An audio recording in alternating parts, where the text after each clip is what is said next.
soon as that comes up, then you can admit her. Is that the person, this is the first person? Watson? Yeah. Yes? Watson? Yes. Yeah. Okay, so we're on there, close that.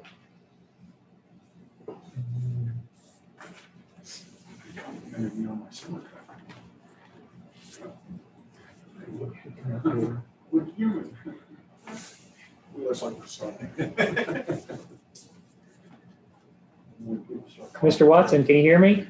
Yes, I can.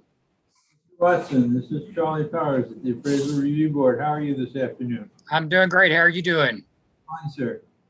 We have some administrivia to go through before we get started, so just follow along with me. I'll have some questions for you when I get toward the end.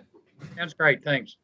We're opening a hearing on case ID 2021-1130, account 63996. This hearing is being recorded. Robert, what has been protested? Q1, incorrect appraised market value by online protest. Is that the only protest? That's the only one. Okay, thank you. We are the Appraisal Review Board that will be hearing your protest today. We do not work for the appraisal district. We are appointed to perform an independent review of your protest. At the end of the hearing, you may complete a survey regarding your experience. Your survey may be completed using the survey form and emailed to ptad.communications@cpa.texas.gov or online at surveymonkey.com/r/survey-ARB. Survey is voluntary. You also have the right to appeal our decision. Appeal information will be provided to you with our determination. This will come in a letter by snail mail after this hearing is over. In accordance with Tax Code Section 4145H, all written material that has not been provided must be provided at this time. Ronald, do we have all of your evidence? I believe you do. Yes, thanks. Very good, thank you. ARB members who are considering the protest have not communicated with anyone about the protest and are signing an affidavit to that effect. I, Charles Powers, do solemnly swear that I have not communicated with another person in violation of Tax Code Section 4166F. I, Robert Dayton, do solemnly swear that I have not communicated with another person in violation of Tax Code Section 41.66F. I, Kathy Hoffman, do solemnly swear that I have not communicated with another person in violation of Tax Code Section 41.66F. I, Bill Duck, do solemnly swear that I have not communicated with another person in violation of Tax Code Section 41.66F. I, Scott Waggert, do solemnly swear that I have not communicated with another person in violation of Tax Code Section 41.66F. All testimony from all witnesses must be given under oath. Ronald, I am assuming that you're under oath as you sign the affidavit. Do you understand? Yes, I do. Thanks. Thank you. My name is Michael Sutter. I do solemnly swear or affirm the testimony I shall present to the Appraisal Review Board for the Aransas County Appraisal District is true and correct. Ronald, do you hold a license as a Texas appraiser? No, I don't. Okay. Do you happen to have the hearing procedure times chart available to you? Do I have it? Yeah. It was in the package that was sent to you. It's a 4-column chart. It shows the actions and times that we're going to use as a procedure for this meeting. Okay. I probably have it in some paperwork, but I don't have it in front of me. Okay. Well, we'll walk you through it. Okay. No problem. One of the things that you get to choose is whether you want to go first or whether you want Mike to go first for the district. I'm happy to have Mike go first. That'd be great. Mike? Sure. The subject property is 2101 through 2121 Prairie Road. It appears to be a 6.88 acre tract in the Fulton Outlots area. You can see that it currently has a valuation of $96,400. On the next page, you can see the pictometry imagery.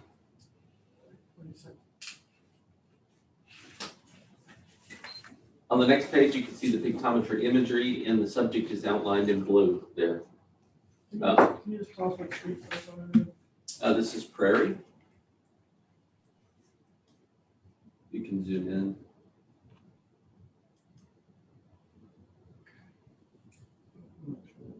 Yeah, I don't know who it is. Yeah, Fulton Outlots. It's like it's just See the airport to the north? south of the airport there. Yeah.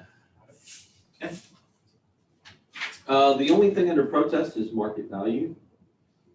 The subject is 6.88 acres. So why do we appraise things for what we appraise things for?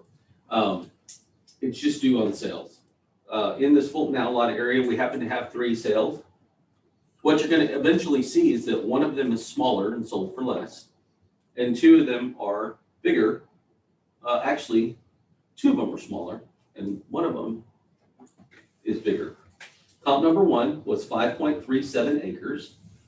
That sold for $120,000 back. It looks like this one's an older sale. This is a 19 sale. Comp number 2. This one is 8.061 acres, and that one sold for $147,900. And comp number 3 sold for $77,250 in February of 20. So of these, you have 2 that are kind of recent. They were in the 20 cycle. One was sold for $77,250, and it was smaller than the subject. The other one, comp number 2, was 8.061 acres that sold for $147,900. Comp number 1 again sold for $120,000. It's an older sale. You can see in each one, you can see the comp number 1 has 0.51. That'll tell you the extracted price per square foot if you were to do it out. That's the sell price divided by the number of square feet, and gives you a price per square foot there. So you can see that in comp number 1 it's 51, in comp number 2 it's 42, and in comp number 3 it's 75.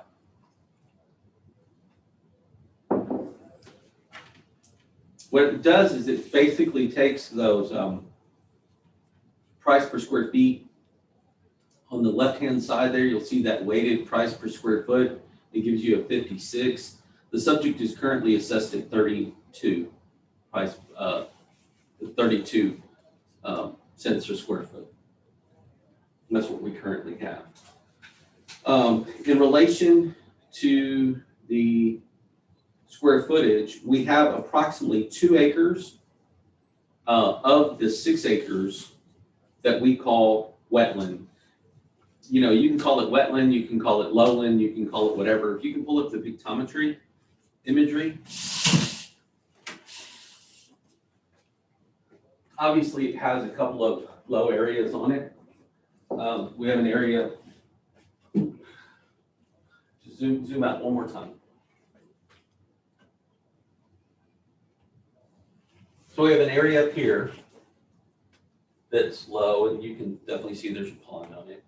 And then you have an area in the back that has a pond on it. I guess you could say that, you have an area here that's kind of low. You have an area here that's kind of low. If you just look at the general scope and scale of the property, 6 point whatever, 6.8, I think is what we have.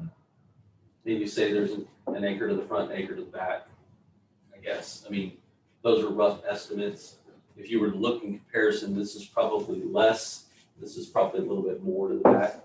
But we do have 2 acres. And if you're looking at the scale and scope of the subject, we do have that adjusted. So that's on the card. For the record, if we could pull up the comp, since we do have pictometry. Let's see, Prairie, and Lone Star. We have 2 on the same road.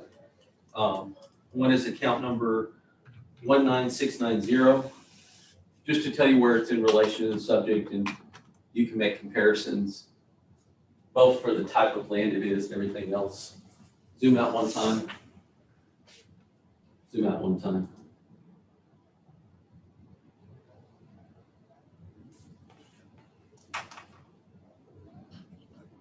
This is further down on Prairie.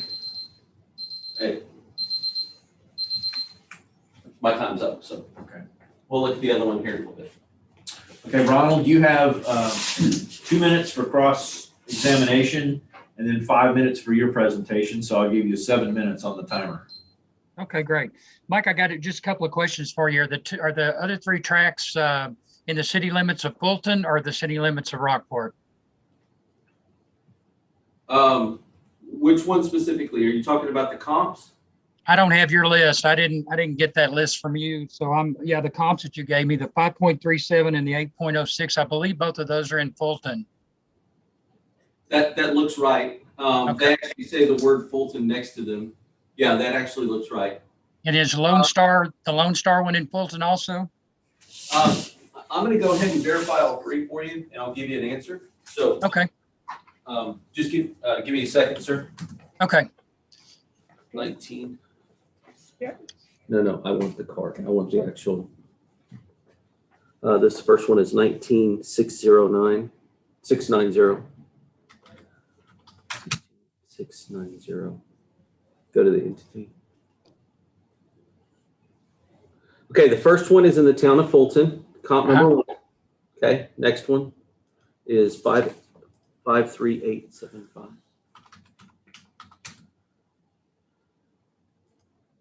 Second one's in the town of Fulton, and then 63466.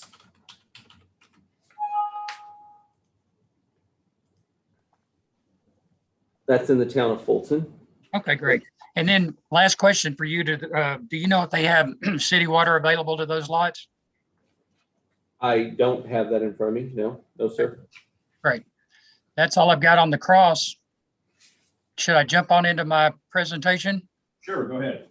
All right, Mr. Chairman, do you guys have the packet I sent you? Yes. Okay, great. So if you look at the first, if you'll open up that packet and take a look at the very first pictures, the lots that Mike's talking about are all in the city limits of Fulton, and they all have water and there is some sewer in that area. So, but what I'm showing you is the water meter and the water right beside that fence that you're seeing by the car in that upper left-hand picture is a water meter. The other thing that City of Fulton zoning for R1 is way different from City of Rockport zoning for R1. R1 in Fulton allows RV parking. And if you look at the bottom picture, the guy that bought that lot's already put in 3 RV pad sites, and the other people drove by that site, the other one that Mike had mentioned, and those guys already had 2 RVs on site when I was there. City of Rockport doesn't allow me to do RVs. I can have 1 single family home. They don't allow mobile or modular. They do allow modular if it's a fixed, and they only allow 1 unit per the lot. So I've got a building site of 6.8 acres. If you look at the next thing, it's a comps in the area. And that's a spreadsheet that's, I went back to MLS and did all of the comps for the last 12 months. And these are all the tracks that are in that same range in and out of the city. If you'll look at the ones, the average price per acre on the ones out of city limits of Fulton, either in Rockport or in Aransas County, the average price runs about $11,986 with water. It runs about $88.91 without water. And all those comps are included behind it if you want to dig into the details of those comps. So my thought is that city limits, water and sewer in the city limits of Rockport is a lot different. And also if you've already got septic on the site, it's a lot different. I don't have any of those things. And also if you flip on past, if you don't mind flipping on down, you can see pictures of what the lots around those lots are. This is past all the MLS sheets. There's some pictures toward the back that show multiple RVs on all those sites. So that's what people are doing. That's the way they're getting into their affordable housing on that. Okay.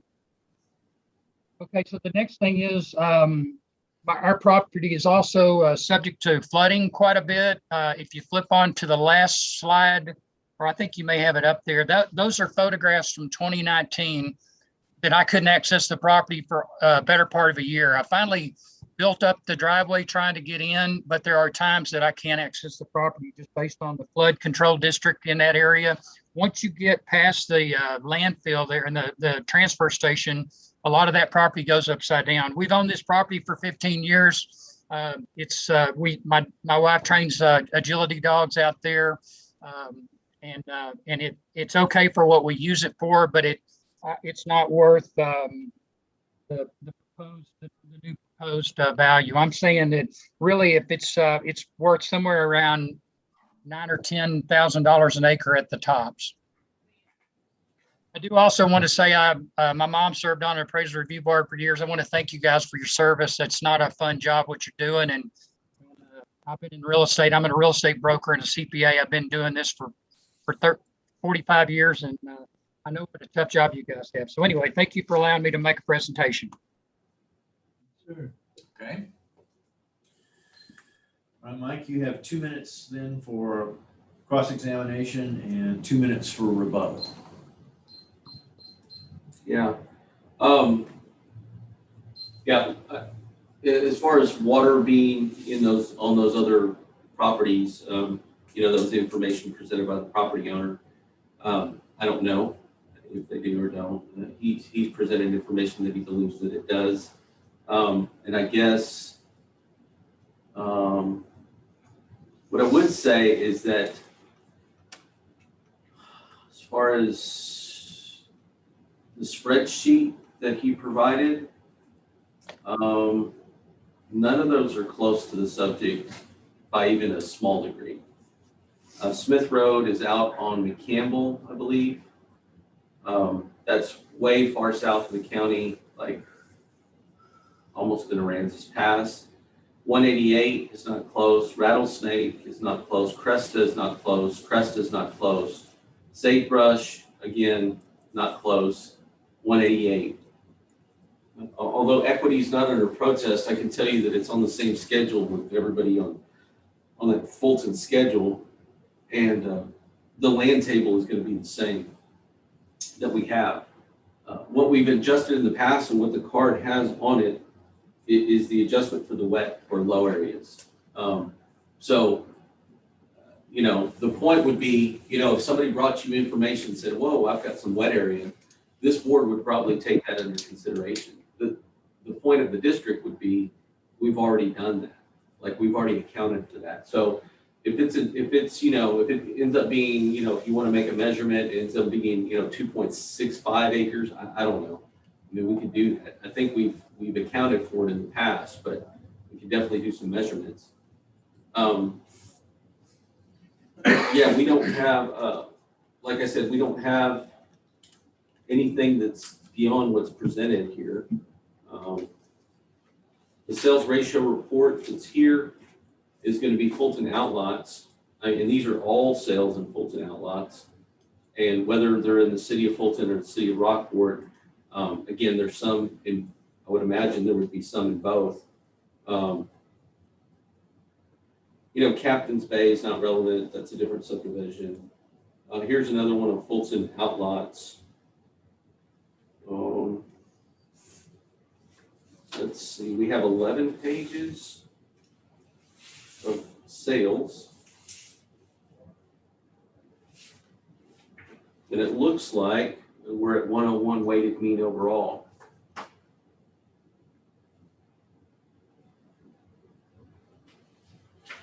Yeah, this is a Rockport address. Yeah, this is a Rockport entity. Yeah. Okay. The Fulton outlots, even though you have a legal description, Fulton outlots, you're going to have some that are actually in the city of Fulton, others that are in the city of Rockport. Okay. And I guess when you pull out, you might be able to see that line, but it's really hard. I think this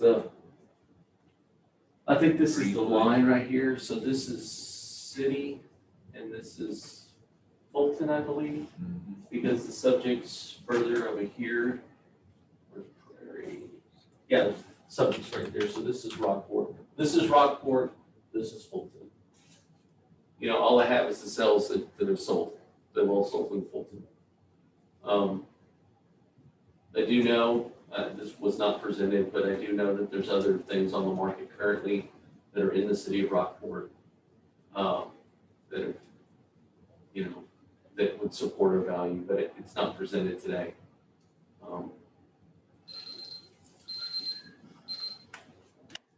Okay, Ronald, you have 2 minutes for protest or rebuttal, and then we'll go to our closing. Okay, great.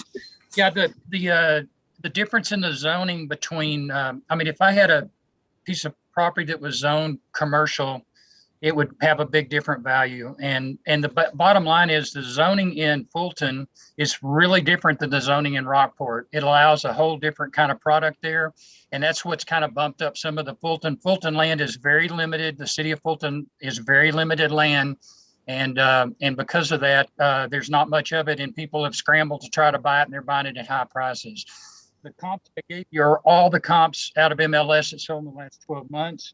I know some of them aren't close, but that's what I'm compared to. I'm not compared to a different zoning in the city of Fulton. I should be compared to other zonings in the city of Rockport and in Aransas County, because that's what it is. And also the comment about it not knowing whether or not I'm under oath, I think under this, and I gave you pictures of the water meters. And also the big part of the analysis I wanted you to see is that the price per acre is significantly less for tracts without water and sewer than they are tracts with water and sewer, because you got to drill a well, and a well costs you anywhere from $5,000 to $8,000, and then septic in that area because of the high water table, you have to do an aerobic system. So you're $12,000 to $15,000 to put a septic in. And again, I can only build one house on my lot, but those lots that he's mentioning, that Mike's mentioning over in Fulton, you could put 10 RVs in if you wanted to, and the city of Fulton will allow that. City of Rockport put a moratorium on any more RVs, and you can't put more, you can't live in an RV more than 2 weeks. So I'm saying that's different zoning than what I have. So those comps to me aren't relevant. The comps that I provided are relevant, but the main thing is without water and without the ability to do RVs, then my property is just worth a lot less. And the fact that I can't access it in heavy rain. And I'm hoping that the flood district's going to get that figured out someday. But right now it'd be hard for me to sell it for a single family home, even because the front of it floods, not the back. So you can't access it. You're out of time. Okay. Thank you. Thank you for your time. All right, Mike, you got a minute to close? Yeah, what I would say is that I don't have any information to delineate whether, something in Fulton's going to be more valuable or less valuable. I mean, I don't disagree with the subject property owner that you can't build RV park in Rockport. I mean, for sure. But then you're left with a tract that's basically the 6 point whatever acre tract, for which I've already given 2 acres off. So basically he's being, appraised for 4 acres. Now, to just say that a Fulton lot's worth more than another lot just because you can do commercial things to it, yeah, that has some validity to it. But to say that it's more valuable and to what degree, I don't think that's been presented at all, either by myself or the property owner.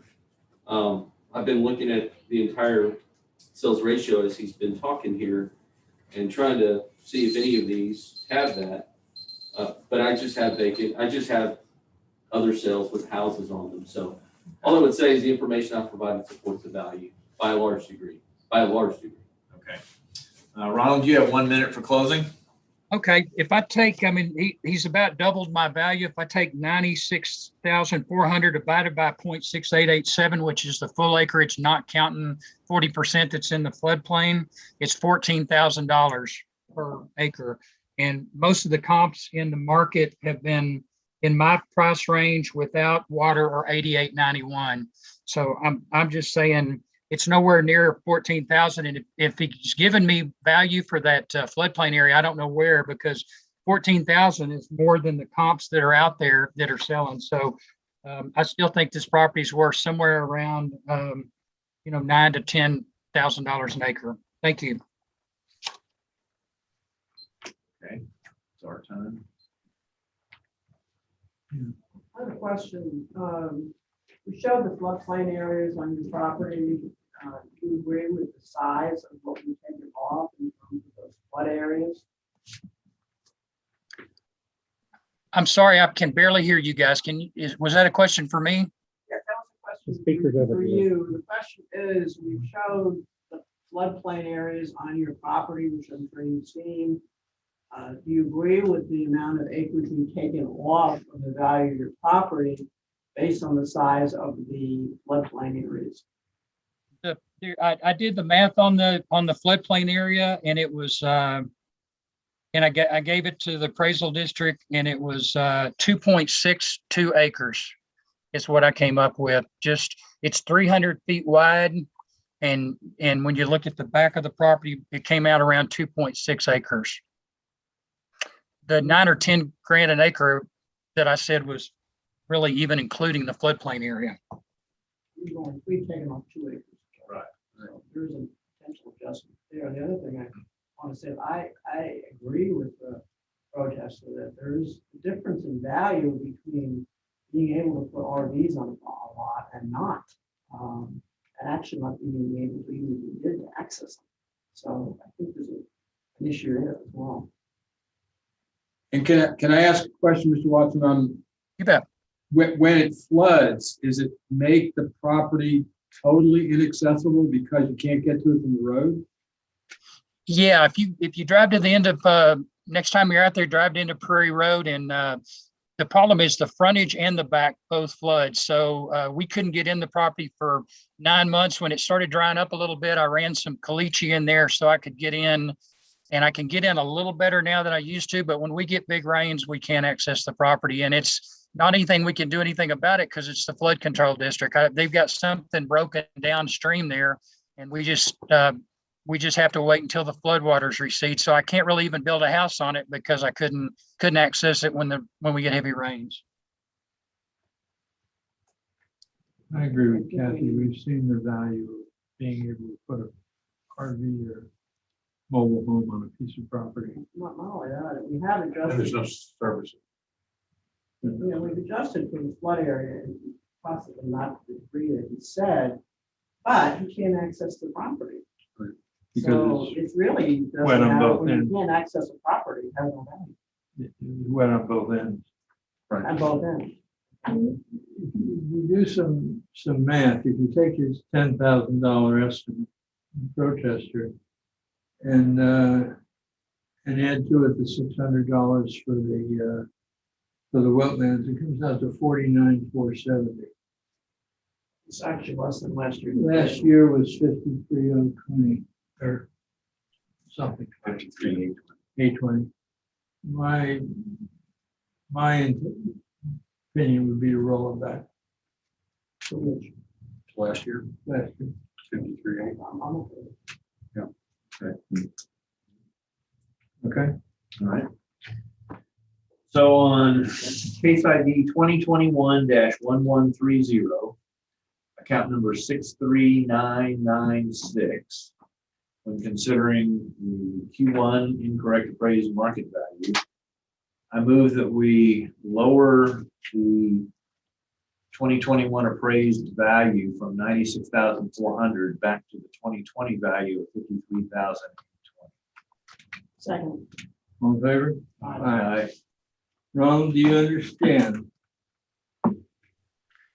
Thank you very much. You got the numbers? Yes. Okay. Have a good day.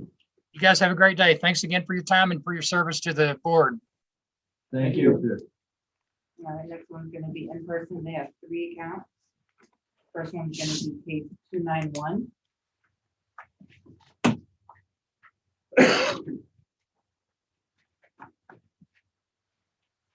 I'll be right back.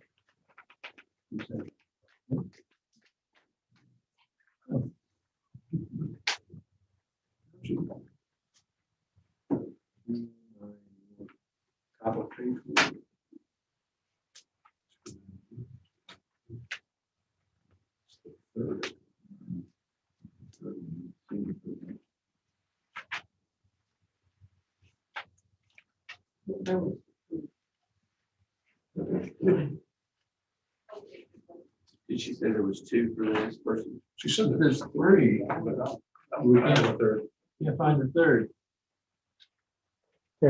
There's 3, they're by the protester name, not by the owner name. It's 14913, 149. Oh, no, it's not. Not sure.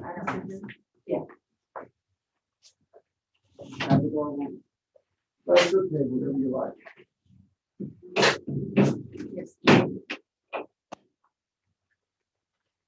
Good afternoon. We have some minutes trivia to go through before we get to the heart of the matter. Fine. If you just follow along with me, I'll have some questions toward the end. Thank you. We're opening a hearing on case ID 2021-291, account 14919. This hearing is being recorded. We need to verify exactly what is being protested. Q1, incorrect appraised market value, and Q2, equity value. Okay, thank you. We are the appraisal review board that will be hearing your protest today. We do not work for the appraisal district. We are appointed to perform an independent review of your protest. At the end of the hearing, you may complete a survey regarding your experience. The survey may be completed using the survey form and emailed to pcad.communication@cpa.texas.gov or online at surveymonkey.com/r/survey-ARB. Survey is voluntary. You also have the right to appeal our decision. Appeal information will be provided to you with our determination. This will come out in a letter after the hearing is completed, and you'll get instructions as to what you can do if you don't agree with us. Okay. In accordance with tax code section 4145H, all written material that has not been provided must be provided at this time. It's very important. We have all your evidence. Yes, you can. On Very that good. note, I have a question. You emailed Donna. Yes, What account is that going to? that is 256 Starboard. Okay. Thank you. Right. Yes. Okay. Okay. ARB members who are considering the protest have not communicated with anyone about the protest and are signing an affidavit to that effect. I, Charles Powers, do solemnly swear that I have not communicated with any person in violation of tax code section 41.66F. I, Robert Dayton, do solemnly swear that I have not communicated with another person in violation of tax code section 41.66. I, Kathy Hoffman, do solemnly swear that I have not communicated with a person in violation of tax code section 41.66. I, Bill Duck, do solemnly swear that I have not communicated with another person in violation of tax code section 41.66. I, Scott Wagner, do solemnly swear that I have not communicated with another person in violation of tax code section 41.66F. All testimony from all witnesses must be given under oath. I, Karen Shaker, do solemnly swear or affirm that the testimony I shall give is I, Anthony O'Shaker, do solemnly swear or affirm that the testimony I shall present to the appraisal review board is correct. Do either of you hold the appraiser's license in the state of Texas? No, we do not. Okay. If-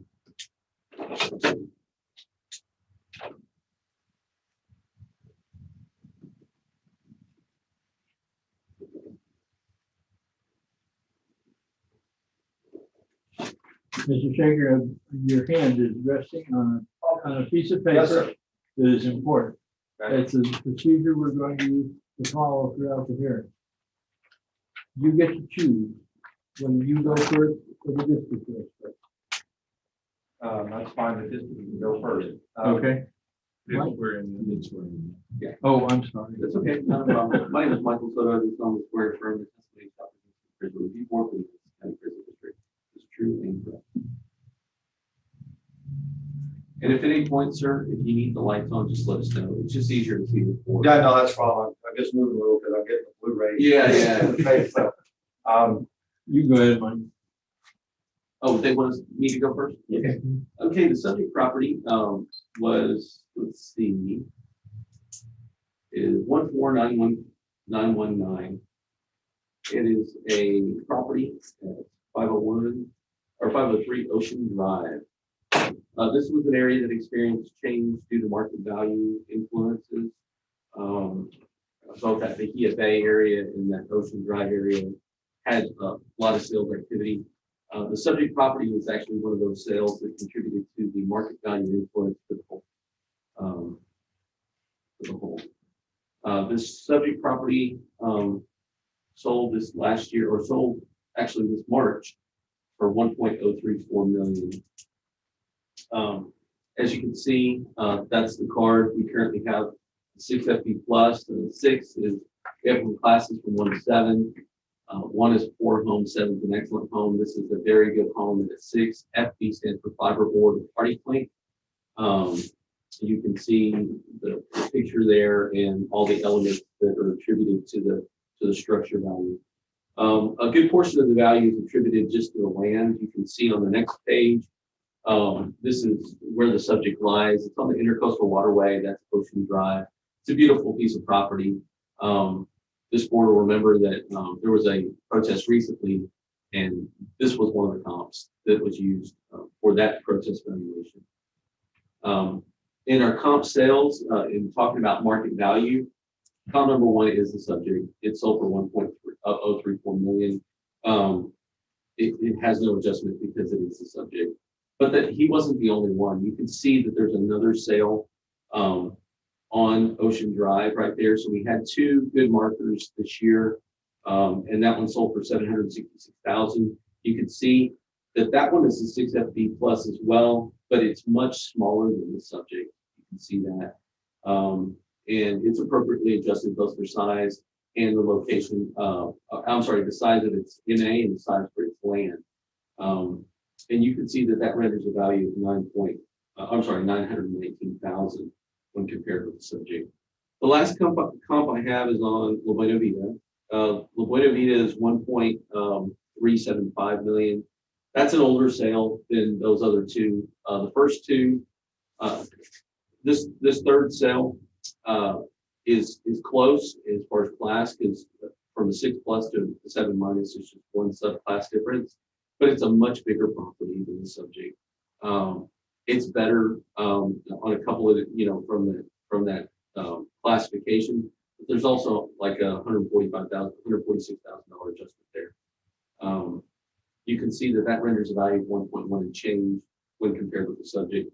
The median value is the value of the sale, which is the 1.034. What I'd like to point out about go back to comp number 1 and 2. This is really fresh data. One occurred, the subject occurred in March of this year, and the other Ocean Drive, which is again on the same street, sharing the same intercoastal canal view, all that stuff. That one also sold in January of this year. Again, moving on to equity. These are not necessarily sales, they're just how did we appraise? Did we just appraise, the 2 sales and bump those up? No, we didn't. There's of course market influences specific to those sales that have to do with maybe remodeling events, not anything that the subject property owner would have did, but something that the previous owner would have done to get that property ready to sell, or elements we might not have known about. In regards to the comp equity, these are just other properties on Ocean Drive. The thing that's most congruent with that is you're going to see all of these comps are on Ocean Drive, and they're all part of that same land table. So comp number 1, you can see there's only a $30,000 difference there for land value. That one is appraised at 1.183, and that's 139 Ocean Drive. 501 Ocean Drive, this is right next door, is appraised at 1.061. Okay, when you look at all those first two comps, there's appropriate adjustments for all the sizes and garages and porches and size of land. And comp number 1 gives you an adjusted value of 1.061, and comp number 2 gives you an adjusted value of 989,000. Okay. Comp number 3 is also on Ocean Drive. This one again it's currently on the rolls for 1.565. And when you look at all of the adjustments, it renders a value of 1.141. When you look at the equity value, that gives you a value of 1.061, and that supports the value of the 1.012 that we have on the subject. I'll get to my picture in a little bit. Okay. So Mr. Shaker, you have I'll give you 2 minutes for cross-examination and 5 minutes for your presentation. So can you tell me how you discovered sales price?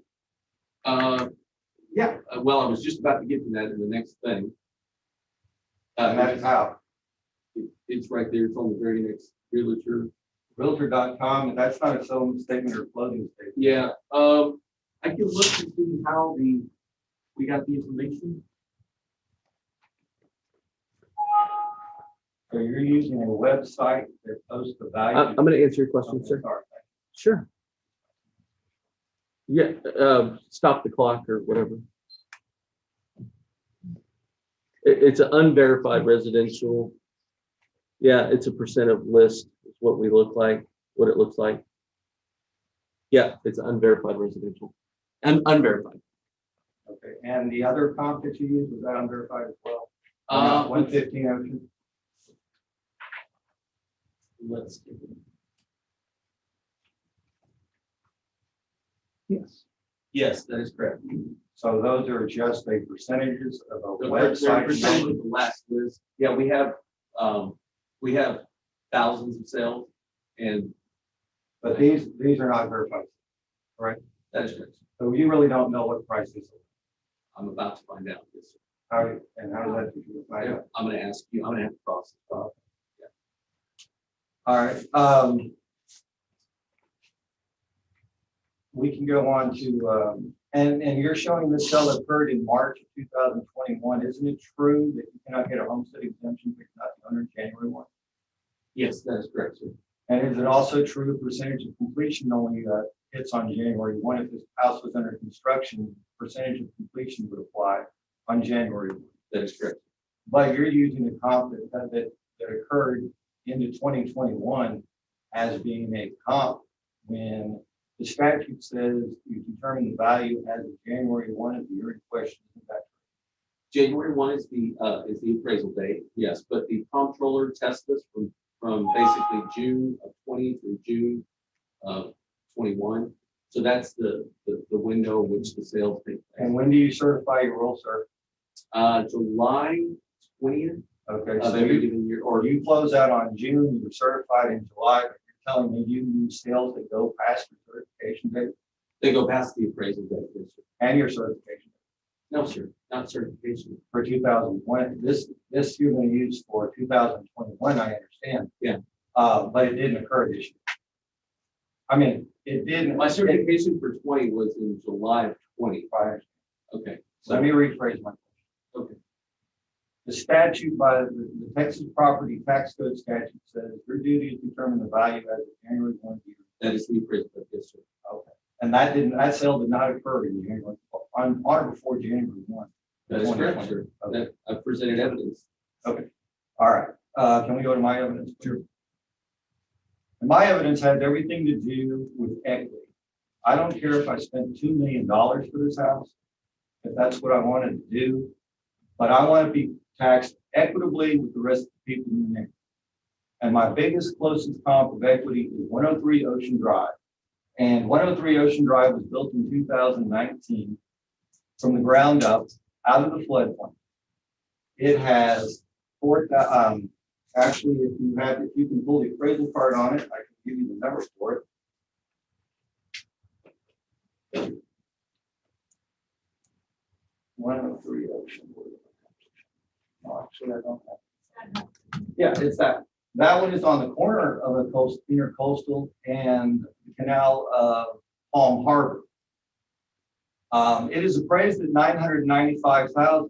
It has a swimming pool, a jet ski ramp, a boat slip. It has 10-foot ceilings in the front. It has a brand new galvanum metal roof on it.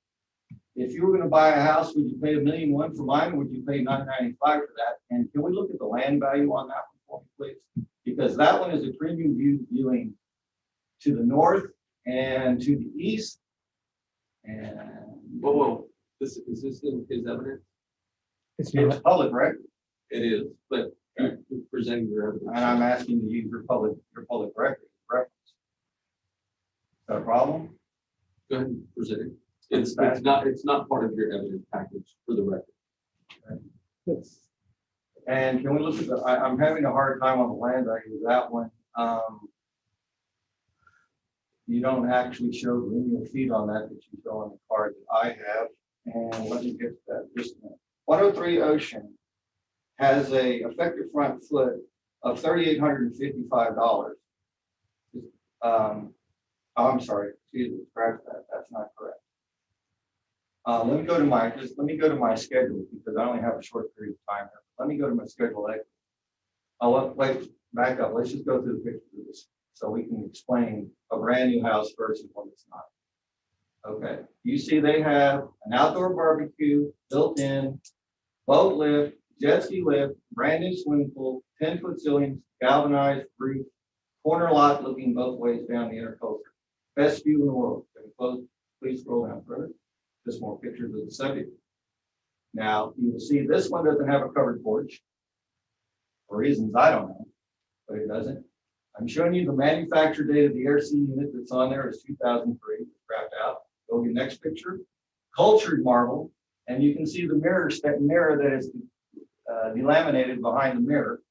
And that's an average picture of the light fixture. And there's the air conditioning unit that's scrapped out. And that is the cinder block to show you that it's not even painted through there like that $995,000 one you're looking at. A little further down, please. And you will see how the paint is bled through there. One more down. I have an undermining retaining wall, and that is slippage. So although you would think it was sold for $1,034,000, that you would not pay if you could buy the same one on the corner view for $995,000. Then we can go to my, and that's right by the windowsill, and we didn't talk about what we lost in the trees. I'm sure y'all aren't calculating that in values, although it has an effect. Okay, coming up on this, here is my land data. The address and the TID number is to the left. The effective linear foot of each lot is listed, and it gives you the price per linear foot. Imagine if you own 239 feet on the intercoastal, you only pay a value of $2,505. So the bigger your mansion is, the less per foot you're paying. So I just did a quick, easy layout, and I averaged those. They're $3,100 a linear foot, minus $3,855. Now I'm taking you the average price per house. You see the street address, the R value, R number, the values, the date they're built, the square footage, and you come up with a average using Ocean, $135 a square foot for Ocean Drive, 103. The beautiful one that I just showed you, brand new, is $130. So what I did is I came back to Ocean and I said, I have 109 feet of waterfront at 3175, brings me 3346, 3,190 square feet. Gotta catch you up here. You'll have more time later. So Mike, you have then 2 minutes for cross-examination and 2 minutes for rebuttal. Yeah.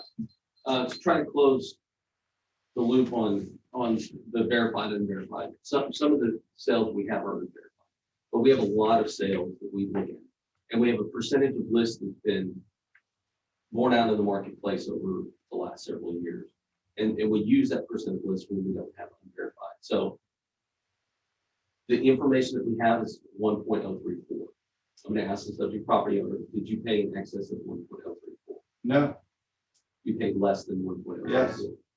Would you like to tell the board what that is? No, because you're hunting for settlement statements here instead of trying to show an equity. You think because I buy something and you see it on Zillow that you can automatically go up on everybody's price. That's not how it works. I understand this is a non-disclosure county. It's a non-disclosure statement. Yes, sir. Thank you. For the records, I've asked the subject property owner, they've indicated that they don't want to share that. That's clearly within their right. So we'll just go continue on our information. This is just the subject property. It's a nice home. We have a 6 FB. We don't have a 7 on the subject. This, yeah. From somebody else. This is the when it was listed, ma'am. Yeah. 2000, that's a list of 2015, I think. Oh, it may be. It's an older listing. Just we're talking about the elements of the home itself. These are this is it's a very nice home. So we have a 6 FB.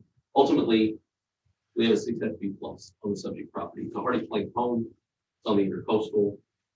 Our information indicates from the intercoastal sale, that's all of these 21 pages. I think that's where our sales ratio is. I believe that's where our sales ratio is.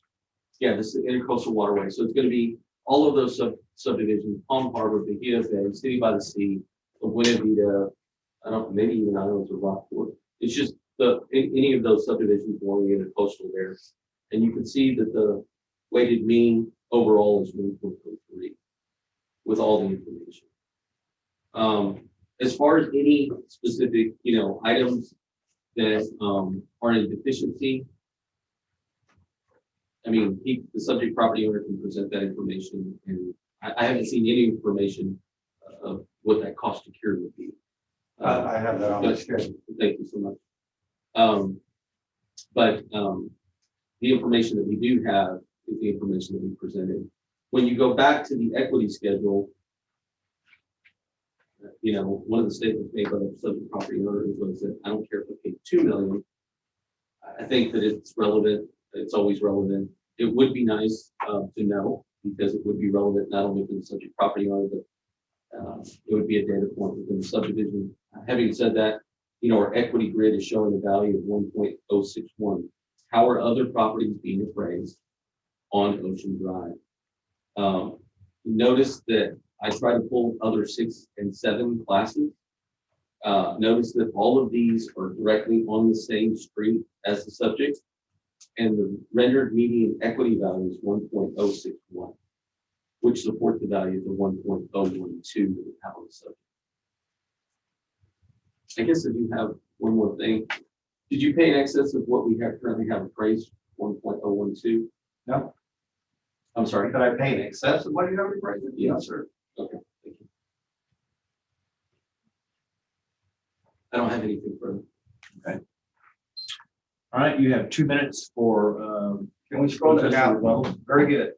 We're going to use everything on Ocean Drive. Let's go back to 103 Ocean Drive. That's $995 brand new. This house was built in 2003 by an owner that was 82 years old with deferred maintenance. I already spent $2,500 replacing doorknobs that didn't work just to get started. We can go to the last page of my presentation. I've taken 103 and compared it to mine. Subtract the view. Nobody wants to subtract. Right here, Ocean Drive, $995, brand new pool. I can't build it for 40 grand. Outdoor kitchen, $8,500 minimum. It's got everything in there. The corner view, I'm just giving it $15,000 because I know you give it a value.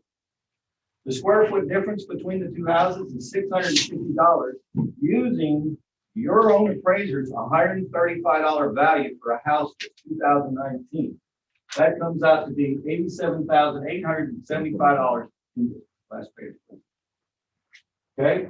So my total deduction from the 995 is 161,250. Oh, and let me say one other thing. The flood I have, a $10,000 deduct. This engineer screwed up, and my flood insurance, if I wanted, is $2,000 a month. A year. And because the porch runs into the floodplain, I would have to disconnect the porch. My flood insurance is $2,000. I estimate if I sell this property, I would have to give somebody 5 years worth of flood insurance to equate it to market, because the other one at 103 is not in the floodplain. I come up with a value of $833,750 for the deferred maintenance, the change of view, the lot size, no swimming pool, and everything else. Not counting the jet ski ramp, not counting metal roof, brand new metal roof, and a view to die for. I'm only using y'all's guys' numbers.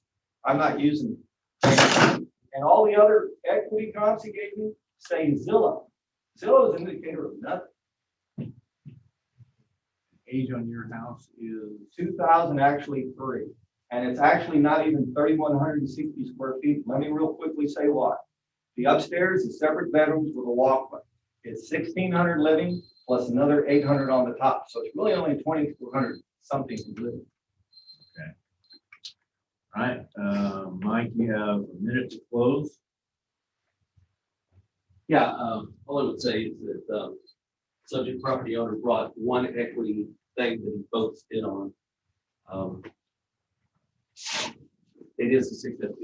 We can make comparisons of the size and all the different elements, but it is just one. We're mass appraisers, broad brush strokes. We're just appraising with the same on the same street. We're trying to appraise in a similar fashion. The median value that I come up with on my equity grid is the 1.061 supports a value of 1.01 that we have on the subject. That's all I have. Okay. Now you have a minute for Sure. closing. all the houses have changed price based on two sales that are not verified on Ocean Drive. I'm gonna discount Bahia Bay and all the rest of the subdivisions because they're in an HOA. This is not an HOA. I control nothing. I have to maintain my own bulkhead, unlike some other subdivisions. You saw the evidence. You have a brand new 2019 house for $995 with every amenity in the view to die for. And you're gonna tell me mine is more valuable than that? That's absurd. The fact of the matter is, I showed you what it would take to get near that house, and I showed you with hard numbers. That's still 125,000 more than you had before. And even with that, it floors me that they show that you have 200, that people have a double lot with a double house of 239 feet, and you appraise their lot at 2,500 a foot, and you have mine at 3,850 a foot. That's why I did those adjustments. But anyhow, I picked one because it was the newest one that I could find. It was the same color, texture, shape, and size within 600 feet.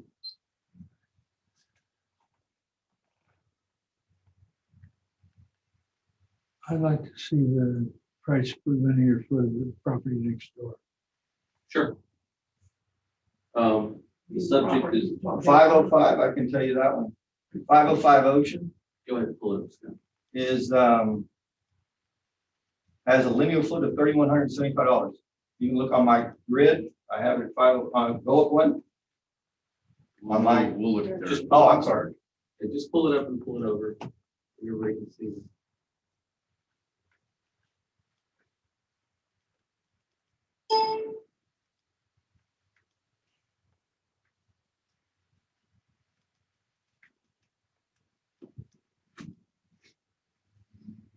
Sorry, I'm trying to find the number on it. It doesn't take me to it directly.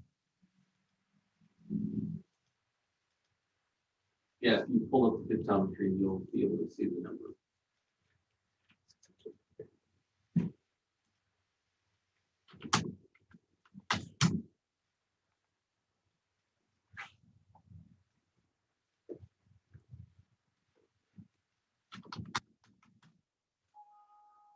Oh, he's doing that.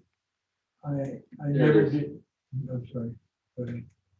Pull up waterfront. Market value. I can't read it from here. I can't see it either. $33.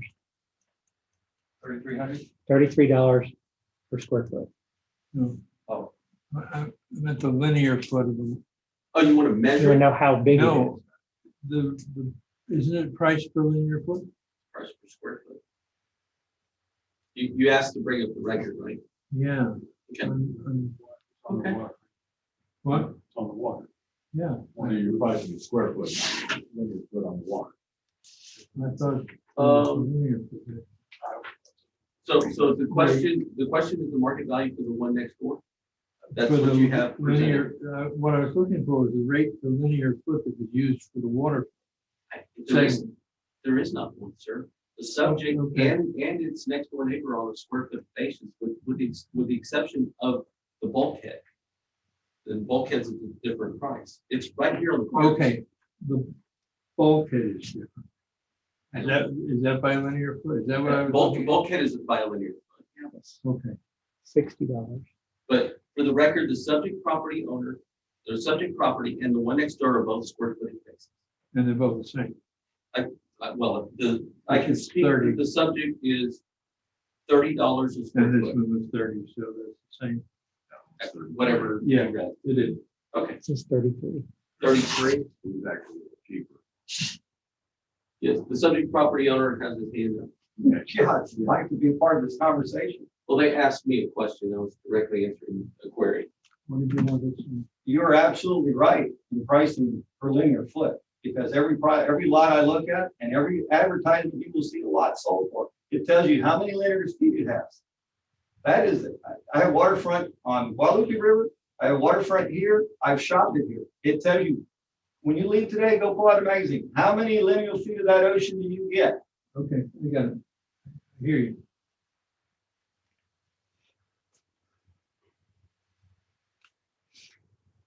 No. Having trouble comparing just the one property. tester was giving us. Yeah, some. Well, so with that price that you gave, what it sold for, 998, is that what you're saying? No, equity is what you have it at. So if you have that at 995, should mine be more than that? Comparing equitable, I can give you the other square footages on my sheet if you'd like to see them. That's how I came up with price per foot, because that's what I did. And I pulled out the comps that you see. If you go to the second to the last page, since you asked, can you scroll up one? Okay. May I? Be quick. Sure. This is the square footage of the property that you show listed with these ratings. This is, oh, wait a minute. No, that's not effective. Yeah, this is the square foot cost per house of these houses. This happens to be almost the median, which is 103 and why I used it. And that's actually newer than the rest of them. So I'm using the best property out there to compare to my 2004 vintage. That's why I used 135. That's why I took 31.9 times 135. I got it. And that's my linear foot per lot. But even if that is my hard number, go to my next number with the adjustment off of 995, and I get to 833.7. The problem is using one property. Right. I mean, that's just.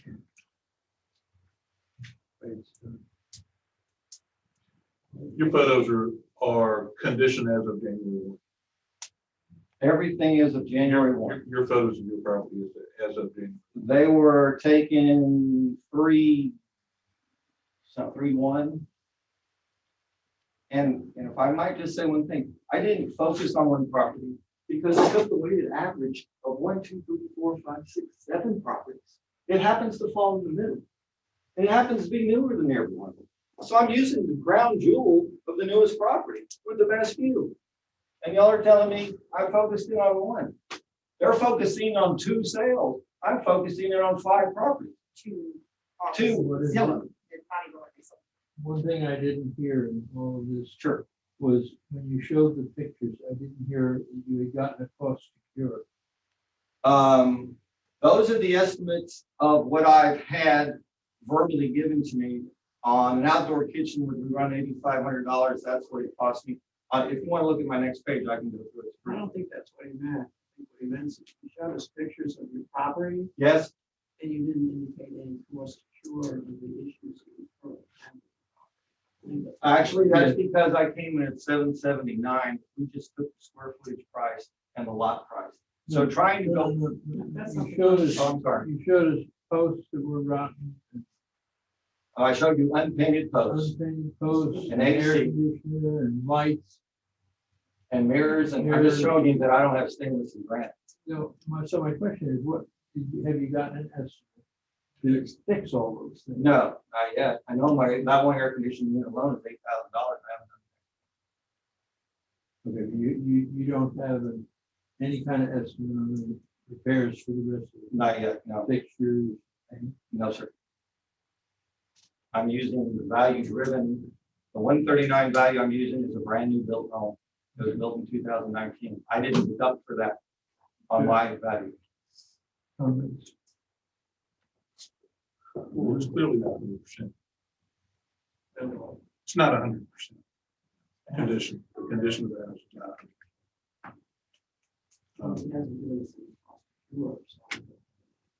Yeah, I get that. The equity is supported by the district. 3 other comparables. Okay. Well, they're assessed the same. Percentages they use of the properties and don't have verified sales, I believe the same percentage. I'm sorry, You don't say have that a again. verified sale, you take a certain percentage of the asking price. Oh, unverified, yes. What is it? I think our last one was 96% of lists or 95% of lists. 90, can check on this. Yeah, you can check on this particular one. About that. Yeah, somewhere. Well, his examples, his spreadsheet, one could create an equity grid with the data that he's showing. And I don't know how that would balance out with Well, with the market value is indicated by the district. You're saying, say that again. Well, if I were to take his spreadsheet, which is effectively a set of 5 and 5 comps, 5 equity, 7 equity comps, one could come up with effectively an equity grid that's analogous to what the district presents in their equity grid. I don't know how that would balance out number-wise, how that would. You mean with all of the adjustments? Yes. Yeah. Speak. I'd like for the record, in this equity comp grid, Captain's Cove, and Sierra Sound are not intercoastal waterfront properties. So Okay. you take that for what you want. Yeah. I'm sorry? Go ahead. May I comment on that? Go ahead. The subject property owner. Sure, that's across the street. And I'm looking at values of what the appraisal district says, this house, not the land, that's why I did land separate from property. I wanted to see how much a square foot house is on your appraisal list. It should be the same. If he's telling me it's more money because it's on the intercoastal, then you raise the real estate price, not the land price. I'm gonna go back and tell you, there's 7 comps. 5 of them are on the intercoastal, 2 are not, and you come up with a value of $139,000 per square foot, and it falls within the newest house with the same value. You will not buy the nice house on 103 for $1 million and for $995 and charge me for everything I have to do $1,016,000. That is just, I don't understand. My house is a 2004 vintage. 5% off, around 50,000, cost to cure. Well, no, but I'm just tossing a number out there. $8,000 for the air conditioner. And let me just finally say one thing. Hang on, this is our time. Wait, please. How much? 50,000. Cost to cure for some of these things. His point though, is not close to cure, his point is. No, I understand. We're just trying to figure out how can you come up with a number? Yeah, it's hard. well, we Yeah, can't. it's hard. I mean, I don't want- These numbers are all over the board, so Right. it's very difficult to make a comparison in terms of this one, you know, it's got areas that are near the close ocean. I'm looking for trying to compare a 100% house to a 900% house Yeah. without any Yeah. data. And you come up with? It could be $80,000, $100,000 in damage to the He house. says 50. You go with 50? Sure. Yeah. Daniel, what do you think? What we're looking at here? You have a question? Can we answer the question? Ask the question? Yeah. Yes, a question.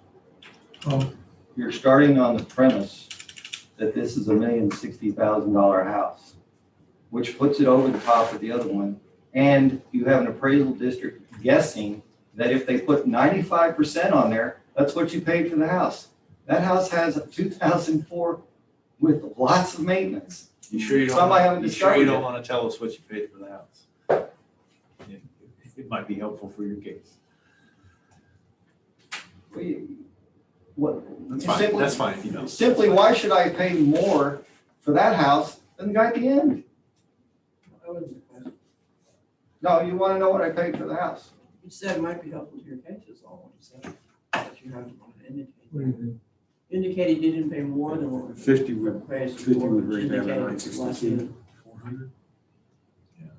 I think that's fine because, in comparison to the other one, the one he keeps. Yeah. Pointing So what to was it's your figure? 962, 400, What did you take wrong? 50. All right, I'll show you settlement All right. statement. I'll show you settlement statement. You don't have it with you. I do, it's in the car. No, it's, well, we No, should have been part of this. Well, you asked me what I paid for it. I paid $910,000 for it. And I got comps for the condition, the AC. I have 962 taken. 962. 962. You paid 910? I paid $910,000. That was in March. Sir, ma'am, 3 months ago. 3 months ago, but it's not relative to January 1 value. But yes, I paid $910,000. We still use that figure. I don't ever talk, but I'd like to say one You thing. can't, if you signed. Yeah, She's signed. Our business is that we own a title company and we deal with realtors, we deal with realtor.com, we deal with Zillow, we deal with all those sites all the time. We know all the realtors, we actually see the contracts, we see the sales all day long, hundreds a week, hundreds a month. Zillow is never right. Realtor.com is never right. We've had property on them ourselves, personal property. and I That's forgot- crazy. all right, y'all. But I have to say one thing that's very Okay, I'm important. gonna make a motion here on case 2021-291, Please. account number 14919. When considering Q1 incorrect appraised market value and Q2 appraisal ratio exceeds the median level of appraisal or equity, that we lower the 2021 appraised value from $1,012,400 to $962,400. All in favor? Aye. 962,400. Next one is 292. 292.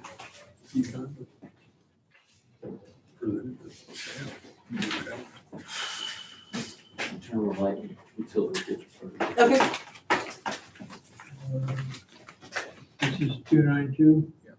Ah, so they do like. Okay, can you verify exactly what was protested, please, Robert? I'm not seeing 292, I see 291 and 290. 292. Right below 291. Well, he's Oh. looking for the evidence. Here? Oh, there's Two no ninety-one, evidence. the second one down. I'm sorry, 292. Yeah, I see, Yeah, I see, it's online. I see a 293 and a 291, but I don't see. Yeah, 292 is right there on your active listing cases right here. And Yeah, we see that. He's trying. He's trying to find out. Never tablet. mind. You got it? Yeah. Yeah, it's gonna be real quick.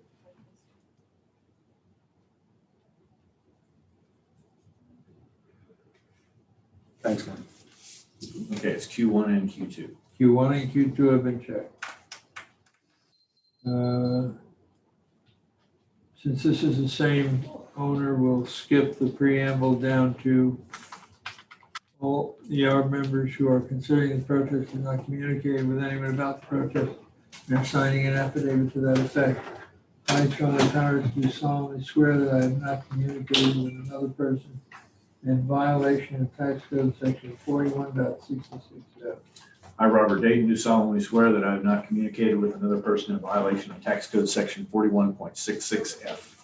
I, Kathy Hoffman, do solemnly swear that I have not communicated with another person in violation of tax code section 41.66F.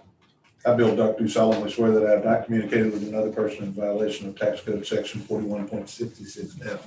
I, Scott Wagner, do solemnly swear that I have not communicated with another person in violation of tax code section 41.66F. All testimony from all witnesses must be given under oath. Yep. I, Anthony O. Shaker, do solemnly swear or affirm that the testimony I shall present to the appraisal review board is true and correct.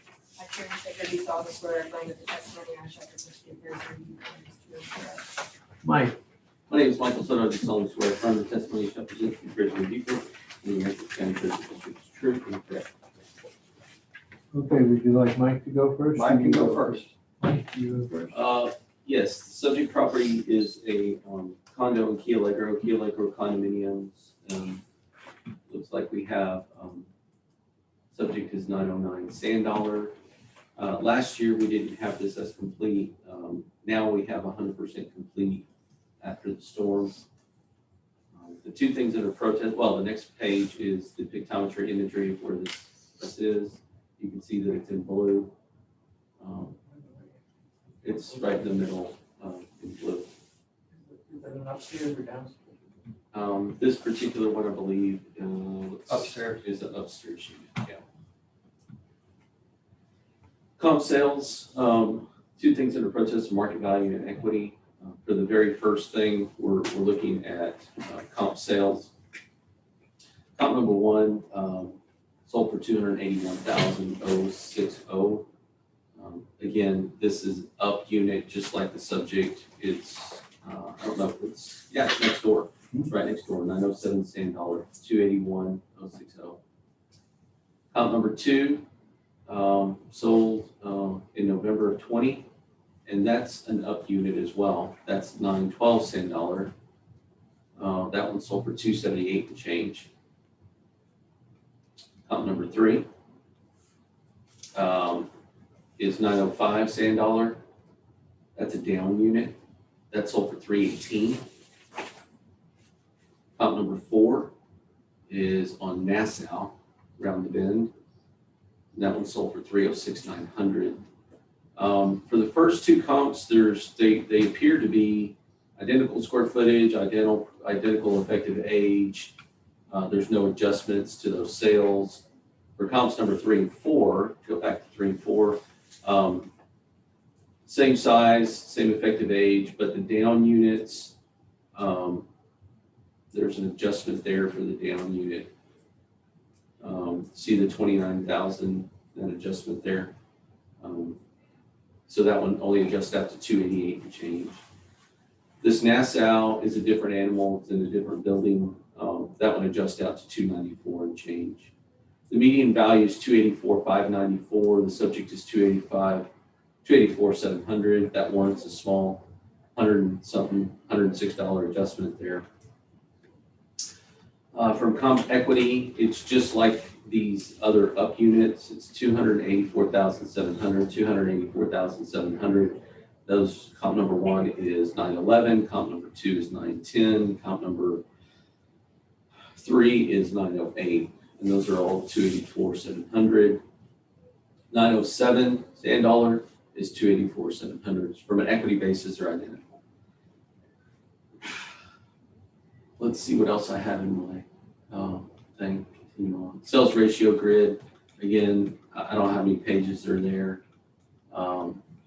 If you can make it big once you get to the last page, please. 102 pages. This is everything in Keel Agro, obviously, because it's not, we don't have that many deals in Keel Agro condominiums. But the weighted overall in Keel Agro is 1.00. Is that right? Or Yeah. Okay. That's all I got. Okay, Mr. Shaker, you have 2 minutes for cross-examination and 5 minutes for your presentation. I'll skip across. Okay, I'll present. okay. Had it on Zillow, 279.9. Had it on Zillow 3 months. 289, I'm sorry. 110 hits, no offers. 1 looker, no offers. 1 occupant, no offers. We are getting to the point where more of these are coming on and the prices are falling. I've seen 1 private sale for 259.9.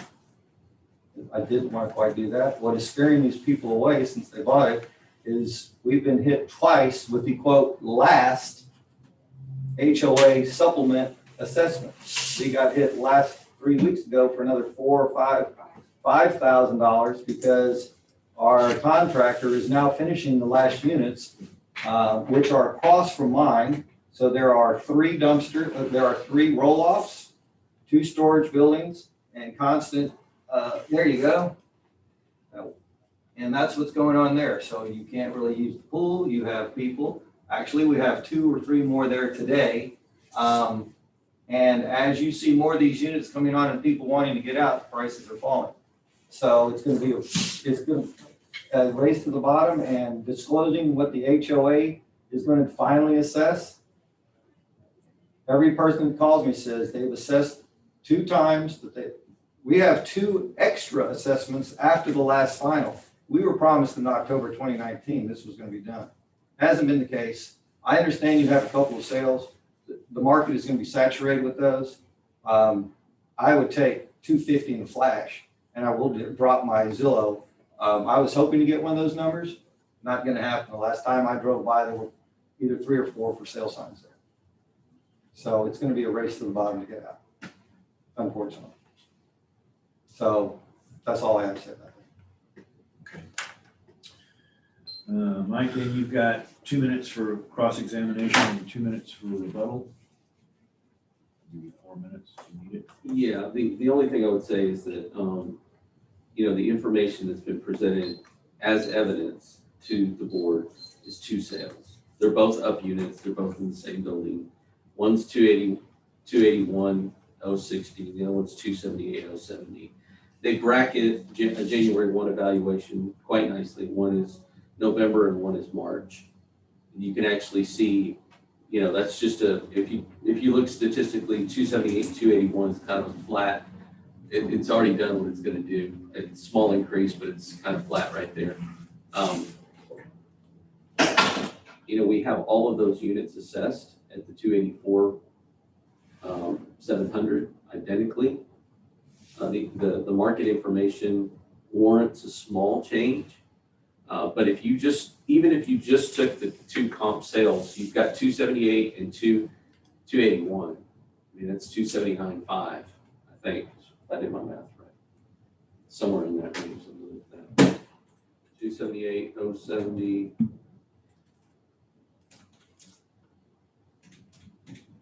Plus 281.16.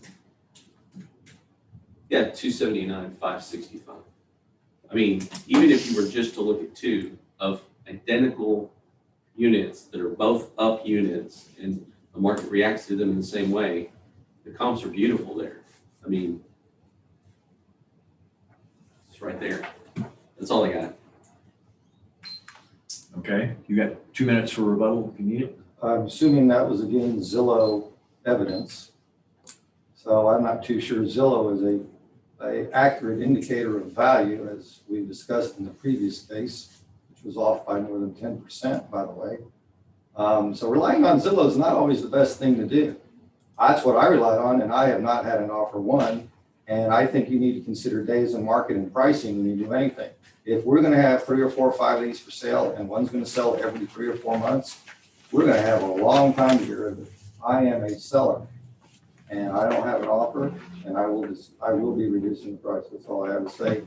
Relying on Zillow is to your detriment, and unfortunately, we don't have hard numbers to prove those sales that I'm aware of. That's all. Okay. Mike, you got a minute to close? We do have many sales. That price per list that unverified information warrants out most of the time. I will say that the only verified residential that we have here that we've presented anyway is 318,000. So it's an identical size as the subject. So it's either, it appears to be a down unit. So do that. I mean, take that information for what you will. We recognize that a down unit is better than an up unit. But 318,000 is what we have as far as verified residential sale. And it is either right below or below and 2 over or something like it's 905 same. So.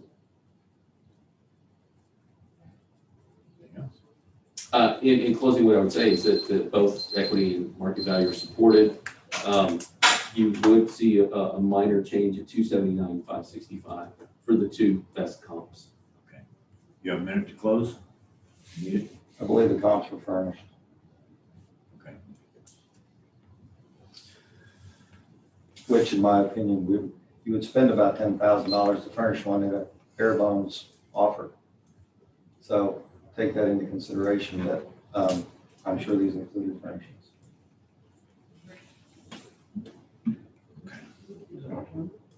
Now it's our time. 279,560. Okay. Amazing.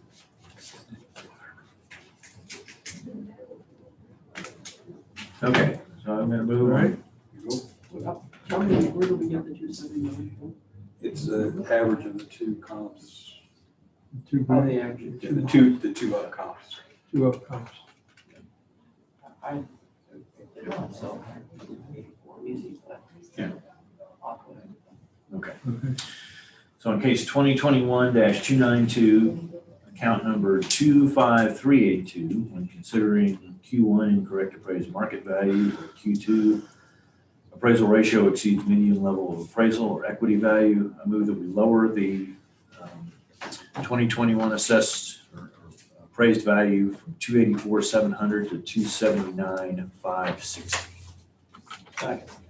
All in favor? Aye. Okay, next one is 293. Oh, I got Okay, it. the light. Yes. Yes, sir.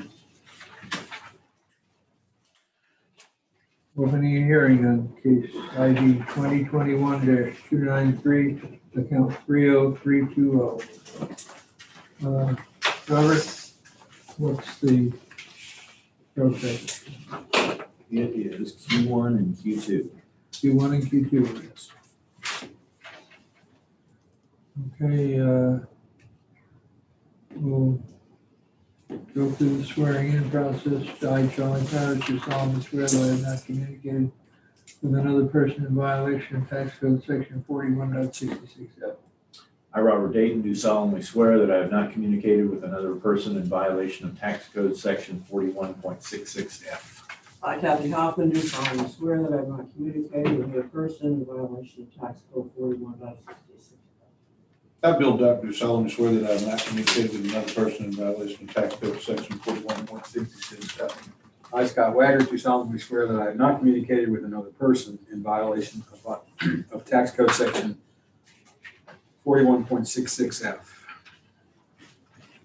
All testimony from all witnesses must be given under oath. I, Anthony O. Shaker, do solemnly swear or affirm that the testimony I shall present to the President of the Review Board is true and correct. I, Karen Shaker, do solemnly swear or affirm that the testimony I shall present to the President of the Board is true and correct.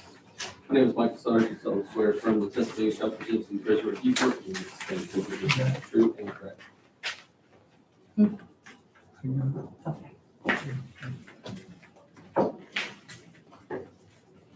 Would you like Mike to go first? Sure, I can go first.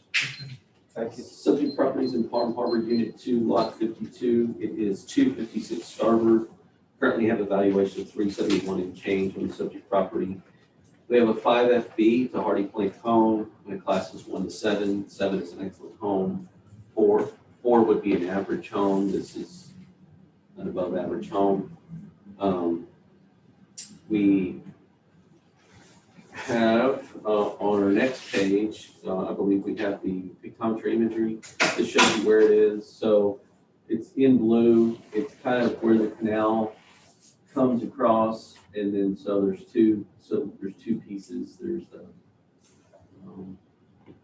the side that goes north and south, and the canal that goes east and west. It's on the corner there. Is that the RV park up there? The RV park is across from it. Yeah, sure is. So this is currently has a value of 371. We go to the comp sales, the very first thing. What are the sales here in this area? The first one is on Windjammer. Currently has a value, or currently sold for 464 and change.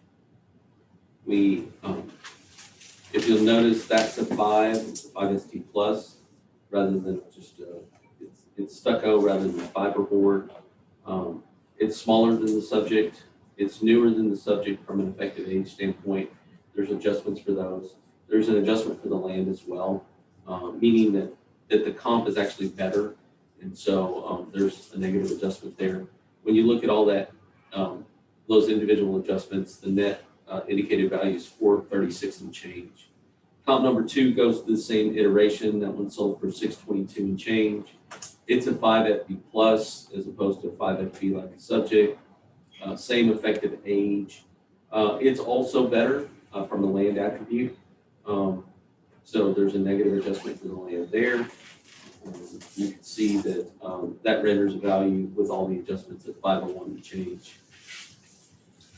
Comp number 3 is on Lands End, 112 Lands End, sold for 637. That's a 6 ST rather than a 5 FB, so it's better in class and the land is better. The effective age is the same. That renders a value change of 460,000. 460,000 is the indicated value. And so the median value is 460, supporting the 371 that we have on the subject. From an equity grid, these are indicators of value, not from any kind of sales, just how are other properties appraised in and about the subject property owner's immediate market area. Comp number 1 is on starboard. The subject is on starboard. Comp number 1 is a 5FB, just like the subject. They're very close in size. Oh my God, yeah, they're just 2 square feet difference, it looks like. There's an adjustment for effective age in comparison to the subject, and that renders a value of 337 and change when compared with the subject. You can see the comp number 1 was a little better in land, or more land value. Comp number 2 is also on starboard. That's a 5SS standard siding, which is a wood frame home. That one's older than the subject, a little bit bigger than the subject. Land, there's a $17,000 land adjustment. You can see the indicated value there is 374 and change. Comp number 3 is also a 5. It's a 5SS plus. Again, wood frame home. It's bigger than the subject. That looks about 500 square feet or 400 something square feet different. Land values are almost identical. It's a much older house than the subject, or an older house than the subject. You can see the style of that one and the style of the subject are very similar, where they're, it's like a box in the front, basically, where the garages are in the front of comp number 3. See that one there? And that one renders a value of 390, 305. The median value of 374 and change supports the value from an equity basis. On the next page, you see the intercoastal waterway. I think there's 21 pages of sales for all those subdivisions with the rendered value. On the last page, for a weighted mean analysis, 1.03 overall. I'd like to point out that the subject property, if we go back to the card, has an adjustment in the land element already. Good. Mr. Shaker. Yes. Could we take a 2-minute? Sure, I might do the same thing. When we pick up, we'll. Can you hit the light? Yes. Can I ask you a question real quick that I don't understand? The adjusted value of 185 and 121? What's the adjusted value? You can't ask me anything, sorry. You can't ask me anything about this. No, I'm talking about the pad, the tablet. Okay. Oh, yeah. Do you need another one? No, one of the PDF files won't open. It wants to use. Is it a PDF or is it a PNG? It thinks it's an Adobe. Yeah, right. Portfolio. Let me go grab it. No worries. You'll put it on the screen. I'll put it on the screen. Thank you. Let's see. I'll get him to check it. And as far as your question, just wait until everybody comes back and we'll start the session. I just tried to call on that. I couldn't understand the problem. That's all. I'll take later. Yes, sir.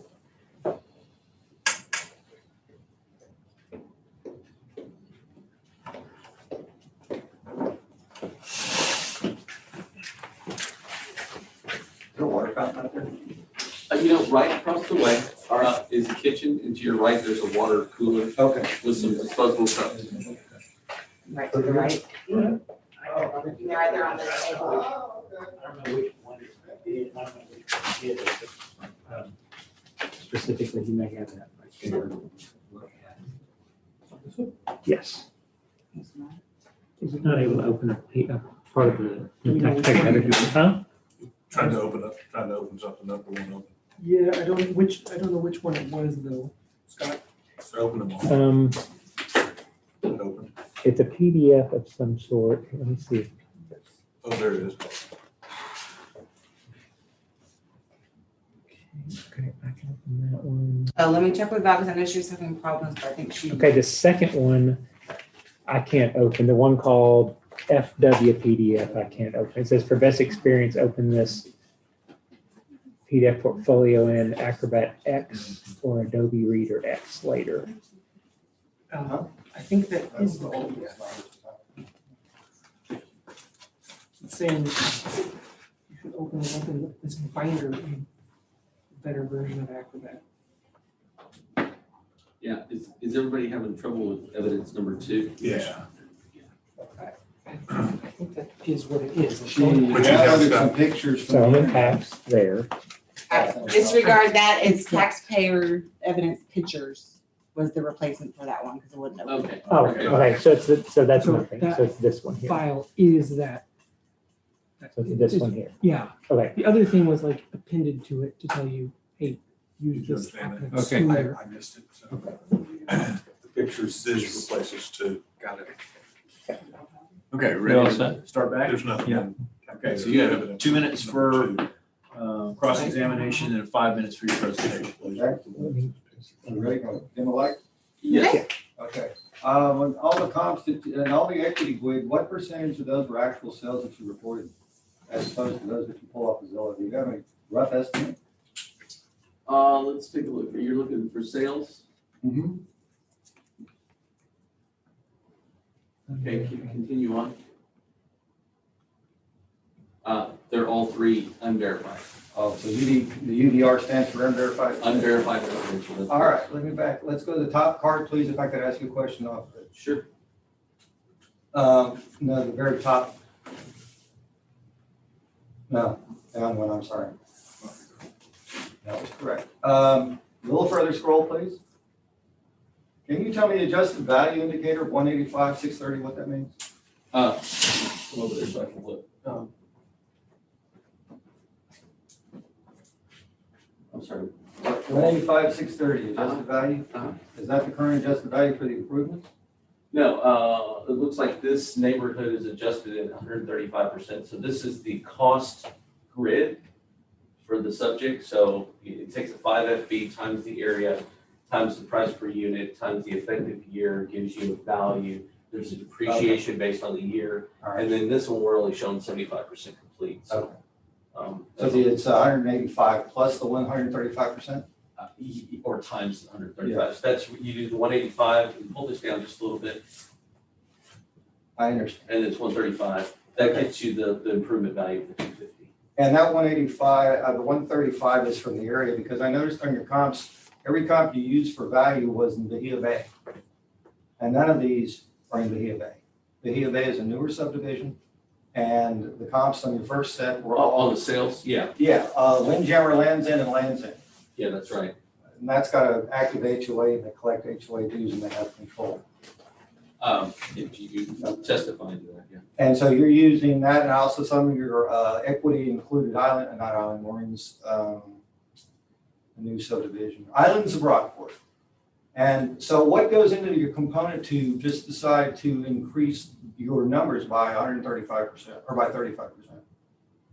To get to your 135% adjustment on value? What justifies, say that, I'm sorry. say What did you use to determine that the value of the improvement would have a multiplier of 135? It would have been all of the sales in either Palm Harbor or Bahia Bay. They would- Islands of Rockport as well? Well, Islands of Rockport is a little bit different. So to get an answer to that question, I would have to go to a Bahia Bay card and actually see what that number is, because it affects it in a different way. Meaning that, did you see in most of those grids that the land value was more than yours? Like it had a higher land value? So as a result, this number over here may be different, it may not. So to answer the question, I would have to look at it. Would you like me to do so? No, that's it. So that is just a multiplier you put on all of the building. All of the building components. So from a sales transaction, it either goes to the land, or it goes to the house, or it does a combination thereof. And it's just an adjustment that we throw in the entire neighborhood. Thank you. And of those sales that you used, how many of that, what percentage would you say are unverified? I answered that question. They were all unverified. Oh, okay, that's right. All of the ones here, of the sales ratio, I don't, I mean, I could go through 21 pages of Can it. you hazard a guess? No, sir, I would not like to do that. Okay. Because I don't know. I mean, unless I just. More than the majority? I don't know. Okay, thank you. I'll go ahead and present that. Please. First of all, I will tell you that the land, linear footage of that lot is not 60 or 65 feet, it's actually 55. When you look, can we go to the map of the introduction to this, the map of this? Pictometry? Yes, pictometry, I'm sorry. I don't know your name. It's okay. I've taken a measure of across that waterfront, which you will see. This subdivision, this actual property line, I'm sorry. I'm sorry, I'm trying to turn it, Now you got me lost. sorry. So, oh, well, you can't, yeah. The property line actually goes like this. The distance from here across from the width of the lot is 46 feet here and 55 feet here. So that the indications that you have on the actual land card are incorrect. Additionally, I will tell you that you show the downstairs. The downstairs is only 14 by 30 livable, and the top is 1760. So there should be a 2200 living, and the rest became garage. Can you say it one more time, sir, please? The downstairs is what? What by what? 14 by 30. 14 by 30, and that's the bottom? That's the bottom. Basically, it runs 14 foot wide across that way, Okay. and then the rest became garage. Is that an exterior dimension? That I'm using, that is, yes, outside. Outside, okay. And then what did you say the top was? Total square that you have correct is 17, I believe 1760 on your card. The top is correct on the card, the bottom is not. Okay. And then you show this, I believe, if we can go to the land screen on that, let me look at my notes. Show that it's a 65 foot linear foot lot right here, and it actually measures 55, and you'll see my tape in my evidence. If I can go further to my pictures, please. I know this is quick. There is my 55 foot measurement. If you want to see the other side of the tape, I can bring you the tape. If we go down further, show you, that is where I set the tape. You will notice the washout in the corner of the retaining wall. Let's go down here.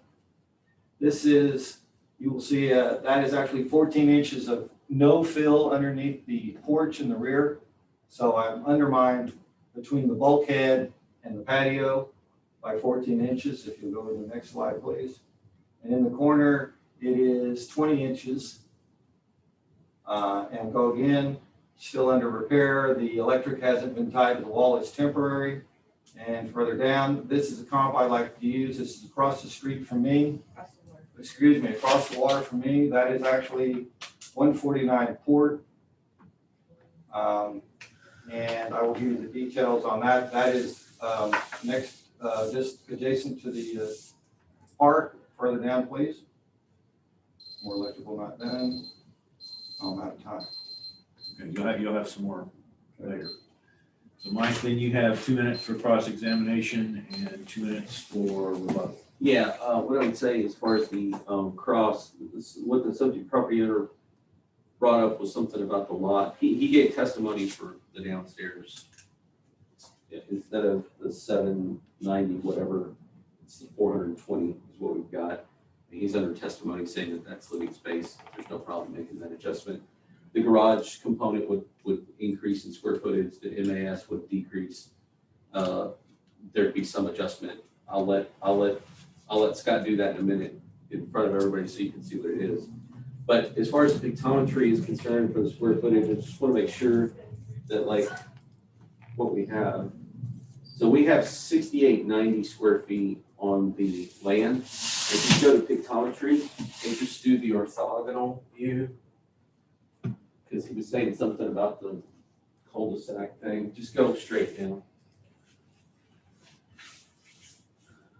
Again, you know, I don't know. I mean, like this looks like a circle. This is a straight line. So maybe there's a small chord here, but I'm just going to measure, you know, point to point. Obviously, everybody can see that this is not only shifted to the left, but it's shifted back is where the subject would be. So this whole thing is this way. Go ahead and measure the blue, please. What am I measuring? Yeah, just Here? measure the blue, measure the blue, because apparently, I mean, I don't know where the lot line is, so. The lot line is just parallel to the concrete slab, the driveway. So the lot line is like this? Yeah, but about 4 feet away. Like this? To the point. So just measure like right here and go like that, and then measure the land. Area or, Just, yeah. okay, area, okay, sorry, I'm not on area. Square feet, yeah. Yeah.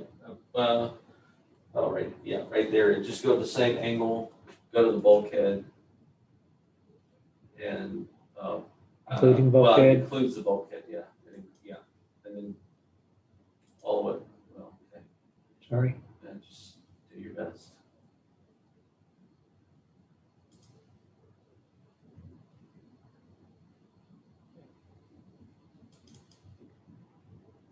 So that's 61,090. So 6110 is what it looks like. Is that a fair representation of what you That's got? enough. Okay. Well, sorry. I think this has been brought to our attention before because we have like a 5% off for that thing because it's on a cord. I don't know. I mean, if you want us to go to the 6110, we can do that.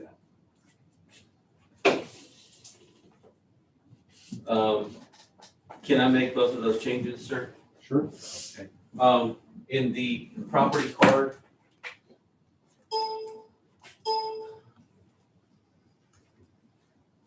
just pull it over.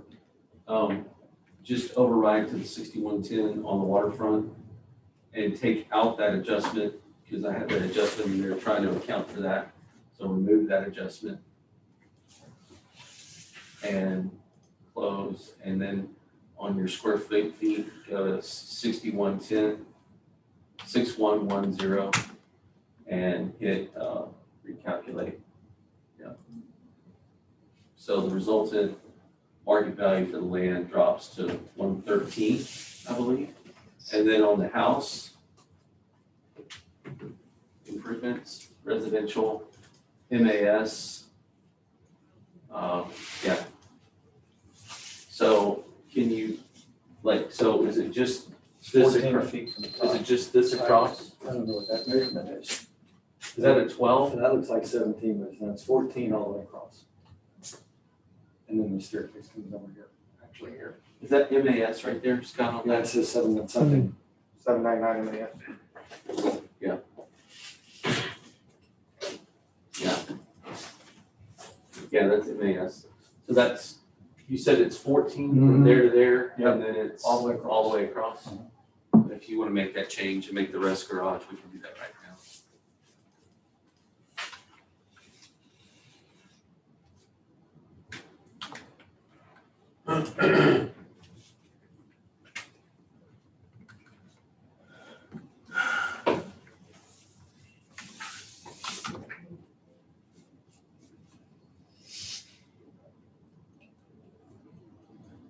And then just make garage a rectangle as well for the difference.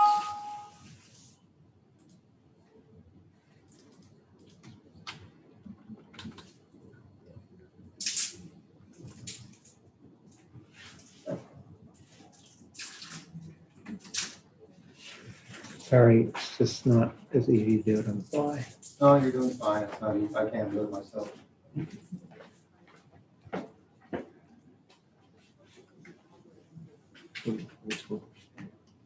Oh, I can move this down to 14. You don't need, it's just a square, just redraw it. Okay. 14 by, what was the record? 14 by 31? Because across the width, it's 14 deep from the waterfront back. I have 31 overall. That's probably outside that. Yeah, okay. Then can we use that, please? Sure. Thank you very much. But that's all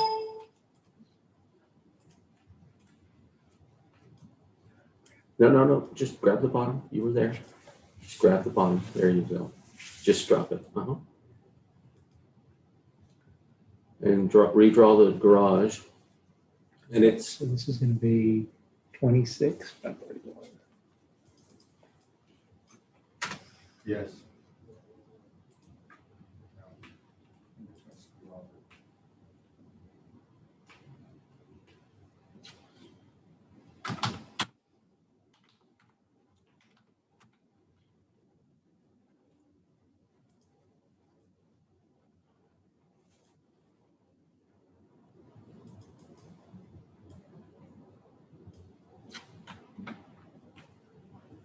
And then you'll want to move that porch over or whatever, yeah. There we go. Does that seem right to you? Yep. Okay, Thank you. certainly. We're just moving it down to where it makes sense. Does the porch make the difference, or is it just in right there, or I don't understand your question. is the porch, because normally things kind of end where other things end, or I'm just asking if they do, because that doesn't. The porch is only there because He's got it holds the his 2 stairway minutes. going up. It's not quite that wide. 2 minutes, yeah, while they come after they correct this, he'll have 2 minutes for rebuttal. Go ahead and hit save right there, right now. Yeah, I did. Okay, then go ahead and get out of it and go back to pictometry. I just want to see the side. Hit recalculate here.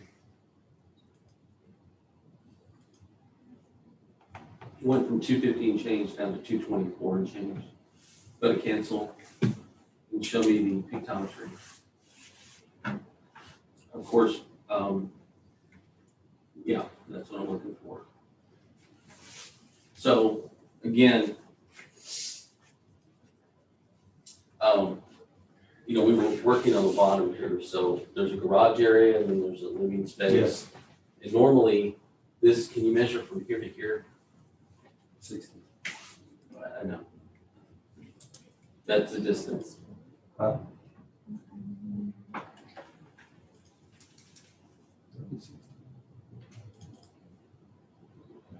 Yeah, 56. So 56, now, does that match the 14 by 26? Take off the 14, 14 from Show me 56 to this, 30. show me the sketch, please. You make that big.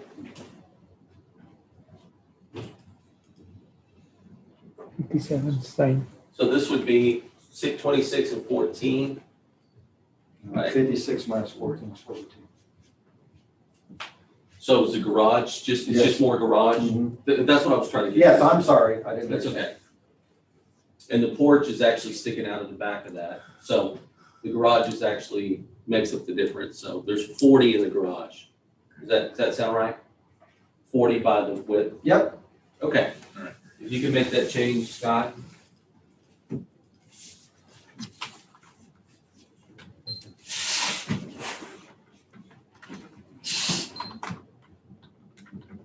Okay, you have 2 minutes for protest or rebuttal if you need it. Let's go down to my last couple of pages. Did you already do that, Scott? I'm doing it now. I'm Let him finish. getting these in the right Yeah, let him finish, please. place Wait, here.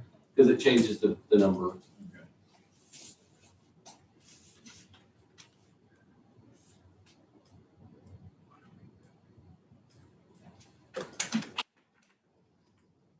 Adjusting floor plan.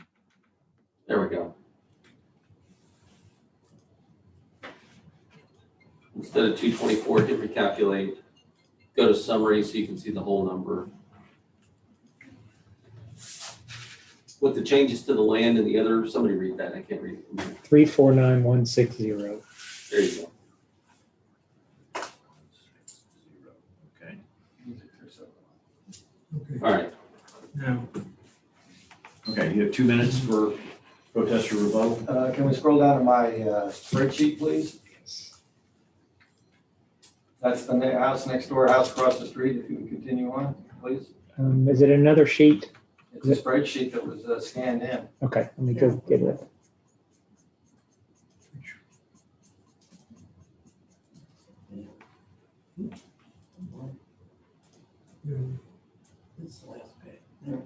Okay, I have to read mine now.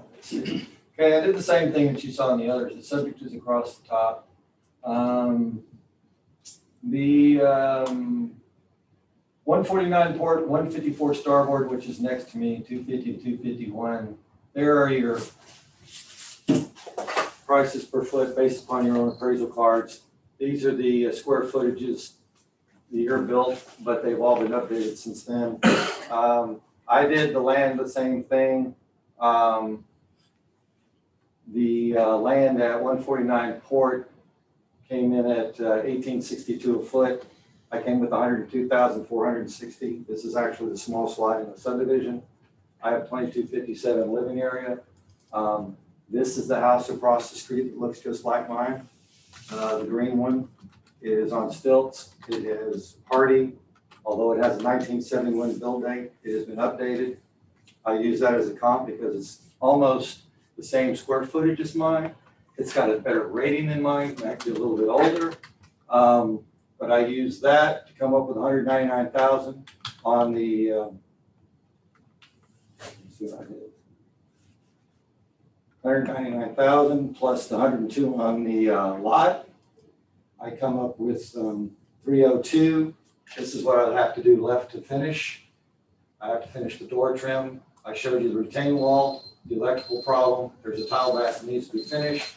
Those are my adjustments. That's my number. Okay. Mike, you have 1 minute for closing? In closing, there were some items brought up by the property owner, both for the size of the lot and the size of the house. I've made those adjustments. He's under oath saying that those were true and correct, so I made those adjustments. As far as the equity grid is concerned, I pulled other 5s and 5 SSs for my comps. They're right in line with the values that support the value that was the 371. Obviously, that number's been changed because of his previous testimony on the size of the actual house. I don't know what to make of this. Column E here is a price per linear foot. This is on a square footage basis, so I can't make any comparisons there. As far as the size of these other houses, I assume that if you got them from us, they're correct. They're different effective ages. Our market value supported, our equity is supported in our grid. Okay. You have 1 minute for closing. Any final thoughts? Sure. Equity is equity. House next to me is about the same price as mine. The house across the street is about the same as mine. They're going to compare one to the other. Everybody gets to live in the house. Somebody gets to live in it cheaper. Same house, same size, same square footage, same exterior finish. I'm an equity player. Y'all want to let people that live in a bigger house live there cheaper than I can? I can't stop that. And anybody that's telling you the property in this town doesn't sell by the linear foot is not reading the ads. I think my values, I'm showing you comps. I'm using your own material. I'm showing you on the same street.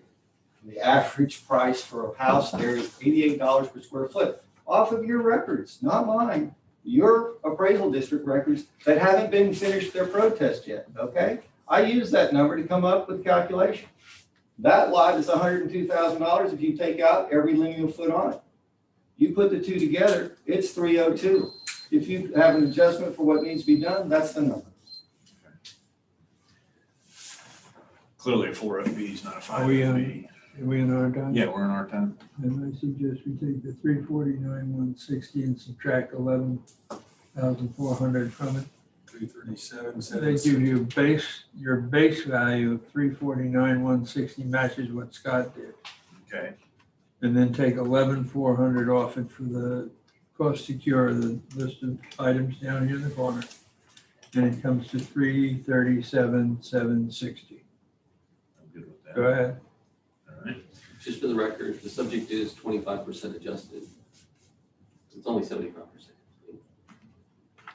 It's 25% adjusted. You've already adjusted It's that. already Yeah. 75%. It was in the property, yeah, it was in the property. You can go to the property card. It was presented as evidence. So the cost to complete, Yeah, you've see, already he's got it, indicated that. 75%. Gotcha. Okay, I'm good. 349,160 then? So that's going to go up another 25%? When it's done. 349,160. Yes. You take 450,000, there's not one. Okay, so on case ID 2021-293, account number 303 320 when considering Q1 incorrect appraised market value. Q2 appraisal ratio exceeds the median level of appraisal or equity value. I move to lower the 2021 appraised value from 371,690 to 349,160 based on evidence given by the owner. All in favor? Aye. Thank you, Mr. Shaker. Thank you very much for your time. Yes, sir. Question off the record? Does anybody else make a motion other than you?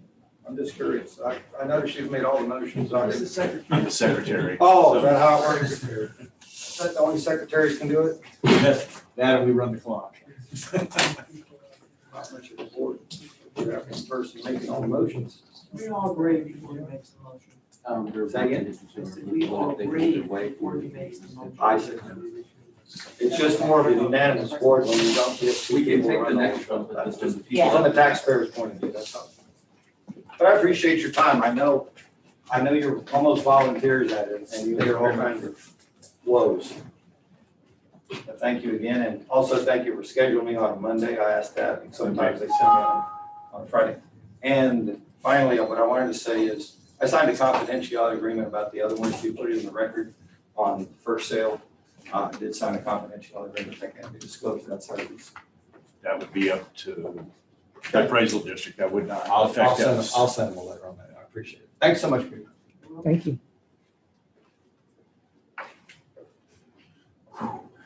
Thank you very much. You want?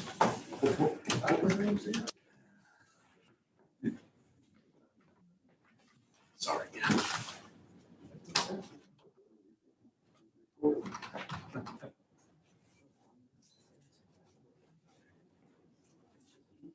Yeah. Yeah. Yeah. If anybody else wants to jump in there and do it. No. Yeah, somebody else. You got it down pretty good. It's fine with me. Yeah. We correct you if Cindy used it to doesn't do it make last sense or year. something. Since she was secretary. Yeah. She would make most of the motions. I do. That's true. You jump in there. Yeah. Who over here?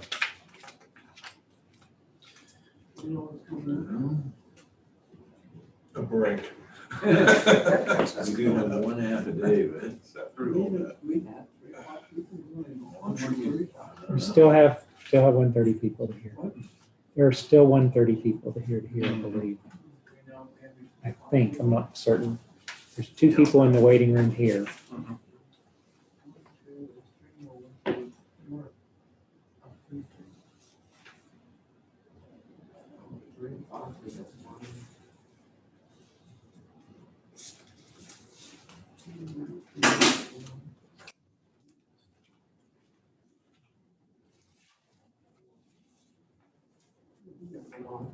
Yeah. They got a whole bunch of different stuff in there. Oh, I didn't I didn't get any lunch. This is great. I came right from corporate stuff. I didn't get. Lunch here.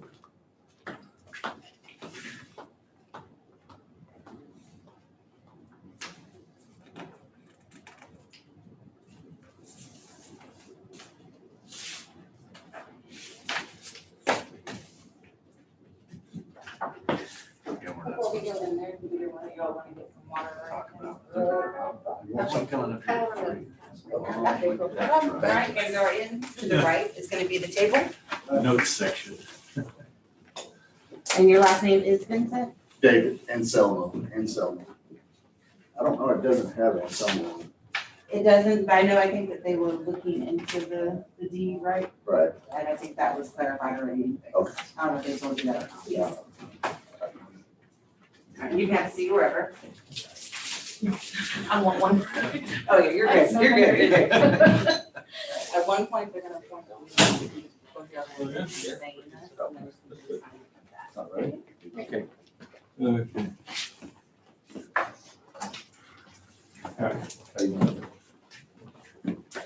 Beth, right after this, if somebody would contact the other person who's waiting on the phone, give them the same option. I've already contacted him. He's supposed to give me a call. He's at the dentist. Appraisal district. What number is it? Case 1122. Yes. 1122.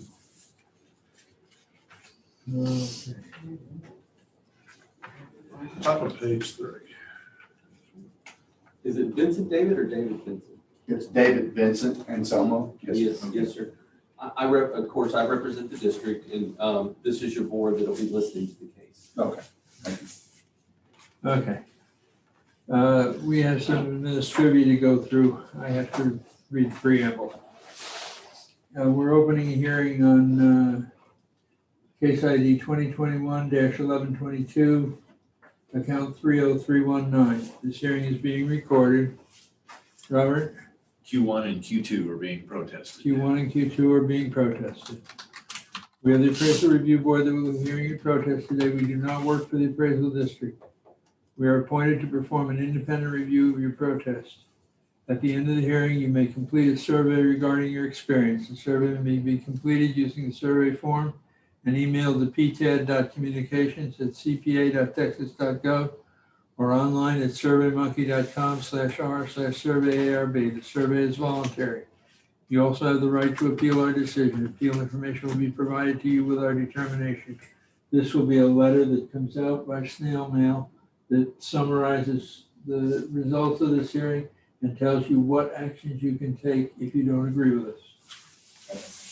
In accordance with Tax Code Section 4145H, all written material that has not been provided must be provided at this time.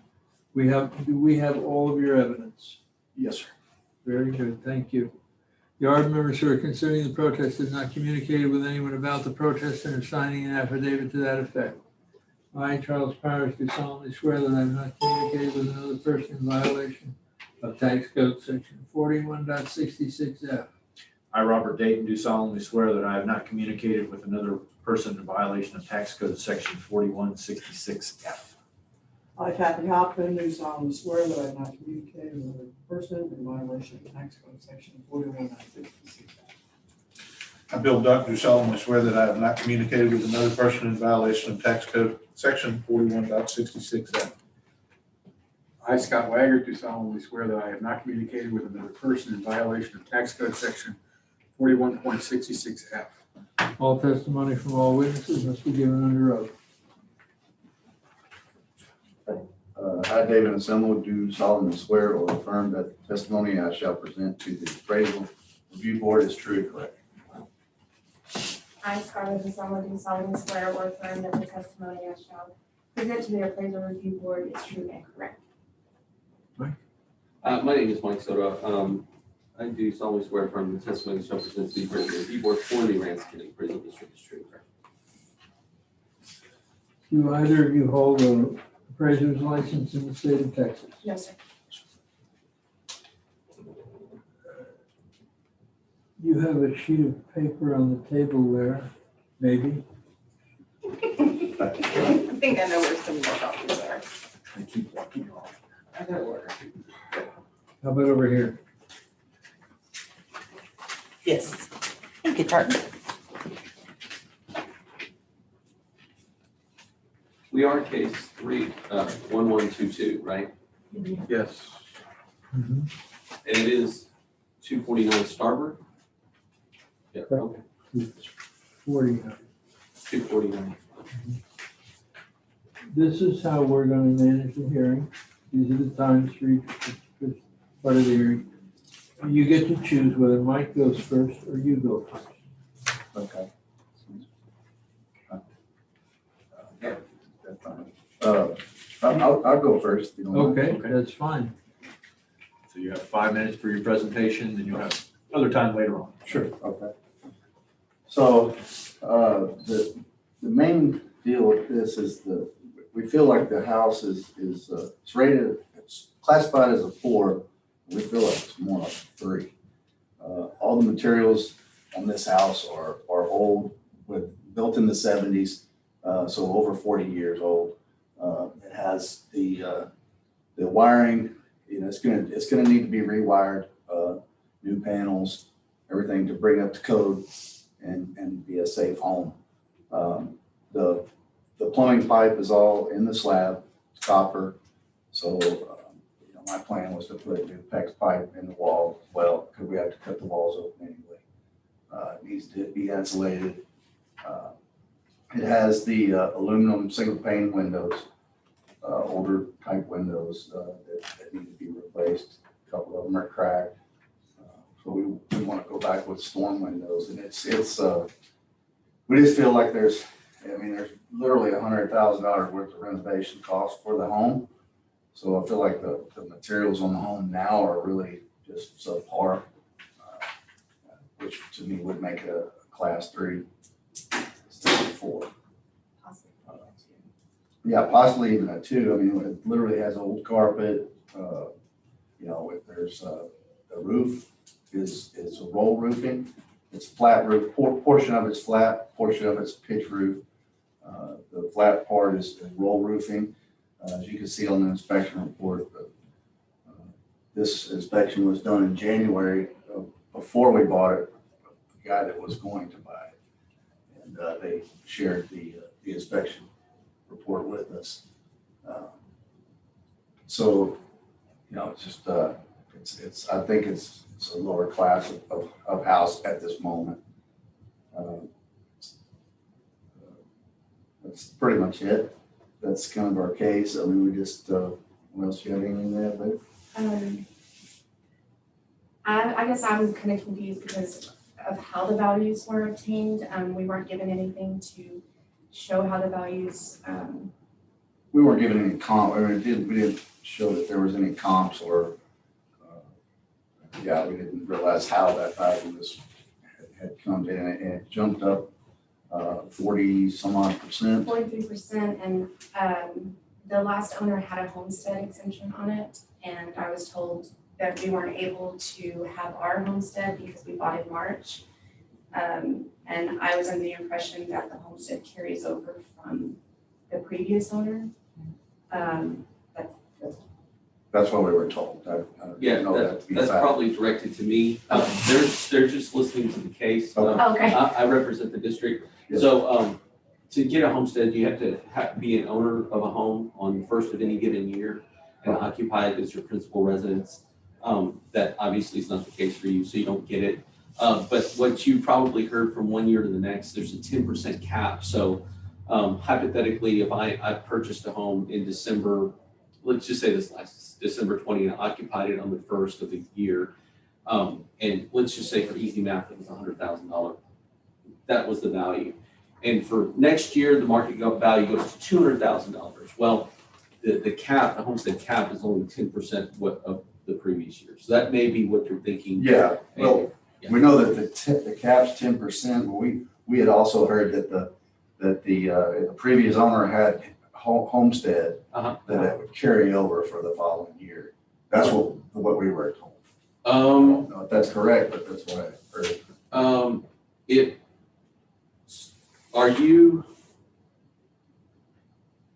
You're David Vincent, right? Yes, sir. Yes, sir. And Mr. Utex, I believe, was the previous owner. Utex. Mr. Hale? Hale, I'm sorry. Yeah, it would be there. It typically stays, whoever is the owner on the first of the year, but they can elect to remove it. So apparently they have elected to remove it. Okay. Yeah, they get to take it wherever they want. I mean, if they own another house on the first of this year and they wanted their homestead over there, then they can't not have it in two places. Right. So that's probably, I'm guessing that's probably happening. Yes, sir. Understood. How are we able to find out if that indeed did happen? Well, the fact that it's not there, if he had it last year, can you look at the whole history to see if there was a homestead last year? It says on the paper. Yeah, on this one, it says it's homestead exemption. Roll history. I don't show a homestead. I show disabled vet, disabled person, homestead over 65. What do you mean? Where do you see that? I'm flipping the light on. This is, yeah, but do you see how there's no values So he indicated? had no. He did not have any Okay, so he exemptions. didn't. Yeah, Okay, so and I that's just looked clarified. in the system. He did not have any Okay, so exemptions. that's clarified. Thank you. Certainly. Okay, so Mike, you got 2 minutes for district cross-examination and then 5 minutes for your presentation. Yes, I showed this transaction, like the subject property owner indicated, this is a recent transaction. I have it, the date as March of this year. Yes, sir. The value for the sale that I have for the subject is $329 and change. Does that sound right to you? What sounds right as far The as? $329, is that what you paid for the property this last year or a couple of months ago? That is what we have on our warranty deed. Okay, so that's a deed of trust okay. So deed of trust, you have a deed that typically says like something like 10 and other good and value, $10 and other good and value consideration. The deed of trust is what is a borrowed amount, so it's like consideration value. Typically you have like an 80-20 loan, but so the $329 is just what you borrowed for the property, is that right? It's what's on our deed. Yeah, okay, so it's sold in excess of $329? The house? No, Yes. No. It's sold for full $329? What we have on our deed is what we have on our deed. Yeah, we don't want to, we'd rather not disclose. what You don't we have to actually disclose. So just for the record, the subject property owners have indicated that the deed of trust is $329. And typically that's a loan value. Usually they're 80-20 loans. Sometimes people do better because of their credit and they do 90-10 loans. If they've been with the bank for a long time, or if they're like a if they're a vet or something like that, they may get 100% loan. For the record, the subject property owners have indicated that what's on the deed is $329. In relation to the classification, it's not a 3. A 3 in our classification system from a 1 to a 7. A 1 is a poor home, a 7 is an excellent home, a 4 would be an average home. We have it as a 4. Some of the things that they described had to do with like the age of the property and things like that. I'm going to go into my evidence at this point. What we have as far as, again, the information on the deed is $329,000. We use that as one of the comps in the grid. You can see that comp number 1 has no adjustments because it is the subject property at $329. We currently have a valuation of $334 and change on the subject. Here's another sale on Starboard in the same subdivision on comp number 2. You can see that comp number 2 indicates that one sold for $400,000. When appropriately adjusted with the subject property, it renders a value of $341 and change. Comp number 3 is on Port Avenue, also in the same subdivision. That one sold for $227. You can see on that one's a large land adjustment. Why is there a large land adjustment? Because that's a dry lot. So that's just, that's what's there. That one indicates a value of $333. The other one is on 110 Palm Drive. Again, also a dry lot. That one sold for $497. No, actually, that one's not a dry lot. That one's a wet lot. The 110 Palm is a wet lot because the land value is similar to the subject. That one sold for $497.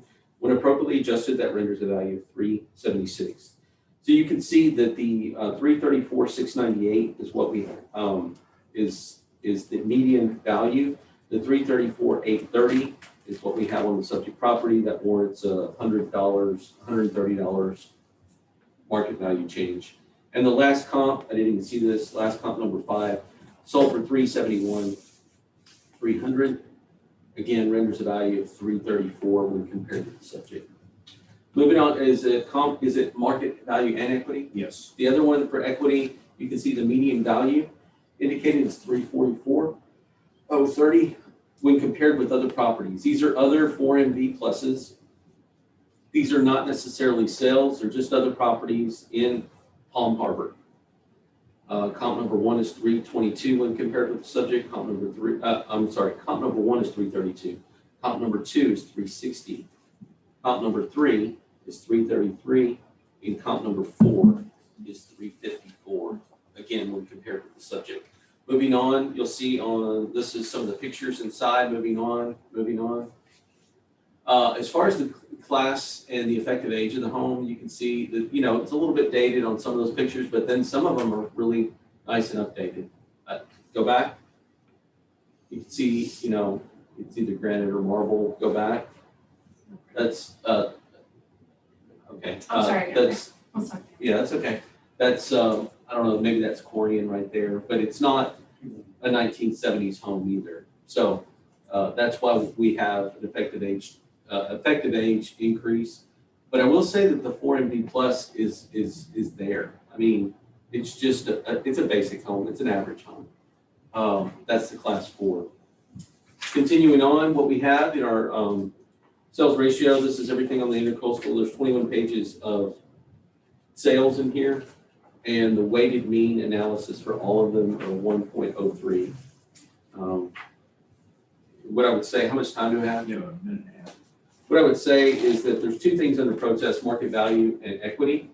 The subject property owners testified that what's on the deed is 329. That's the baseline. What I've supported with other sales, they've indicated that they do not want to disclose their sales price. That's okay. The other sales in the area support a value of 334 and change. There's a $100 warranted adjustment that you should do.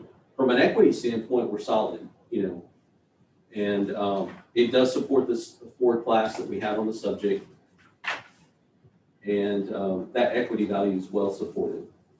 You can see that that we adjusted the effective age of the subject, and you can see some pictures of why we did that. Okay, that's what we got. So you have 2 minutes for cross-examination and another 2 minutes for rebuttal. So I'll give you 4 minutes on that. So I guess as far as the house and the needing updated, I mean, it's evident in the report from the inspector that the fixtures are not updated. They're leaking, they're not working, or need to be replaced. The tiles, old, leaks. They're P-lam tops, so they're not Corian or any kind of new tops. I mean, they're P-lam. The tile is old, and it's 4-inch white tile that's outdated. It needs to be regrouted at the very least. There's a lot of leaking on the roof, as the pictures show. It needs a re-roof completely. I mean, there's damage to the sheetrock on the inside ceiling from the leaks that needs to be repaired. The pictures in here explain what's wrong with the house. The pictures on the inside of that house, they look great because it's got furniture and everything, but it's not. They did put some vinyl plank flooring. It's cheap vinyl plank flooring that you can get at Lowe's. I mean, it's nothing big. That's about the only thing that was done to update. There was some paint put on, and a lot of the paint was just, they painted over the leaky spots in the ceiling. Yeah, the windows it says on the report that the shutters need to be removed because they're trapping water, leaking, and windows leak.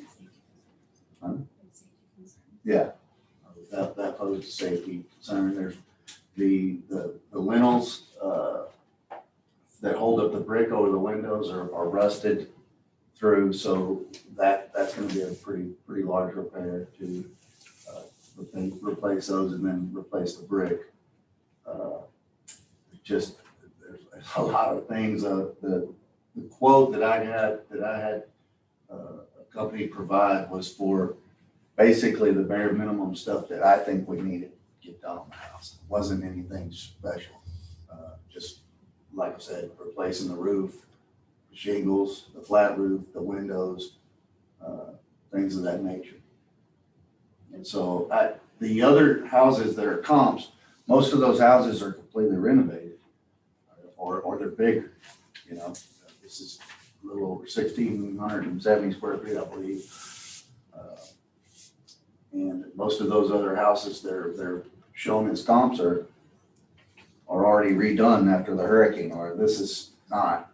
It is a 1970s house. Through and through, doors and everything. So we feel that it's not comparable to some of the other homes in the neighborhood that have been redone, updated. And their realtor.com pictures look good. I mean, this is the actual inspection report. So that's kind of the deal. It's definitely not a remodeled home like most of the homes in Palm Harbor. I guess there was one owner that lived there, and it's the same way the whole time he lived there, I guess. Seems to be. It has a lot of lipstick on it. Yeah.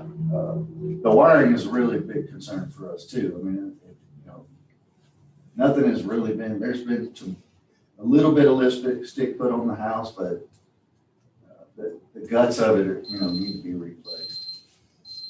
Okay. Mike, you have 2 minutes for rebuttal? This is my rebuttal time? Yes. Or are we into closing? You have 2 minutes for rebuttal and then we'll go to closing. Okay, what I would say in rebuttal is that, they're describing an older home. I have almost a 30-year-old home here. I have an effective age of 1992, so we agree with the property owners that it's not brand new. It was originally built in 77. We have had some effective age change just due to some of the interior being renovated. I mean, those are facts. Also a fact is that the subject property owners knew about all this stuff that was wrong with it when they made their purchase. All they're testifying to is 329. That's a baseline. That's just the bottom line baseline. They knew that. The definition of market value, and one in which you would transact a property for a reasonable period of time, in which the buyer and seller are both fully informed, working in their own best interest. In this situation, the buyer and seller were fully informed of all of these deficiencies and still gave north of 329. So, as far as all the comps being both bigger and newer, I mean, they're just not. Some of them are, they're older than yours originally, and they have different effective ages because of their renovations. But I'll draw your attention to comp number 4 in the sales comparison grid. That's originally a 1974 house. The subject is a 1977 house. That one, the subject was only pushed to 1992. That comp was pushed to 1999. That property sold for $497,000. This is not uncommon of things that are going on in that neighborhood. So, do I think that 334 is too high for the subject? No, I do not. In light of all the testimony that you've been given by the subject property owner, they knew about all of these things. I'm not disagreeing with you that there's deficiencies. I'm just saying that you knew about them and you still gave 329 for it, or north of 329. Absolutely. We actually didn't say what we gave for the property. Well, deed of trust indicates 329. Correct. That's not what we gave for the property. Yeah, I'm making the assertion that it's north. That home right there has been renovated. It sure has. Yes, sir. It sure has. And the renovation costs, especially today, are way up there, as everyone knows, material wise and labor is extremely high. And so for us to, yes, we didn't know what was on this report, absolutely, because we intended to buy a house that we had to fix up. But we didn't intend to buy a house that had to fix up and it go up $100,000 in value the month we buy it, or a few months later. I mean, that's just. Okay, you have 1 minute for closing. Any final thoughts? No, sir. Okay. That's it. That's it? Thank you. Mike, then you got 1 minute. Yeah, in closing, what I would say is that my equity grid is solid, supports the value by a $10,000 increase. The sales comparison approach on my grid supports the value with the exception of about $130. The deed of trust information shows 329. We have 334 on the subject. The subject property owner knew about the deficiencies prior to the purchase. As far as the effective age change going crazy, we don't have a new house here. We have almost a we have almost a 30-year-old house here, even with all of the effective age push. And so that's all we have. I think the market value supported. Okay. It's our, Mr. Vincent, you had indicated you have numerous repairs that need to be done. Do you have any kind of a cost to repair or an estimate of what? Yes, ma'am. I saw part, but I didn't see the total. Oh. It's down on the next page. It's sold to 101,000 and some change. It's in a carry return line fee. Yeah, but I'm not giving the second page. No, we have. Yeah, we have, yeah. I missed it, so I'm sorry. 100,000 there now. Yes. 101,700. So you knew that going in. Well, yeah, we didn't know the exact cost. We've got a proposal done. And that was a month or so ago, but we knew there were gonna be renovation costs. We knew that. We didn't know the extent, and didn't know that the cost would be that high, of course, but yeah, we did know we would have to do some things. What we didn't know is knowing that these repairs did have to be done, but also we didn't know that our Plus the taxes taxes were would gonna go go up up 40-some-odd%. 43% in the first couple of months that we owned it. We love living here, but the cost of renovation plus the taxes is just seems unfair. We haven't had it 100% complete. It's 100% complete, but it's also a 1992 house. I've said that 3 or 4 times. We say it's an old house because it is an old house. And if it needs things done, then the value goes up when they're done. But the cost Yeah, that we nothing's have, been done to this house. nothing's been done other than the floor and paint. Painting the walls, which literally they painted over some leaky spots in the ceiling. I mean, when they painted, they literally painted over the leaks. And you know, I understand that people just touch it up to sell it. I totally get that, but nothing else has been really done to the house. No MEPs, the AC literally, first couple of weeks, we had to replace the fan coil because the AC is 40-some-odd years old, literally. It's an original AC. 329. These repairs are not a result of Harvey. Ma'am? These repairs are not a result of Harvey. They're a result of just being It's not that I'm worried. 334, 698. Oh, okay, you wanna go with 329, okay. Some of these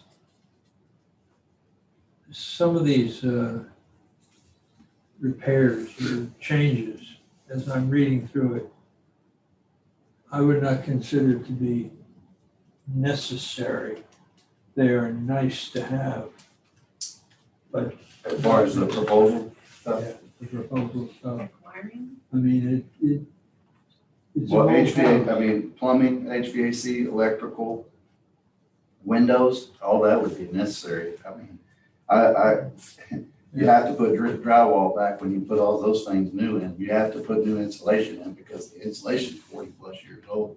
And it's then it probably becomes- inadequate as well. Then it becomes a 2021 vintage house. Well, I mean, it could burn down due to the wiring in that house. So I definitely have to get it fixed. I go with 320. You know, I didn't put things on here like new flooring, new cabinets, new tops. I didn't put that in because that's not necessary. 329. Where did you get that from? I'm at 284. How did you do it? 284. 284. Based on what? Based on some pretty significant repairs that need to be done pretty quick. But they knew about it.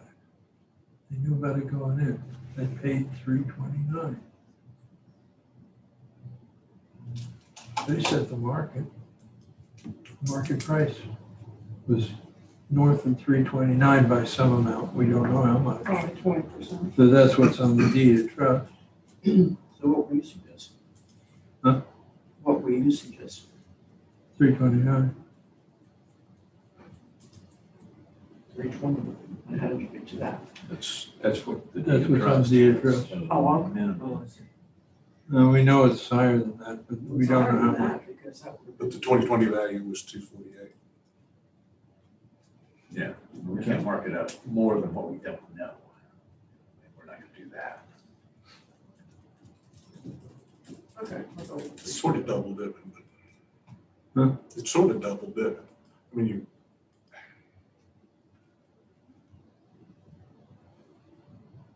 you're going from 248 to 334.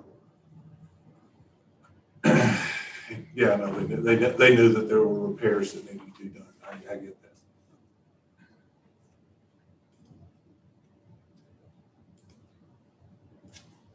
I'm good with 329. Okay. So I'm gonna make a motion then on case ID 2021-1122, account number 30319, when considering Q1 incorrect appraised market value or Q2 appraisal ratio exceeds the median level of appraisal or equity value. And we lower the 2021 appraised value from 334,630 down to 329,000. All in favor? Aye. I'll be the center. One dissent. Let the record show there are 4 ayes, 1 nay. Okay. Thank you, folks. That was good. Next one, 335. Person or? In person. Visit. It's in Selma. And Selma. You need to change that somehow. I keep on hearing something I can't. Say the last name again? Anselmo. Anselmo. Well, you know, incorrect name, incorrect values. Y'all have a good day. Thank you very much. Thank you. Thank you. Y'all do it. What's the number? 335. 335, I'll be right back.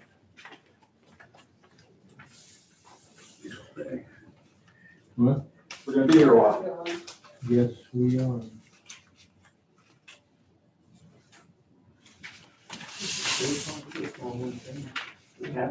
What the heck is 335? We Oh, I have some 3 o'clocks that are signed in. We have some 3 o'clocks that are signed in. What we're still working off is the 1:30.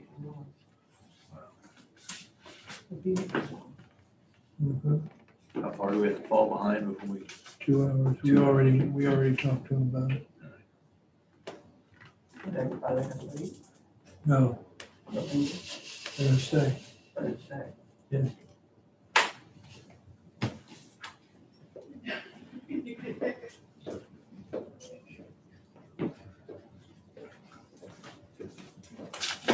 Yes, sir, take your time. Either one of y'all need anything, you're all good? Okay. I might get scared if that's good enough. We have some candy here. Alright. No. This is y'all's table. No. At one point, it doesn't, I did it there for the light, it doesn't blend. One point, Person number. Take your time. Sign it. I didn't know that. Extra. Not using that one, right? Oh, you don't like it? I'll trade with you. Think it's gonna work? Okay, you wanna open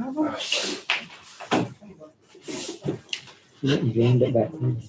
But this one has not, this is one of these, Just but throw it hasn't like blinked out. Take one out. You want to trade? Do you want to trade? I got it now. When your brain starts to get used to You're all something. over you now?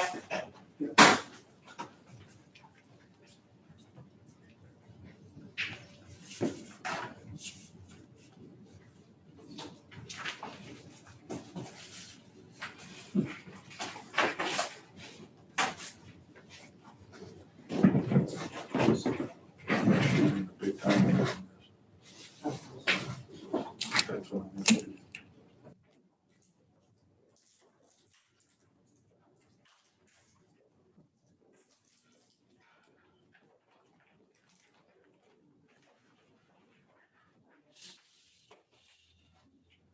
Three, 3, 5, is it? Yeah, did we do this before? I know. This is different. Okay. We have some administrivia to go through before we get started. If you follow along with me, I have some questions for you along the way. Yes, sir. We're opening a hearing on case ID 2021-335, account 65050. This hearing is being recorded. Robert, what's been protested? Q1, Q2, and also Q12, which involves incorrect appraised or market value land under special appraisal for ag use. So do you have an ag exemption on this? No. Hold on, may I see the document you're reading for it and put it up there so I can? Okay. You can turn the lights off for a second. Oh. Hopefully it's not too dark. No, it's okay. Actually, I had it, but. So Scott, it's under their protest form evidence. I know. Yeah, so show me where it's at, please. It's 335, right? Yeah. Protest form? Yeah. Yeah. So you have, oops. Yeah, I know. I'm good. Here's that.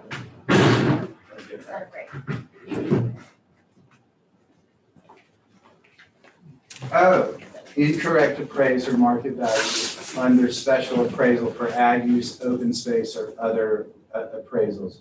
Yeah, I wasn't too sure, but I have some problems with classification of the property in certain aspects, how certain things are classified that pertains to my land. So I'm not too sure if you want to, can I just, if that's not the case, we can take it off. We just need to understand what you meant. That's fine. Yes, sir. Okay, We got it. so you'll present your Yes, I will. grievances or Okay. whatever, okay. Yes, sir. Okay. No I problem. will redress y'all. Okay. Got it, Mike? Thank you. Okay. Understood. We are the appraisal review board that will be hearing your protest today. We do not work for the appraisal district. We are appointed to perform an independent review of your protest. At the end of the hearing, you may complete a survey regarding your experience. The survey may be completed using the survey form and emailed to ptad.communications@cpa.texas.gov or online at surveymonkey.com/r/surveyarb. Survey is voluntary.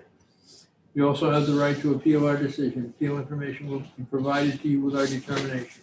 This will be a letter that you get after the hearing is completed. It'll have the hearing results, and it'll also have instructions to what you can do if you don't agree with us. In accordance with tax code section 4145H, all written material that has not been provided must be provided at this time. Do we have all of your evidence? Yes, sir. Okay. Our members who are considering the protest have not communicated with anyone about the protest and are signing an affidavit to that effect. I, Charles Powers, do solemnly swear that I have not communicated with another person in violation of tax code section 41.66F. I, Robert Dayton, do solemnly swear that I have not communicated with another person in violation of tax code section 4166. I, Kathy Hopkins, do solemnly swear that I have not communicated with a person in violation of tax code section 41.66. I, Bill Duck, do solemnly swear that I have not communicated with another person in violation of tax code section 41.66F. I, Scott Wagner, do solemnly swear that I have not communicated with another person in violation of tax code section 41.66F. All testimony from all witnesses must be given under oath. I, Cindy Carlson, do solemnly swear or affirm that the testimony I shall present to the appraisal review board is true and correct. I, Jeffrey W. Hutt, do solemnly swear or affirm that the testimony I shall present to the appraisal review board is true and correct. Thank you. My name is Michael Soto. Do solemnly swear or affirm the testimony I shall present to the appraisal review board for the Aransas County Appraisal District is true and correct. Before, I have a question to interject at this point. You asked me if I had provided all of the evidence to y'all. Yes. And I have, but is the evidence, has the district provided you all the evidence that you're gonna use? No, we're looking at the evidence as it is up here. The question is whether you gave it to the district to be scanned in so that it could be displayed up here. Okay, So if I have evidence that's outside of that, what I've given you, I can still use it? No, I know, but what I'm asking of no. is same for the district, right? Right. The only thing they can use in terms of is what they provided us in terms of 3 comps, 3 equity comps, 3 sales comps, and the sales figures on the sales report we got. Yes. Yeah, the things that, Right.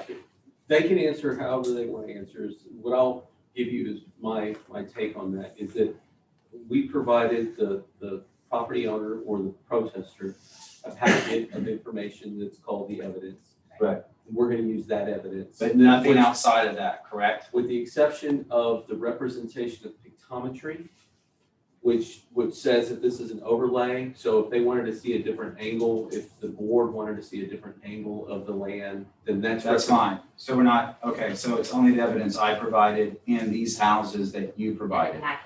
in the packet. So like the sales ratio report is in there, any of those that we could look at. I mean, I can bring to support my case or not support, you know, what, or rebut or whatever. Okay, perfect. I'm good with that.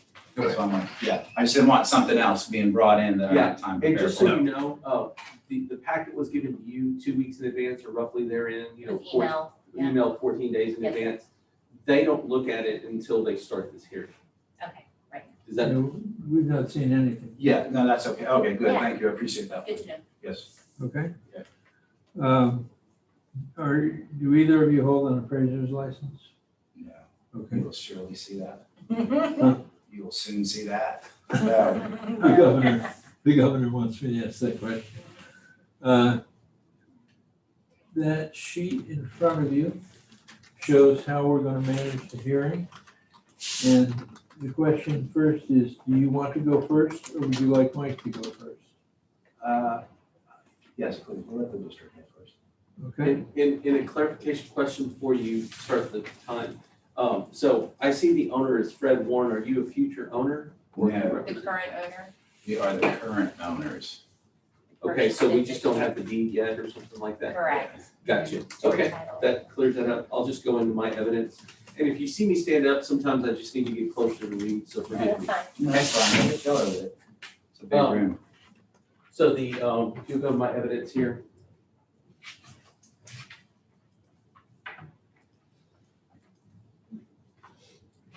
Right, the subject was listed at 299.5. The sale price is not known. Go to next. We still have it under Fred Warren. We adjusted the percent complete from 50 to 75% complete. We have a 4 VS, so we have classes from 1 to 7, 1 to 4 homes, 7 an excellent home, 4 is an average home. DS stands for vinyl siding. It has a detached garage and carport area. It's a 2-story little house. It is on 9.09 acres. If you'll look at those acres, pull that up, notice that there's 3 different segments. We have like just the square footage. We do have a barren or wetland area or a low area. Sometimes that's called acreage lake. Sometimes we break it out that way. In this case, this is a 1/3 of an acre that's associated with that. And then continue on. This is the second card. And this is, I guess, lot 64B. And so at some point it was 2 different lots or surveyed in one, like 64A, 64B. The total summation of the land value is under 53,260. If you go back to the first card, it looks like the 122, pull it down a little bit. So you've got the 122 plus the 153 gives you the 175 and change, okay? You said 275. Did I say 175? All right, we'll see y'all later. Yeah, the 275 and change that we have on subject. There's, as you heard from the property owner, they're, I guess, correct me if I'm wrong, they're not protesting ag, so there's 2 things under protest, market value and equity. He did say that he'd like to address some specific characteristic of the land. He'll have an opportunity to do that. Moving down, you can see that this is the land element for the subject property. This is a representation of the acreage that's there in the blue rectangle. I assume that the lakey area in the back is the 1/3 acre thing that we're talking about, or the wetland area. Continue on. What are some sales in the area? We don't obviously have the sale for the subject property, so we don't know. We'd love to know the answer to that. The comp number one, the sales that we do have, we have at 208 Wisher. This is a very recent sale, January of 21, sold for 404. Now, what are some comparisons and some contrast? The subject is a 4 BS and the comp is a 5 and B. 5 is better than a 4. So there's an adjustment there. There's a negative adjustment there. That's a masonry veneer home. It's better than a vinyl siding home. Furthermore, it's bigger than the subject. So there's a negative adjustment for, there's a negative adjustment when you get to the overall element, when you get to the overall size for that. It is newer than the subject from the effective age standpoint. So that is indicated there. You'll see that there's a manual adjustment here for the, if you'll pull this up just a little bit. The subject is 75% complete, all comps are 100% complete, and include an adjustment account for this. Sometimes we do it on that line item so you can see that a little bit better. I believe that's what this one is right here. Again, that $404,000 sale adjusts all the way down to 282 and change when compared with the subject. Subject is currently assessed at 275. This next sale is a 4 as well. It's a 4, just like the subject. What's the differences? Well, the comp is much newer, 2019, versus the effective age of 1983 for the subject. Notice that it was originally built in 1978, 1983. There's only a 5-year effective age change.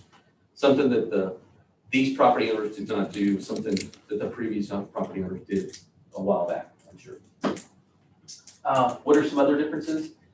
That one's only 760 square feet, and that one sold for 142. Sold for much less, but it's much smaller than the subject property. When you do all the comparisons for all the individual elements, this one was on, pull it down just a little bit. Pull it down. Okay. Lone Star Road, this is also in that prairie outfield downloads area. That one, I can pull it back up. That one I just got to 281 and change.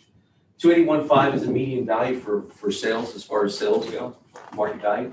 Continue on. Comp number 3 is also in that Lone Star Fulton Outlets area. This one sold for 239.5. For BS, for FB, 3,400 square feet of living space as opposed to 1,140. This is old, this is new. Both are appropriate adjustments. You look at the land values, this was a much smaller piece of land as well. That one sold for 239,500. When appropriately adjusted, you can see this is a brand new home compared to an older home that we have here. The adjustments are there, 230,000. The median value is 281, which supports the value of the 275 that we have on the subject. Moving forward to equity, these are not necessarily sales. They're just other properties in the Fulton Outlet area. Median value is 282 and change. I'll get to that in my rebuttal. Okay. So you have 2 minutes for cross-examination and then 5 minutes for your presentation. Okay. So are you going to accept his values that he's given you in terms of, am I supposed to argue these values? Because the guy who lives at 2301 Lone Star is behind me in line, and I listened to his case and I think he's going to win and have it dropped. So if he has it dropped, why am I arguing that value? These values have not been set. I mean, shouldn't that evidence be thrown out? Is that a question for me or the board, sir? I guess it's for the board. Like what can we keep here in terms of evidence? Am I supposed to argue on any of these? If this one's going to be that, how can I argue? How can he use this market value? That's not the market value. Shouldn't he use? That hasn't been changed yet. That's right. So shouldn't he be using last year's market value? No. This year, January 1st. January 1. But But if he's that's, protesting it, it could change. but it could after- change. It's not after sold ours. yet. When I went to y'all's website, I saw that, if you could. When I went to the website, I guess I'm just my 2 minutes. I guess it said that these are not finalized numbers when I go to Nueces County also. But you're asking me to argue against numbers that aren't finalized. Do you know that that one of those is going to be protested? He's in the waiting room. Do you know?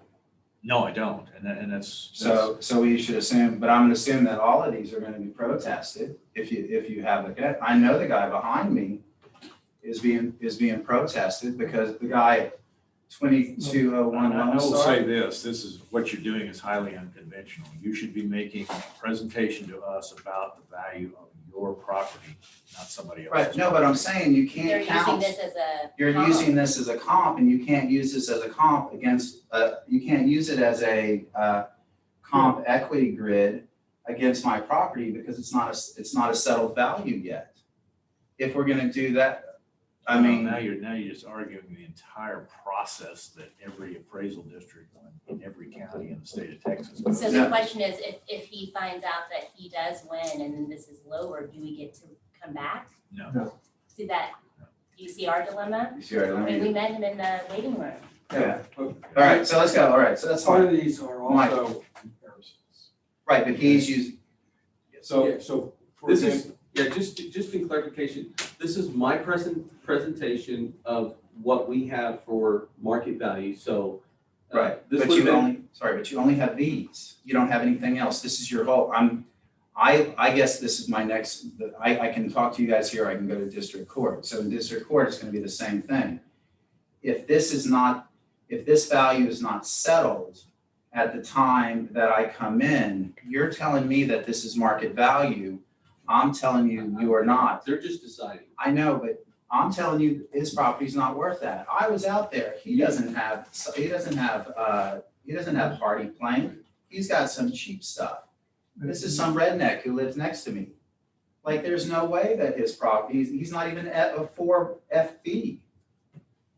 So, We need to be addressing Yeah. your property. okay, all right, that's fine. Okay, my property value. So if you would go back to the, first page. Okay, so go down. And it says, just a little bit lower. I'm not gonna protest the house. I'll take the property value of the house. That's fine. I'm only contesting the land. The land last year was 150,000. This year, it was 50,000. This year it's been appraised up 150,000. Now, if you look right here, and this is one thing where I may think it is. If you look here, it says that I have 1/3 of an acre. Okay, that's wetlands, and so please, if you go back, can you go to the overhead picture? Like, so the wetlands that we're talking about is through here, it's through here, it's through here, and if you notice, it kind of goes through here, right? So these are the real wetlands issue. Now, you might say like, that's just some sort of like, I need to take up with, I understand. However, could you go up and I need you to look at the Aransas County appraisal district site, because last year, if that wasn't 0.3 acres of land, however, it was much bigger. Last year, if you look, I can show you that so you don't have to. I don't think this is evidence. So this is this year. Wait a minute. No, you didn't submit put that as into evidence. No, sir, it's y'all's website. It's not our website. It's- We it's don't work my for the website. appraisal district. Okay, but the appraisal district is, I didn't think I had to because I thought they gave me these numbers based off the website. Last year, I had 1.5 acres Yeah. of wetland. Yeah. Sir, Don't- sir. don't- Yes, sir. What- Is that not what- true? What would you like to see last year's What would you like to see? Well, I don't understand why What this page is year that? you're telling me. So last year on your CAD, when you go to it Mm-hmm. and you pull up what the acreage is, Uh-huh. the wetlands acreage has me at 1.5 acres. However, if you go to this year, that acreage has somehow been shifted to a third of an acre.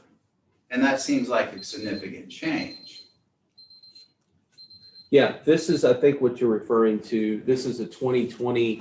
It was 1.5 barren or wetland, and I guess what we looked at was just the lake area. Well, you told me you on this same thing Okay, go here, ahead, so hold the on. last time you did a topography test Okay, we need to. would have been 2018. So that's one thing that I think needs to be changed, but go ahead, I'm not. Mike, you have 4 minutes, then 2 minutes for cross-examination and two minutes for protest or rebuttal. Yeah, I guess in answer to the question, what did we have last year? We pulled that up on the screen. I guess what we're just looking at this year is just the lake, just actually what we know is wet. I don't know what's presented. I don't have any evidence I don't have a wetland survey that I presented as evidence.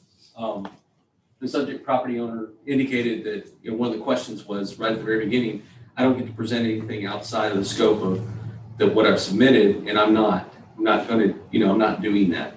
I will answer questions directed at me in cross-examination. I will answer questions directed at me by the ARB. I don't know. I do know that last year in our record, we had 1.5. This year we have 0.3. I think it's just for the lake. Is that other area wetland? I don't know. How can you appraise my property if you've changed it? If that just be done? Like with I'm just asking you, the gray area, the brown area. Oh, all of this is wetland. So what they did, we're out here on Prairie Road. And Prairie Road, first of all. It's my time or what's Sorry. It's your time. Yeah. It's your time. Sorry. What I would say is that, if the board wants me to measure this and I just want to be clear, does the board want me to measure this and make an assumption based on what's going on? Because they haven't presented to you any evidence. They haven't provided any document. So I'm willing to answer a question and I'm willing to make any measurement you want me to make. But what I can make is, I can make a measurement of that lake as well. I just want to know what's going on here, because this is highly irregular. Yeah, I'm not seeing it, and no evidence has been shown here that that's wetlands. Well, yeah, I haven't presented any evidence. But I do show a card that had 1.5 last year, and we made a change based on the market value of, hey, this must be good land. Oh, Jesus, serious? Based on a I'm market. sorry, I On apologize. a market price? I apologize, go ahead. We are talking about market value, are we not? Are we talking about something else? Well, I guess So- listing so price. I'm addressing the board. Q1 and Q2. Right, market value and equity. And all I presented is the evidence here. What could have caused you to change it from 1.5 acres to 0.3 acres? The market that a reaction to visual? something, the market reaction to something. The market reaction to something. I understand that I don't know, because I'm not looking at the records, and I haven't provided any evidence in this hearing that says this is wetland area. So without looking in the history, which I can do, without looking at the history, I don't know if there's a wetland survey for this property. It's very rarely done. Once that's done, then that property's kind of marked in a way. Could a person say, hey, this is all wet, you should discount this property? Yes. Can this property owner do that? Yes. They have every right to say, Mike, I think you're wrong. I think this property over here is crap, or excuse my language. I think this property over here is very unvaluable or not very buildable. They get to say that. But then we're always tied back to market value. What's the market value of this thing? It's listed for $299. I got $274 on it. Subject property owner, one of the questions, did you pay more than what we have on Did we pay more? Did you pay Did more we pay than more? than the 274? Did we pay more? No. No. Okay. Would you like to give us that piece of information? No. Everybody else said no. Right. That thing is always relevant. Yeah. And when it's tied to this right here, it's explainable and relevant. So, but go ahead. So you got 2 minutes for So rebuttal. the market We'll changes what becomes a wetlands and what doesn't become a wetlands, and it changes because of the market. No, it's same value. But but it's not. A wetlands is a classification of property that cannot be built upon, and you can't change it every year. There has to be some sort of criteria, or then you just have people in the appraisal district saying, oh, this is this and this is this. Okay, none of the property that has been presented in any of the evidence has to do with our property. It has all been on Lone Star Road. If you go through and look at his, none of it has been for the same size as ours. There was a gentleman who came in earlier today and argued that a lot of the lots that he was being compared to were in Fulton, and I suffer from the same thing. This property went on the market, and it was a developer property, and they looked at it as development. We understood it wasn't. We understood what the same property was valued at. I gave you a comparison. And anyway, on none of the comps that he's presented to you, have you seen an increase from 2018 to 2019 in land value? Just so you know. The only property that's like ours is the property that I gave y'all in the evidence, the Valdary Road property. Valdary Road is a road that's kind of like ours. Ours is worse because, as you know, you go through the transfer station, I don't know if y'all have been down Prairie Road, but you go past the transfer station, the backside of the dump, you go through Fulton that has no sort of regulation, you go through the recycling station, and you go back to our property. Valdary Road is the only property that's where within the city that's comparative to ours that's sold, their land value has not increased. Okay. Mike, you've got 1 minute to close. Yeah, leave it there. And on Baldery, so Baldery Road is like, I don't know, like a mile and a half south of the Rockport city limits. It's on the interior, which is, like the subject, it's on the interior, but it's probably 4 or 5 miles from the subject property. It's not Fulton Outlaws. It's not Fulton Outlaws, I would say that. If you're looking for a reason why we change market value, it's because the market tells us to change things. I know that's a generalization, but we're just trying to get to the correct market value. If the subject property owner said they didn't pay 274, they didn't pay 274. I want to be accurate. At the end of the day, I just want to be accurate. And I want to be able to be justified as well. And I'm just making a statement. Our comps and our equity support the value for the subject property at 75% complete and with all the conditions of the subject. Okay, you have 1 minute. Any final thoughts? No other property sold within the city like ours that is comparative, and you have to take it the size of the lot, what's on it, and this is the only one. You can say market value changes, but when your land value changes from 50,000 to 150,000 in the course of a year, and no other property on that road has sold, like, you have to wonder why. Why? Because I'm next to an airport, because I'm next to the dump, because you pass the recycling bin. The value of that property is not what you are saying it is.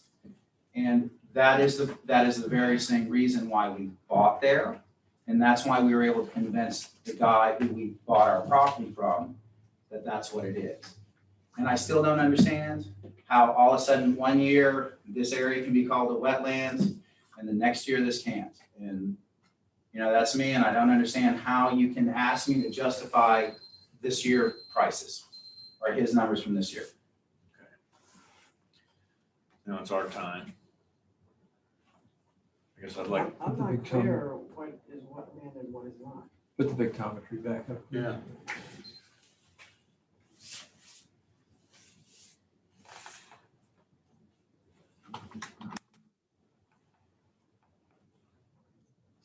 Point out the wetlands to us on your map. Well, so I have sworn to be honest, so I'm gonna tell you exactly what it is.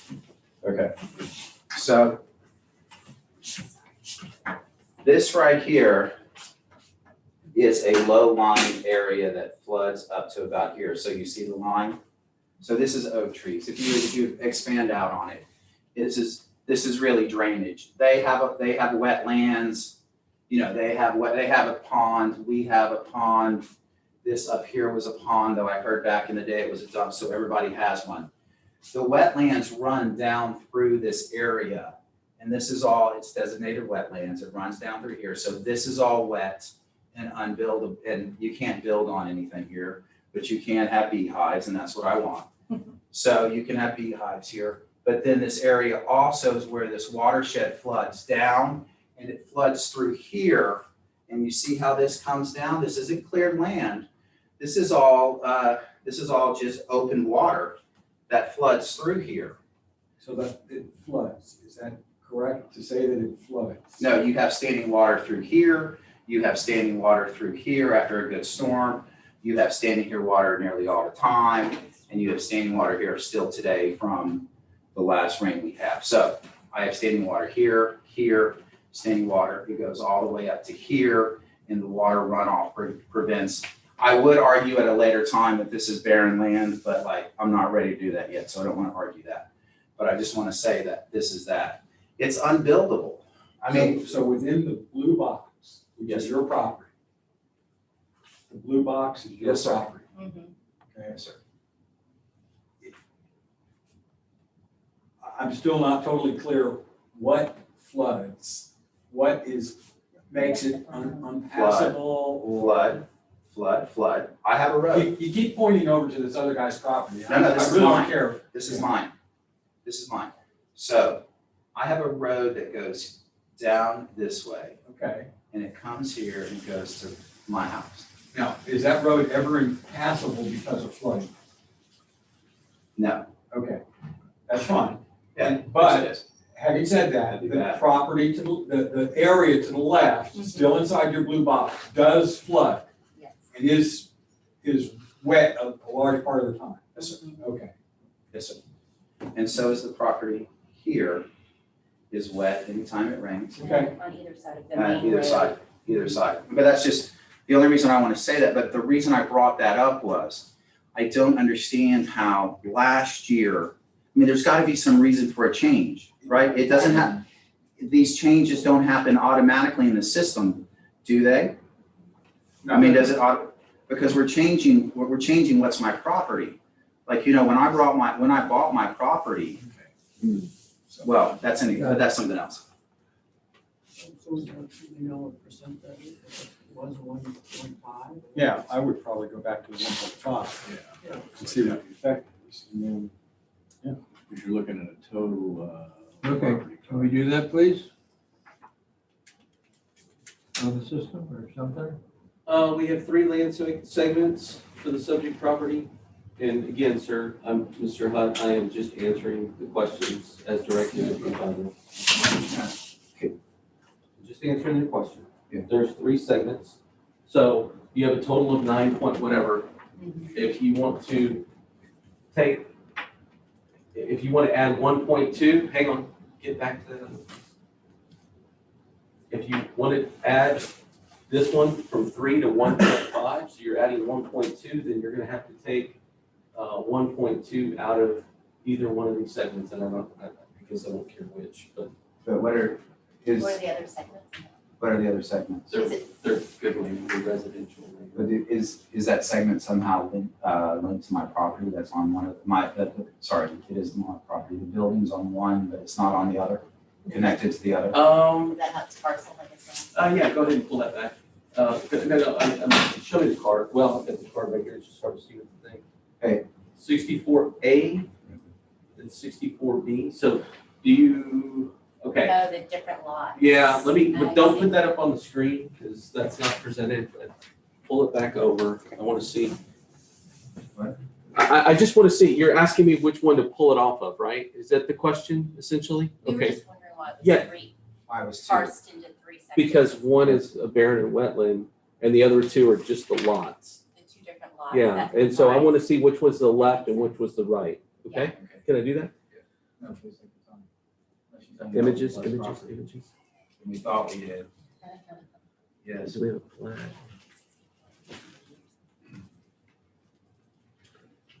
Okay, 64A, 64A is the left one, and so 64A is this, just for the record, 64A is the left one, 64 is the right one. So I would like to make the change to 64A. Do you agree? That's fine. Let's go. Okay.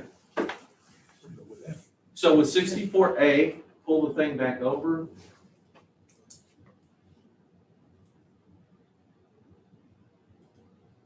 '64A, you're gonna have to find which one that, I think it's that one. 64A. Yeah.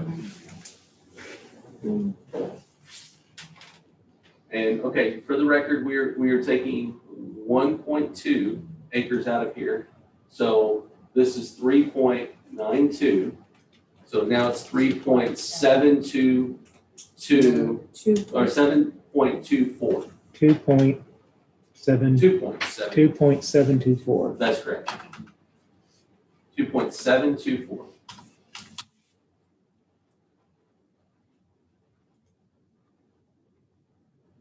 Recalculate, you have to hit recalculate.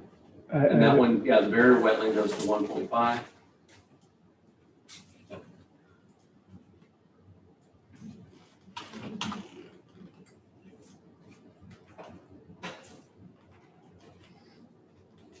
Go to summary.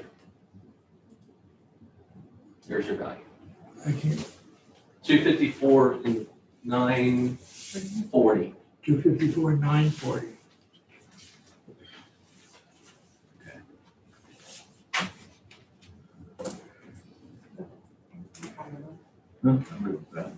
Okay. So on the case, Bill, Yeah, I guess, I don't know if to belabor it. We said 1.5. I hadn't seen anything that said 1.5. We had Did we- last year's did we- record. did you look at it? You looked at it, right? You can look at last year's numbers. We pulled it up on the screen. Mr. Okay, Hudson if you will guys, testify. if you looked at it, saw it, that's fine. I just was thinking we were pulling this out of our pockets or something. Okay. Mr. Hudson, do we agree that the 1.5 was there? last I agree year? that, absolutely. That's, yeah. Okay, thank you. Yeah. okay, all right, so on case ID 2021-335, account number 65050, when considering Q1 incorrect appraised market value or Q2 appraisal ratio exceeds the median level of appraisal or equity value. We've answered the question on the incorrect appraised market value as it deals with the ag piece. I move that we lower the 2021 appraised value from $275,490 to $254,940. Second. All in favor? Aye. So you lower the value of the, how much of the land get lowered? The land got Total lowered, went from 275 to 254. right, but how about particularly on the land? You pull back over so you can see. Yeah, I just want to see particularly like the land itself. Oh, when they recalculate. Go to summary, like actually do a print preview so you can see the card. Okay, thank you. There it is. So the land went from 50,000 to 130,000, like only a jump of like 75%. Or more than that, I guess. No, way more than that. Like, okay. All right, that's fair and equitable. Okay, we're done. I was a little facetious, but that's okay. Thank you, everyone. Thank you, guys. Thank you. It was Christina, right? Yes. Christy. Christy, I go by Christy. thank you so much. Thank you. Yesterday. As soon as it says, I think it might be yours.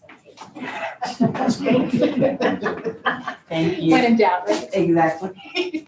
Y'all have a good one. Thank you too. Go the way out. No, I think I'm starting. Great. Thank you. We have a phone call, and then we have 3 o'clocks. Yeah. So, Remember how we were complaining not too long ago about all the no-shows? We never complained. Yeah. You were the one that was complaining. All right, next one's gonna be on the phone. This is still the 130. It's our last 130. It is 361 for the case number. Before we jump into it though, I do have a question. Mr. Fisher called, he's on the 3A docket. He has 3 accounts with another Mr. Smith and Mrs. Smith that are gonna be together. And they are asking if they can go ahead and just reschedule, not have to wait till the 5. I agree to reschedule. Yes. Yeah, we all do. Okay. All right, so this one's 361. Does that make this the last one then? No, we do have one for the 3 o'clock in the waiting room. In the waiting room? Mhm. Okay, We will get out of here before midnight. maybe. So are we ready? 361, right? 361. Now you know what it used to be like.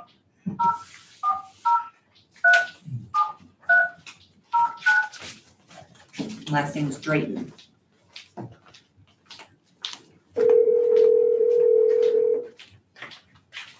Hello, this is Steve. Mr. Drayton, this is Charlie Powers at the Appraisal Review Board. Yes, sir. I apologize for the delay. No problem. We have some administrivia to go through before we get started. If you just follow along with me, I'll have some questions toward the end. We're opening a hearing on case ID 2021-361, account number 16765. This hearing is being recorded. Robert, what do we have for protest? Q1 and Q2 by an online protest. Okay. We are the Appraisal Review Board that will be hearing your protests today. We do not work for the appraisal district. We are appointed to perform an independent review of your protest. The Comptroller's Office provides an electronic survey for you to offer feedback about your experience today. It may be accessed at the Appraisal District Office or online at surveymonkey.com/r/survey ARB. The survey is voluntary. You also have the right to appeal our decision. Appeal information will be provided to you with our determination. In accordance with Tax Code Section 4145, all written material that has not been provided must be provided at this time. Do we have all of your evidence, sir? Yes, sir. Very good, thank you. The ARB members who are considering the protest have not communicated with anyone about the protest and are signing affidavits to that effect. I, Charlie Powers, do solemnly swear that I have not communicated with another person in violation of Tax Code Section 41.66F. I, Robert Dayton, do solemnly swear that I have not communicated with another person in violation of Tax Code Section 41.66F. I, Kathy Hoffman, do solemnly swear that I have not communicated with a person in violation of Tax Code Section 41.66. I, Bill Duck, do solemnly swear that I have not communicated with another person in violation of Tax Code Section 41.66F. I, Scott Wagner, do solemnly swear that I have not communicated with another person in violation of Tax Code Section 41.66F. All testimony from all witnesses must be given under oath. I'm assuming, sir, that you're under oath for the duration of this hearing as a result of having signed the affidavit. You understand? Yes, sir. Okay. My name is Michael Soto. I do solemnly swear or affirm the testimony I shall present to the Appraisal Review Board for the Aransas County Appraisal District is true and correct. Sir, do you hold a license as an appraiser in the state of Texas? I do not hold a license as an appraiser. I do have a real estate license. Okay, thank you. Do you have in front of you perhaps the hearing procedure times chart? Yes. Very good. Then you'll see on top you have a choice. Do you want to go first or do you want the district to go first? I'd like, yes, if you could go ahead, please. Okay, Mike? Sure. The subject property is 128 Copano Ridge. We currently have a valuation of $361,500. You can see that it's on Copano Ridge Road. It's a 4SS, which is a standard siding wood frame home. We have classes 1 to 7. 1 is poor home, 7 is an excellent home. A 4 would be an average home. This is an average home. You can see that the land value is $173,100. It contributes almost half the value of the subject. Moving to the next thing, you can see why this land value is so high. This land value is on Copano Bay. You can see that from the pictometry imagery. So 2 things are under protest: market value and unequal compared with other properties. To answer the first question, we just use comparable sales. What is sold in this area? Copano Ridge. Copano Ridge, comp number 1 is 60 Copano Ridge. That one sold for $370,140. It is a little bit better than the subject. It's a 5FB plus. The subject is a 4SS plus. The land value is not quite as good as the subject. It's got less land value. You can see that there's adjustments both for the effective age and the classification. It's a little bit bigger, not too much bigger. I think 30 some odd square feet or 40 some odd square feet bigger than the subject. When appropriately adjusted, that renders a value of $365,000 and change. Comp number 2, that one's on Dead Ends Drive. That one sold for $398 and change. That one has a 5FB for the subject, for the comp. It has a better effective age. When appropriately adjusted for the subject, it renders a value of $363 and change. Comp number 3, this one is on Ridge Harbor. That one sold for $300,000. When appropriately adjusted, that renders a value of $346 and change. You can look at comp number 4. Comp number 4 sold for $285. Its land is less valuable than the subject. It's also smaller than the subject and about the same effective age as the subject. That renders a value of $390 and change. The 364 supports the value that we have on the subject property for $361,500. Moving on to comp equity. These are not necessarily sales, they're just other properties that are here in the Copano Ridge area. The subject is at 128 Copano Ridge Road. This one is at 161 Copano Ridge Road. It's assessed at $385,000 and change. You can see that the subject is a 4SS plus. The comp is a 4FB. That's fiberboard or hardy plank. You can see that the sizes are similar. The effective ages are similar. And you can also see that the land has an adjustment. The comp is actually better from that standpoint. It actually has more value. When appropriately adjusted, that kicks out a value of $372 and change. Comp number 2 is on Donna Lane. The land value is similar. It has an assessed value overall of $357. It's a 4FB regular. It's a little bit bigger than the subject, about the same effective age as the subject. That renders a value of $384 when compared with the subject. Comp number 3, this is also on Ridge Harbor in the Copano Ridge area. This is a 4SS plus, just like the subject. It's about 200 square feet bigger. The land value is similar. It's actually, the subject is actually better than the comp. And the effective age is almost identical. That renders a value of $367,404. That's probably your best comp at $367,404. The median value for all of these things renders a value of $372 and change. Again, supports the value that we have on the subject property. We have 10 pages worth of Copano Ridge sales. And you can see if you go all the way to the end, the weighted mean analysis shows you 98.56%. So, okay, that's all I have. Okay. So Mr. Drayton, you have 2 minutes for cross-examination and then 5 minutes for your presentation. So I'll give you 7 minutes on the timer. Okay. Looking at the comps, it looks like most of the lots for the comps are larger than our lot. I think our lot is basically it is the second to the smallest. So I think that does make a fair difference. One of the comps has is a 3-bedroom house, where ours is a 2-bedroom house. One of the comps also includes a guest house.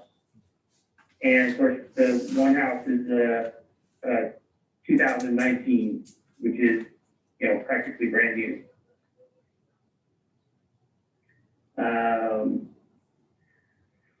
We purchased the property only a few years ago. We paid $230,000 for it.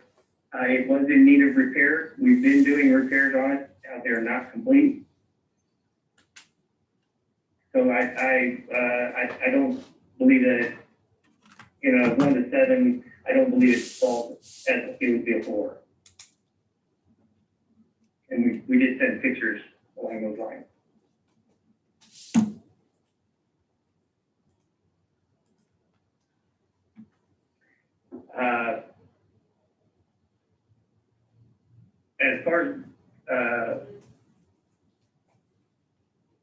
As far as the house itself,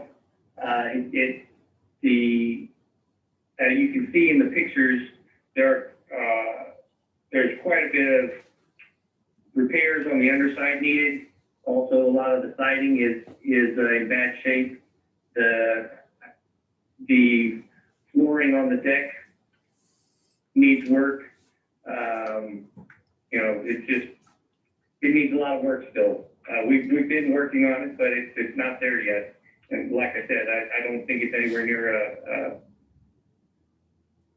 middle of the road for that area. Your pictures, what are the dates on these pictures? They are within the last month. Okay. They're very current. There was an air conditioner that was kind of hanging out of the side of the house. We had to just remove, and we put plywood over that. The gutters were falling off from the top. The siding, you can kind of push your finger through a fair amount of it. On the underside, we've had a series of leaks. We're replacing them as we find them. There is still currently one leak that we have not resolved yet, which has caused some water damage along the bottom of the flooring. I don't know if you can really see that very well from the picture.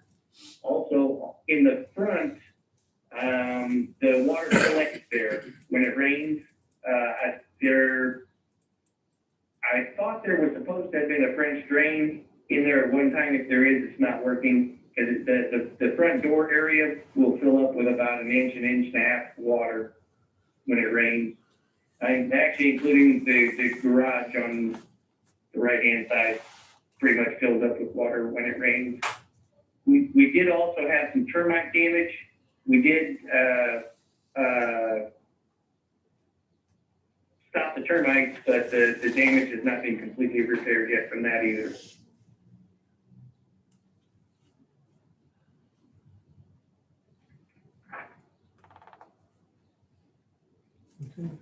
All right, anything else? No, sir. Okay.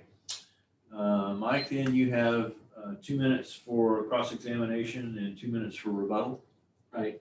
Sir, on your photos, and this is Mike Soto from the district, the very first one is like a white image with some, it looks like a pipe that's, that's leaking or whatever. Where is that? Can you describe? That is the, basically if you're on the ground floor looking up at the ceiling. So is that inside the house or inside the garage or carport area? That's inside the garage. So that's the garage, okay. And the second picture? Same garage area? Yes, yes. Okay. And the third picture?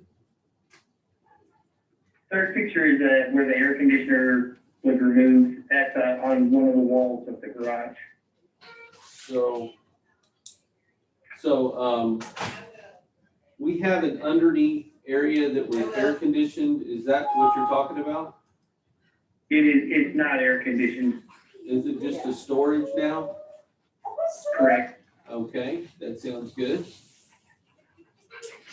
Okay, and the next picture, you just have like a roof line. Is that like a carport or what is that? Well, that's the back roof line that just the gutters come off of there. So it's the back of the house then? Yeah. So that, okay, so it's just gutters. And then the next picture is siding on the house. And that is not the only spot where it is. There are several spots like that, but that one was, the way the sun was coming that, or shining from that day, that was the easiest one to get a picture of. Sure. The next picture is a picture of what appears to be a door. Can you describe what's going on here? That is also in the garage area, but up on the top there, you can see where it's got mold from the water that basically accumulates on the floor. Okay. And the next picture that you have is like a pipe, and that pipe indicates. Right, that's the floor of the garage, and then a lot of the wood along the bottom of there has got wood rot in it. Okay. Let's see.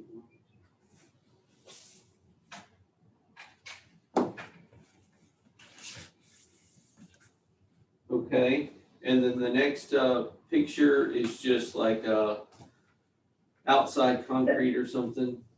Yeah, that's the front door. Okay. Basically, then as I mentioned earlier, whenever it rains, water accumulates there. And I don't know, I assume it hasn't always been that way, but it has been since we bought the house. We have not, I don't know whether the grass has come up on the either side of the driveway and it just kind of. Okay, okay. And the last two pictures are the garage area as well?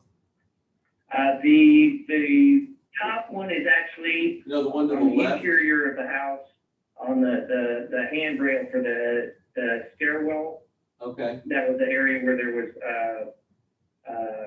termites. Okay, and that's inside the house? That is inside the house, yes, sir. Okay, and then the left picture or the bottom picture, I guess? That is in the garage area as well, but that's just more rotted wood. Okay, all right, thank you, sir. In the system, he's verified that the MAS, which is only 48 square feet, that should be changed to what's called SU or storage under. He's obviously described, and I'll give equal time. I just want to get to the, like, where we're going.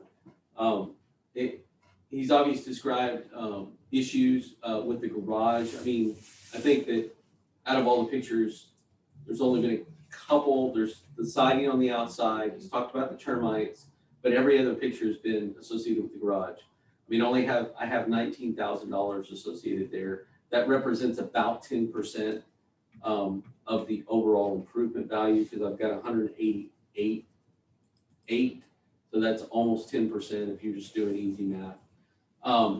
He's got termites on top of that. You can throw another 5 or 10% on the improvement there. So you're talking, you could be at 10% off, you could be at 50, on top of the 10% that he's just talked about. Like, that's giving like no value to the garage.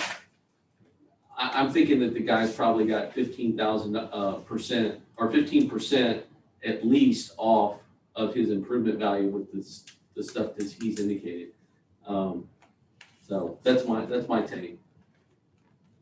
I mean, the garage, you could take the garage to 10% if you wanted to, and then you could, I don't know how you want to do this, but if I were to throw like a physical at 85, that would be giving 15 off.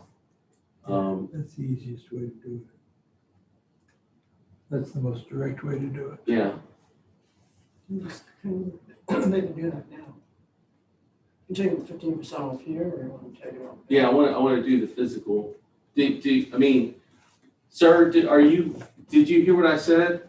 Does that sound? Yes, sir. Does that sound Yes. reasonable, taking 15% off for physical problems that you've indicated? Yes, most of the problems are in the garage. I just, it looks a lot more daunting when you're standing in it, looking at it than you've made it sound, but you are technically correct. Yes, sir. SU, this one's going, okay, thank you, sir. We're gonna make the change in SU, yeah, SU. And then recalculate. So that $3,500 went to like $990. And then this is going physical, we're doing physical, and we're doing 85% for the problems. So that's taking your overall value, go to summary. It's taking your overall value down to, did you hear it hit recalculate everything? It's taking it all the way down to 331. What do we have? Three, what? 361. 323 last year, 361, 361.5. So we're taking $30,000 off there, or roughly. I'm good with that. Okay, so it was 331. What was the change? 331,500. What is the number, Scott? 331590. 590? Yes. Call it 500.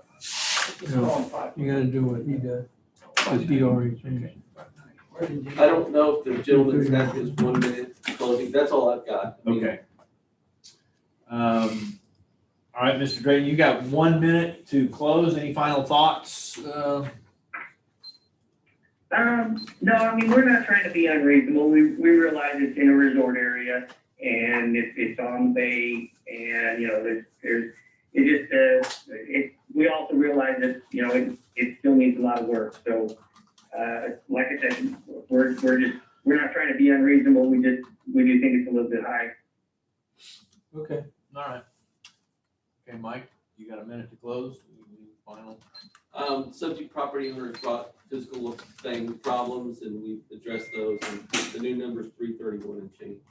Okay. All right. 331,590. Good with that? Okay. So I'm gonna make a motion then on account 2021-361, account number 16765.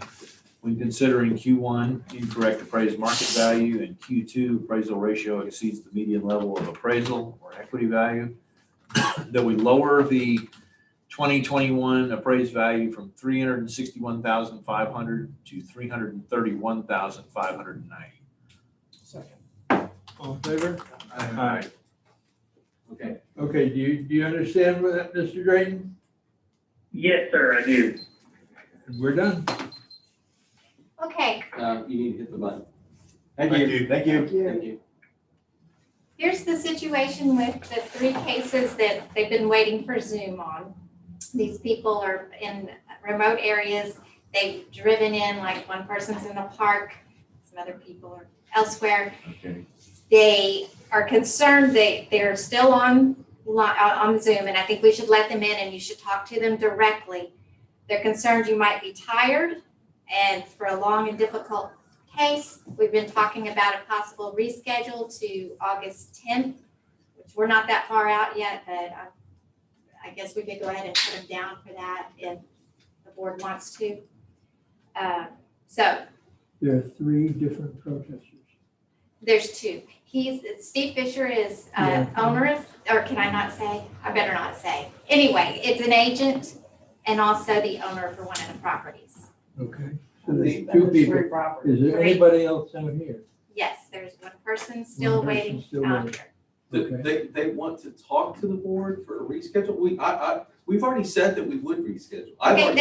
Yes, but they said, okay, this was just a minute or so ago. They said, okay, let's give the board another 10 minutes. But I'm concerned they may be tired for a different and difficult case. So they're there. So I don't want to just go tell them I'm going to reschedule. They wanted to wait 10 more minutes to. No, we possibly agree have to a case. I agree to reschedule. I just want to hear the one Well, I wanted think to Beth wait. may have presented it incorrectly. They were still waiting. Oh, my gosh, no. Yes. You might want to read this. Yeah. You might want to read this. Pull them into Zoom and just tell them that, pull them into Zoom, or pull one of them into Zoom. I don't know that they're still on Zoom. I don't see them here. Okay, then, But they're here, they're here, they're here. okay. I'm gonna bring them both in. So before you do that, Okay. We have another I'm person. thinking, yes, I'm thinking But- we go ahead and reschedule these folks, talk to them real quick, reschedule them, and then take that. one. That's what I'm Call it a doing. day. I want to start the conversation, you affirm, Yeah. well, this is all on public record, that's no problem, but go ahead and pull them in. Just one, or maybe both, or, yeah. Just one. Hello, Mr. Fisher? It's not on yet. I see somebody moving I around. know, but there's no audio yet. He's Hello? on. Mr. Fisher? Hello. Hey, Mr. That's Fisher? me. Hello, Mr. Fisher. Hey, Mr. Fisher, we've got the Chairman Powers at the table, and I guess over here in the corner. I want to affirm that we are going to reschedule, because we've run late. I guess that you just needed to hear that, is that right? Right. And remember, Stan Smith and Deborah Smith are with me. I had to drive 40 miles to get Wi-Fi, and I'm in some restaurant in Longview, Washington. So you have Deb and Stan up there too? Yes, we'll I'm there like all three.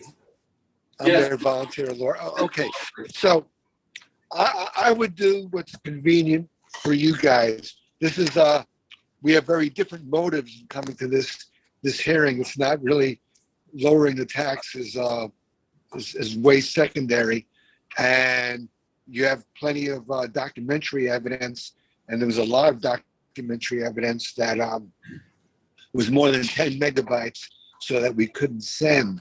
So I'm sort of asking you guys, are you ready for this type of hearing? And I understand that you're tired. I was on the school board in Rockport for 3 years, and state judicial commission, and now I'm a part-time judge, and it can go for hours and hours, and you listen to all kinds of stuff that's just tiring. So how do you guys feel? Are you ready for this hearing? Thank you so much, Mr. Fisher, for agreeing to reschedule. We will get, one of our staff members will get in touch with you and the other protesters, the Smiths, and we'll get that rescheduled, okay? Okay. No, well, I have a really tight schedule. Some days I have to serve as judge. Some days I'm traveling. And so the day I would like, and also Deb and Stan Smith are going to be without internet for 11 days in July. So I'm asking for August 10th after 10 o'clock. Anytime August 10th after 10 o'clock. I know you can't always guarantee something exact, but if you could do that, that would be great. Thank you for that recommendation. We'll try to take that into consideration, sir. And thank you for your patience today. Okay. All right. Hey, you guys, thanks for serving. Like I said, I've been on a school board and other boards all my life, and people just yell at you, but I understand. All right. See you guys August 10th. Thanks a lot. Thank you. They were not gonna hear this case today.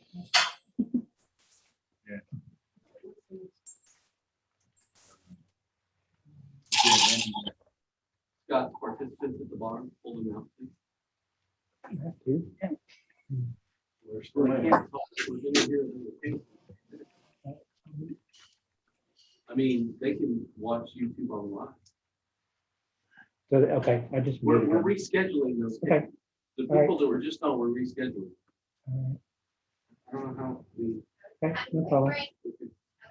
No problem. I'm gonna go ahead and Okay, bring Mr. Wright in. done. You wanna go ahead and come on in and see where you're gonna be sitting. Yeah. I'm right over here at this table. And I'm gonna bring you my notes and whoever Smith has. That's fine. Especially for Mr. Powers, they said in the lobby while ago, he wants. Oh, no. I'll let him decline it, but he cannot accept that. Well, it ain't no bribe. Yeah, he'll have to hand it back to you. I know, we're just playing. We thought we should.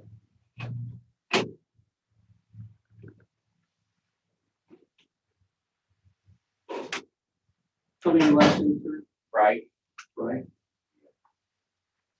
Case 1031. Case 1031. On page 7. Oh, pretty well.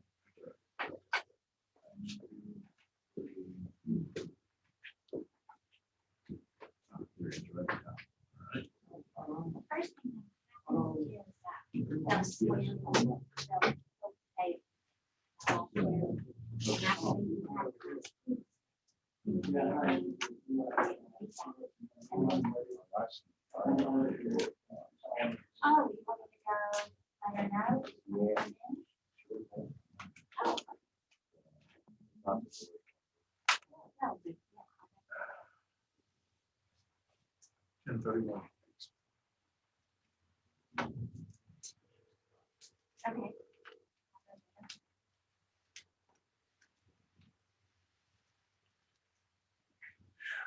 Are you right here? Go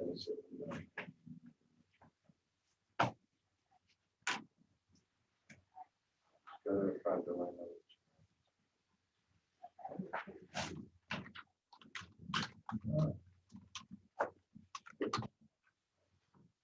Oh, you'll continue. Was she planning on speaking today? Okay. Is, I guess she won't be no problem.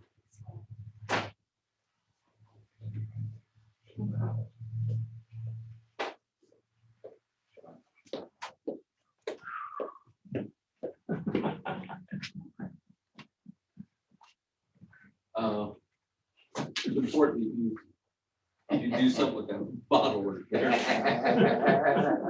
Drink it. It's always nasty. He said it in the thing, so my wife. We knew you weren't allowed to have a vote.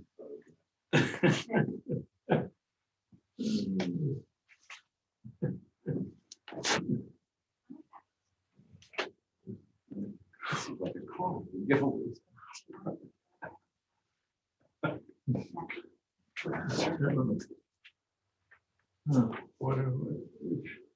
Okay, we're on.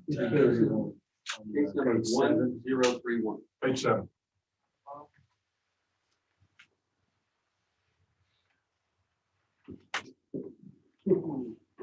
Page 7.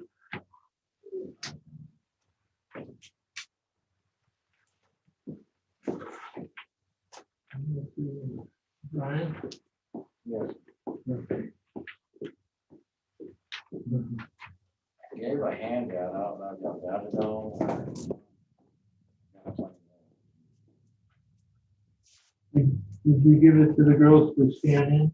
Yes. Oh, okay, well, we'll put it on the screen. Okay. We're opening a hearing on case ID number 2021-1031, account 62330. This hearing is being recorded. Robert, what do we have for purpose? We have Q1 incorrect appraised market value and Q2 equity value. Okay. Mike, you want to do? We are the appraisal review board that will be hearing your protest today. We do not work for the appraisal district. We are appointed to perform an independent review of your protest.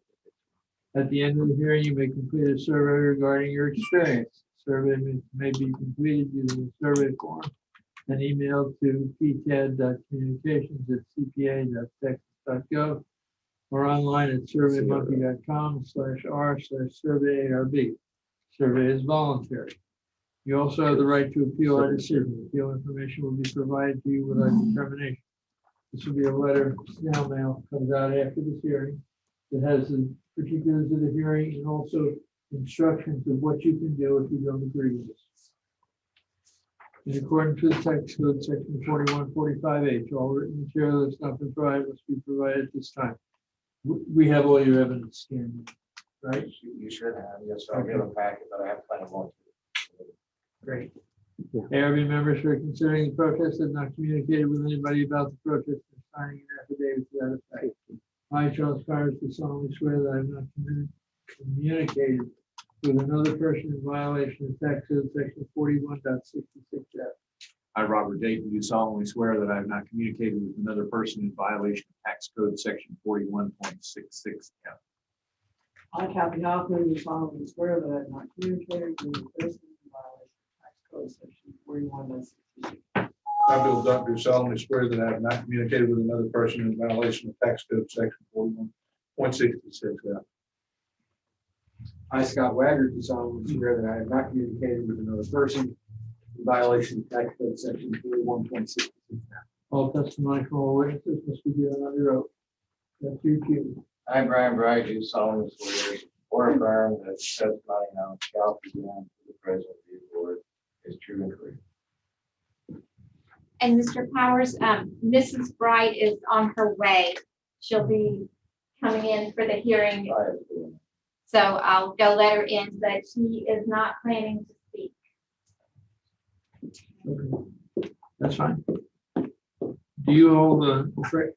My name is Mike Soto. I do solemnly swear from testimony shall be given to the prison review board. True and correct. Do you hold an appraiser's license in the state of Texas? Okay. That sheet, the white sheet on the table there in front of you, has the hearing times on it. That's how we're going to proceed through this hearing. You have a choice. Do you want to go first, or do you want Mike to go first for the district? I think I can make this pretty quick and easy and you can follow up. You want to go first? All right, let it go. Then go first. Okay, Mike. Yes, so the subject is 2301 Lone Star Road. This board heard a kind of a decision, or they heard another case recently, and that subject property owner made a call, like on whether it's the city of Fulton or whether it's the city of Rockport. I think that grid that was presented then wasn't really clear. What I plan to do right now is make it clear that, you know, it's equitable across the board and it supports it from a comp sales standpoint. The two things that are protested is market value and equity. You can pull up the property right here. The subject on the card, you see that we currently have a value of 251 and change on the subject. We have two little things. We have like a warehouse, and then we also have a house with a swimming pool. We have a standard house. It's a 4 FP, Hardy Plank home, class 4. And that's what we have. As far as pulling this up, we have land at 78,500 right there. And we do have the lake pulled out. So pull this up a little bit right here. And we have, the lake actually goes beyond the boundaries of the property line. But that number, if you go back to the, that number is pretty, it's not like 1.5, it's 1.58, which indicates to me that at some point we measured it and probably correct. But otherwise, it's just the square footage on the basis of market value within that area. Now, I'm going to show you that it doesn't matter whether it's in the city of Fulton or the city of Rockport, because all in that Fulton outlet area gives sales. Okay, what are the sales? I will say, let me get this right. The subject is in the city of Rockport, and Mesquite, the very first comp, is in the city of Rockport, and they're both in Fulton outlets area. All right, this one on Mesquite sold for 305,000. All right, subject is a 4 FB, the comp is a 4 MB. Subject is 3,600. But what's important to know there is that it knows how you, it knows just to compare the main living structure of the house. That's the most valuable thing. Although this is valuable, and on the card we show value for the warehouse, The most important thing that is making the comparison on is just the house. So you're looking at this, it's sold for 305, we got 251. This one, when you compare it to the subject property, is only rendering a value of 302. Now, what would you say is the difference? Well, that one over there has less land value. It's about the same classification, but it's bigger, but it's not quite as new as the subject. So all of those adjustments are coming out. The this MA, that's like a main area addition, but the MA, this MA right here, it's showing for a warehouse right here in the subject matter. Another one on Prairie, this one happens to be in Fulton. So Rockport was the first one, Fulton is the second one, but they're both in Fulton outline. Okay, it's on Prairie Road. That was sold for 325. Okay. Better class. It's bigger when you compare the main area of the house right here, but if you take this and this, that's like what? That's 1230. I think that's, yeah, 1230. Yeah, 1230. And it's not quite as new as the subject. Subject is built in 16. Also, the land is not, the land over there is more valuable subject, so there's an adjustment there. That one renders a value of 262 and change compared to the subject. The last one is also in the city of Rockport. This is the basic house. It's better than the subject because that's a class 5, and this is a class 4. It's about the same year that you can see the effective year. And you can see that the land values are very similar. That one sold for 404,000. When compared with the subject, though, when you're looking at the size, which is the biggest thing in comparison to the subject, which is really this, it's 900 or 1,200. The biggest value change that you see right there is 270. So it's adjusted. That is the median value, which supports the value of the 251 by a large degree, by more than 10%. Moving on to equity. Okay, equity, the very first one, again, this is the city of Rockport. This is Fulton. And this last one is Rockport. I'll finish my equity after a minute. Okay, you have, Mr. Bard, you have 2 minutes for cross-examination and then 5 minutes for your presentation. So I'll give you 7 minutes. Hey, I don't know if y'all have my pictures up or anything. Yeah, we can pull it. All this is my flooded waters. I am in Fulton. I was annexed into the ETJ.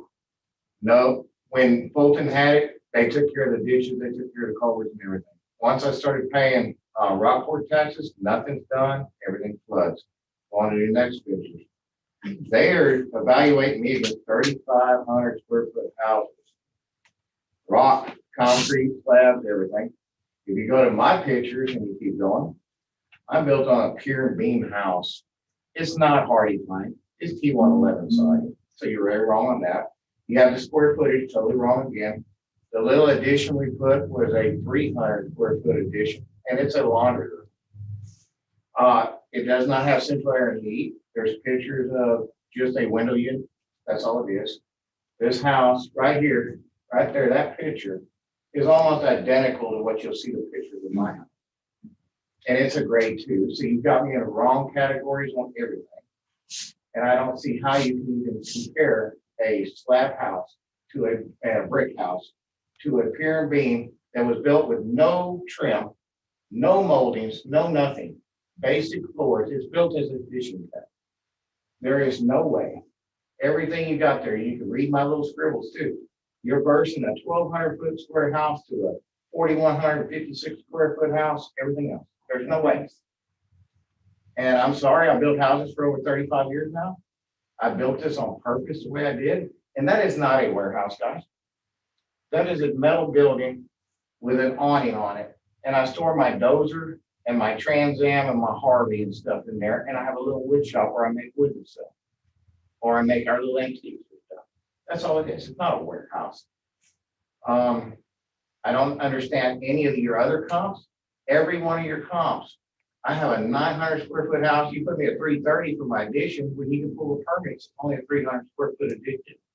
And it's just a laundry room. I believe in fair. I paid my taxes. I cleaned all the roads out here. There's the front of my house compared to this picture right here. on your columns. That's that dang house right there. That's a category 2, or you call it class 1 and 2. It's a category 2. Y'all went up on me and went up on me. There's your T111 siding. That's not hardy. There's no mold. There's our bathrooms. They're tiny as can be. There, see any molding on the floors? There's no molding, no crown molding. It's not even finished where we did the little 300 square foot addition for the laundry room. There's your window unit. That's it. That's what pulls the whole house. So you can't even classify my add-on as an air-conditioned room because that one unit air conditions the whole house. And the only way you get air to the washroom is you open all the doors all the way through the house and let it go all day. So, and this is what this house is built on. It is basically a fishing cabin and 900 square feet with a laundry room. It's not 3,600 square foot on concrete slab or concrete driveways or anything. It sits on Fulton Road. It got annexed in to the Rockport City because we wanted the Spanish Woods taxes. And I'm sorry, we're nowhere near Spanish Woods. What do you call it? They're nice houses or anything like that. We're not. We're surrounded by mobile homes and everything else. So I don't know why I'm having to pay Rockport taxes.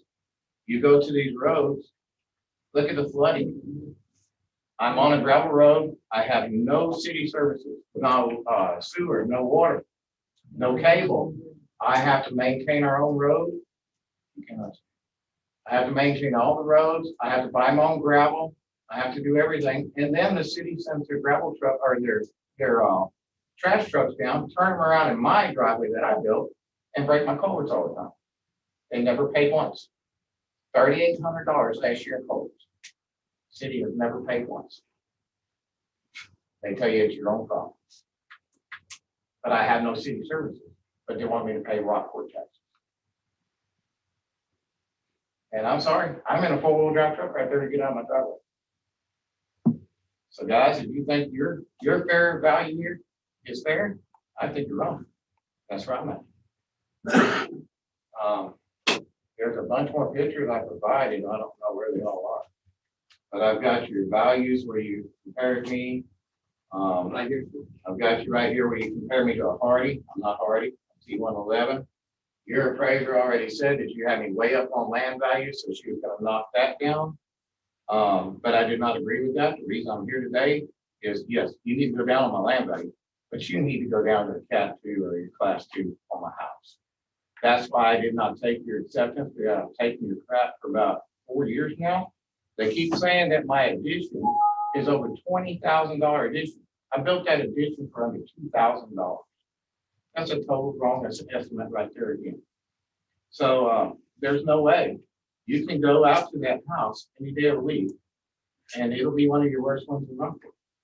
There's no way you can tax me on a 30 or 3,600 square foot house. And I don't know what else you want me to say on this other than you're totally wrong. I mean, 35 years of building, come on, I built it this way on purpose to defer the tax because I knew if I got in a high dollar tax range, I was going to be screwed trying to retire now. So I did it this way on purpose. And you're still trying to throw me in as if I had a concrete slab and a concrete pavement and everything. I have no city services, no nothing. I think it's very unfair. I've been paying it for the years and years and years, and I finally had enough of it. So this is why I'm here today, guys, because I tried to come to a solution before I got to this. For the last few years, I let them buy with it, and I finally got fed up. I can't get any break, and they keep trying to take me to a different class again. It needs to go down to a class 2 like it started out, and you can prove it up anywhere you want, whatever y'all want to do. But this is very unfair, and it's not right. I don't know what else to say, guys. Did I go over your limits, or did I need to shut up, or I don't know how it works, you know? But you're out of time for now. Okay, but you see what I was trying to say Yeah. on the picture. Yeah. It's my time, right? Two minutes for cross-examination and 2 minutes for rebuttal. Yes. Subject property owner brought you great evidence. Great evidence. Thank you, sir, for that. I would agree. I don't know if it's a 2SS plus or a 3 FP minus. We can look at the difference of each. As far as the storage attached, glad to make the correction to the 300 square feet. We can, instead of an MAA, I can go storage attached. I do have to give it some functionality because it is air conditioned. But I know you've got a window unit for the whole thing, so that kind of adds to your whole argument of the class. So I don't mind going to the 2SS plus. For that little addition, I would go to 300 square feet and do that 120% or something like that, because I have to. It's not just the storage attached, air conditioned storage that they use in the washroom. So let's go into that if that's okay. Let's make those Can you changes. explain what your 2SS is? SS is standard siding or a frame house, T111, like you said. So we're not party plank anymore. We'll just go, and I agree. You don't have any trim, to speak of. It's a pretty plain thing. And why is that? It's a 2. It's not a 1. I'm taking it down a class and a half. This is what I think it is based. It's a 2 plus. That's my opinion based on what I'm trying to do. Based on the evidence. So the MAA. Yeah, just get 300, because it's 10 by 30, and you can see by the permit, so it should be 300 on that. So is the whole house 30 wide? Yes, sir. Is that from the outside? From the outside. Maybe we got it. So it's wrong. really only, it's really not even the 900 in the main and then the 300. Is The it outside to outside? So you're saying it's 30? It's 30 to the outside, and it'd be 40 long. So it's 30 by 40, which is 1,200 square feet with the addition. So 30 by 40. This is 30 by 30. It was 900.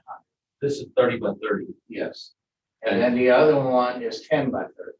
We can make both those changes. Put it as a 2SS plus. All right. Do that. See where it takes us as far as where it drives the value down.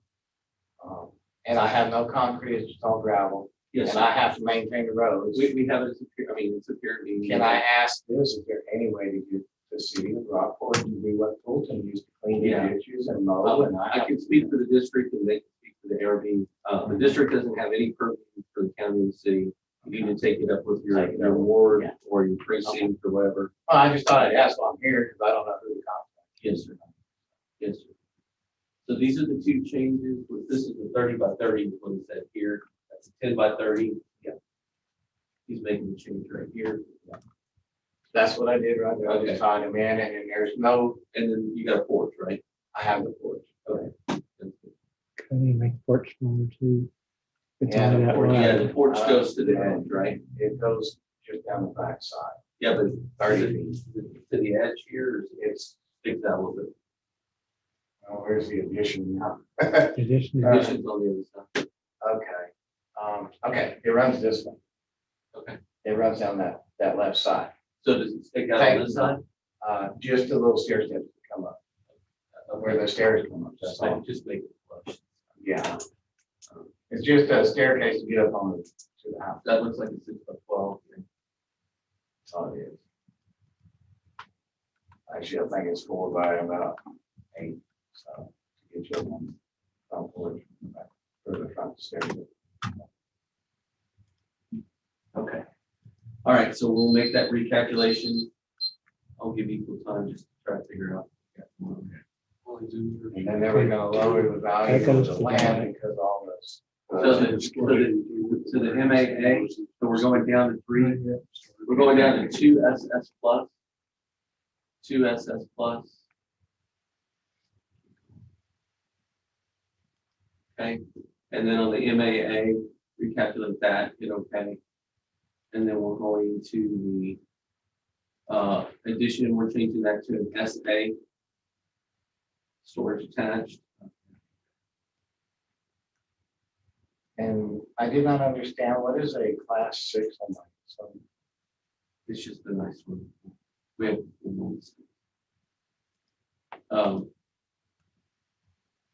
storage attached contributory, and then, you have to you throw, the functional is 120 to the override. Can recalculate. All right, Mike, hang on. did you, Okay, go ahead.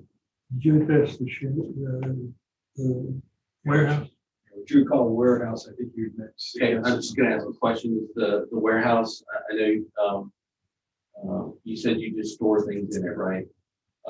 Is it a shed or what is it? Is Just it a metal building shed? That's a warehouse. I mean, I don't know what you want. Okay. It's a warehouse. It's a I've nice- got a pool table in there, my Trans Am in there, my Harley's in there, Yeah, and that's a nice pool. and I do some woodwork. Is Yeah, it air conditioned? No air. No, I have an A on it, which is an average, so Okay. I don't have it in the air conditioning class. Okay. Just have a warehouse. I did the redneck deal, I built a bigger shop in the house. Mike, what do you? Okay, so the total value with all those changes, some sort of summary, brings it down to 219,190. And we started off at 250. What about this $20,000 deal on my addition that y'all said you added to my tax? I took it down, sir. I changed it to a storage and, yeah, if you get an improvement. And the best way to see it is summary print review. Yeah.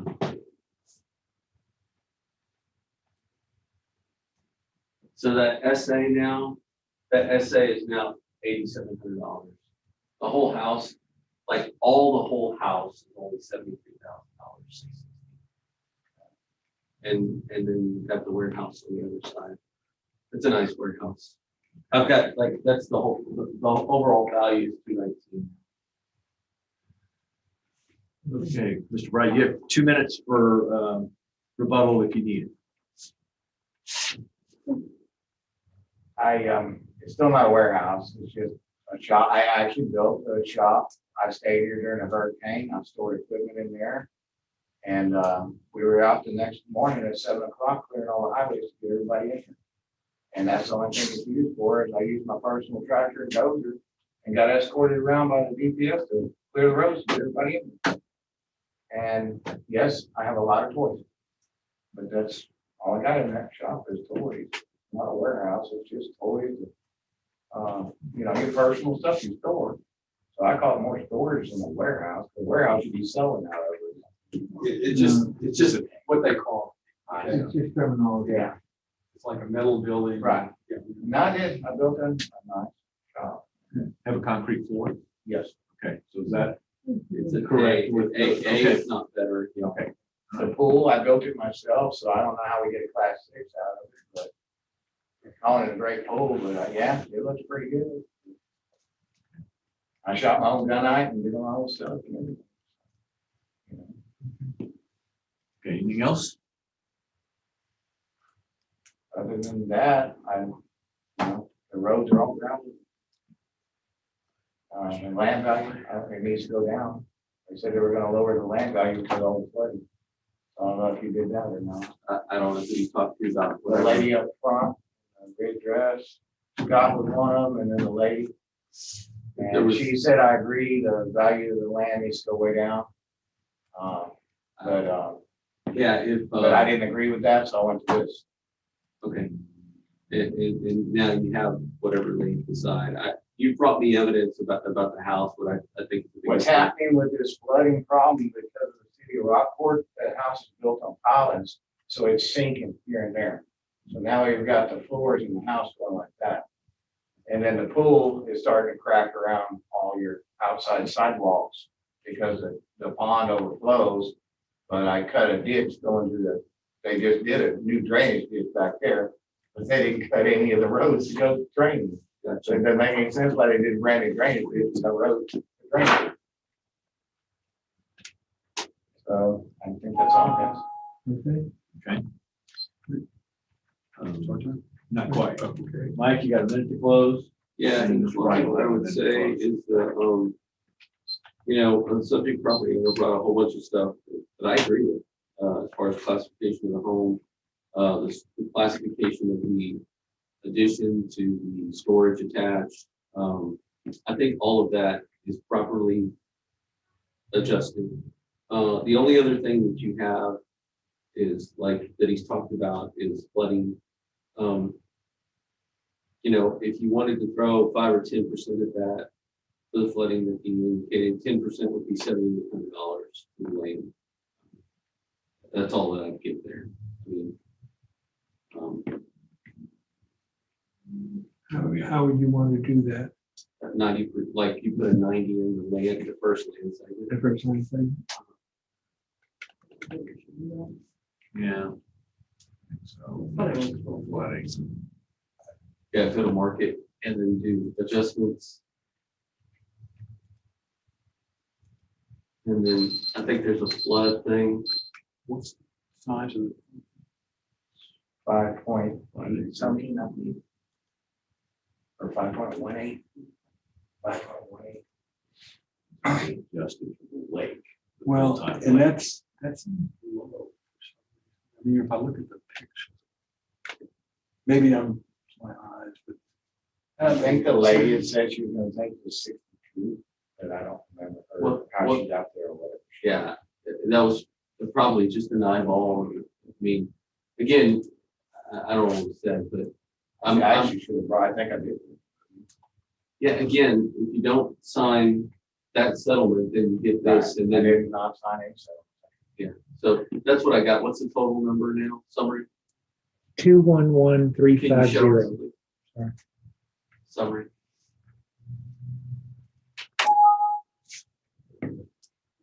Two one one what? 350.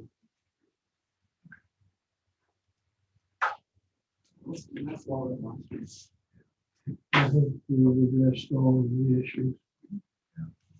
Can I ask one question? Why does it say living area 3228? Because it calculates, it's not. It's just the way it displays because it pulls in the warehouse. The warehouse is the MA, and it thinks I know that it's not living space. Right. It's just that's why there's two different segments. One for the house. Well, I think I'm asking this for a lot of people. It makes it very confusing because living area to me is anything under AC. You know? That's correct. So You're right.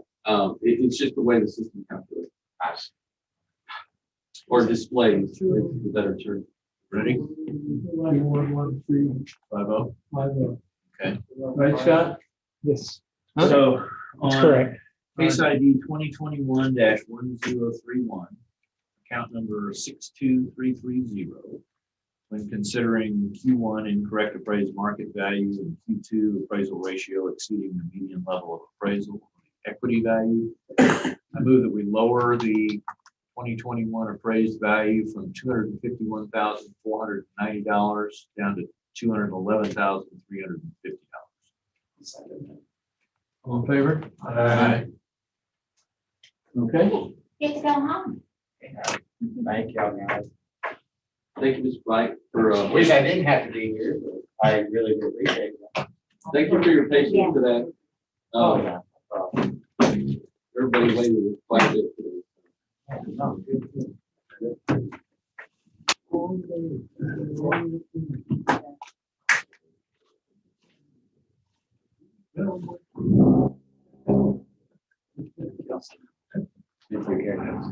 Charlie, have you adjourned? Oh, we need a motion to adjourn. Make a motion to adjourn. Second. All in favor? Aye.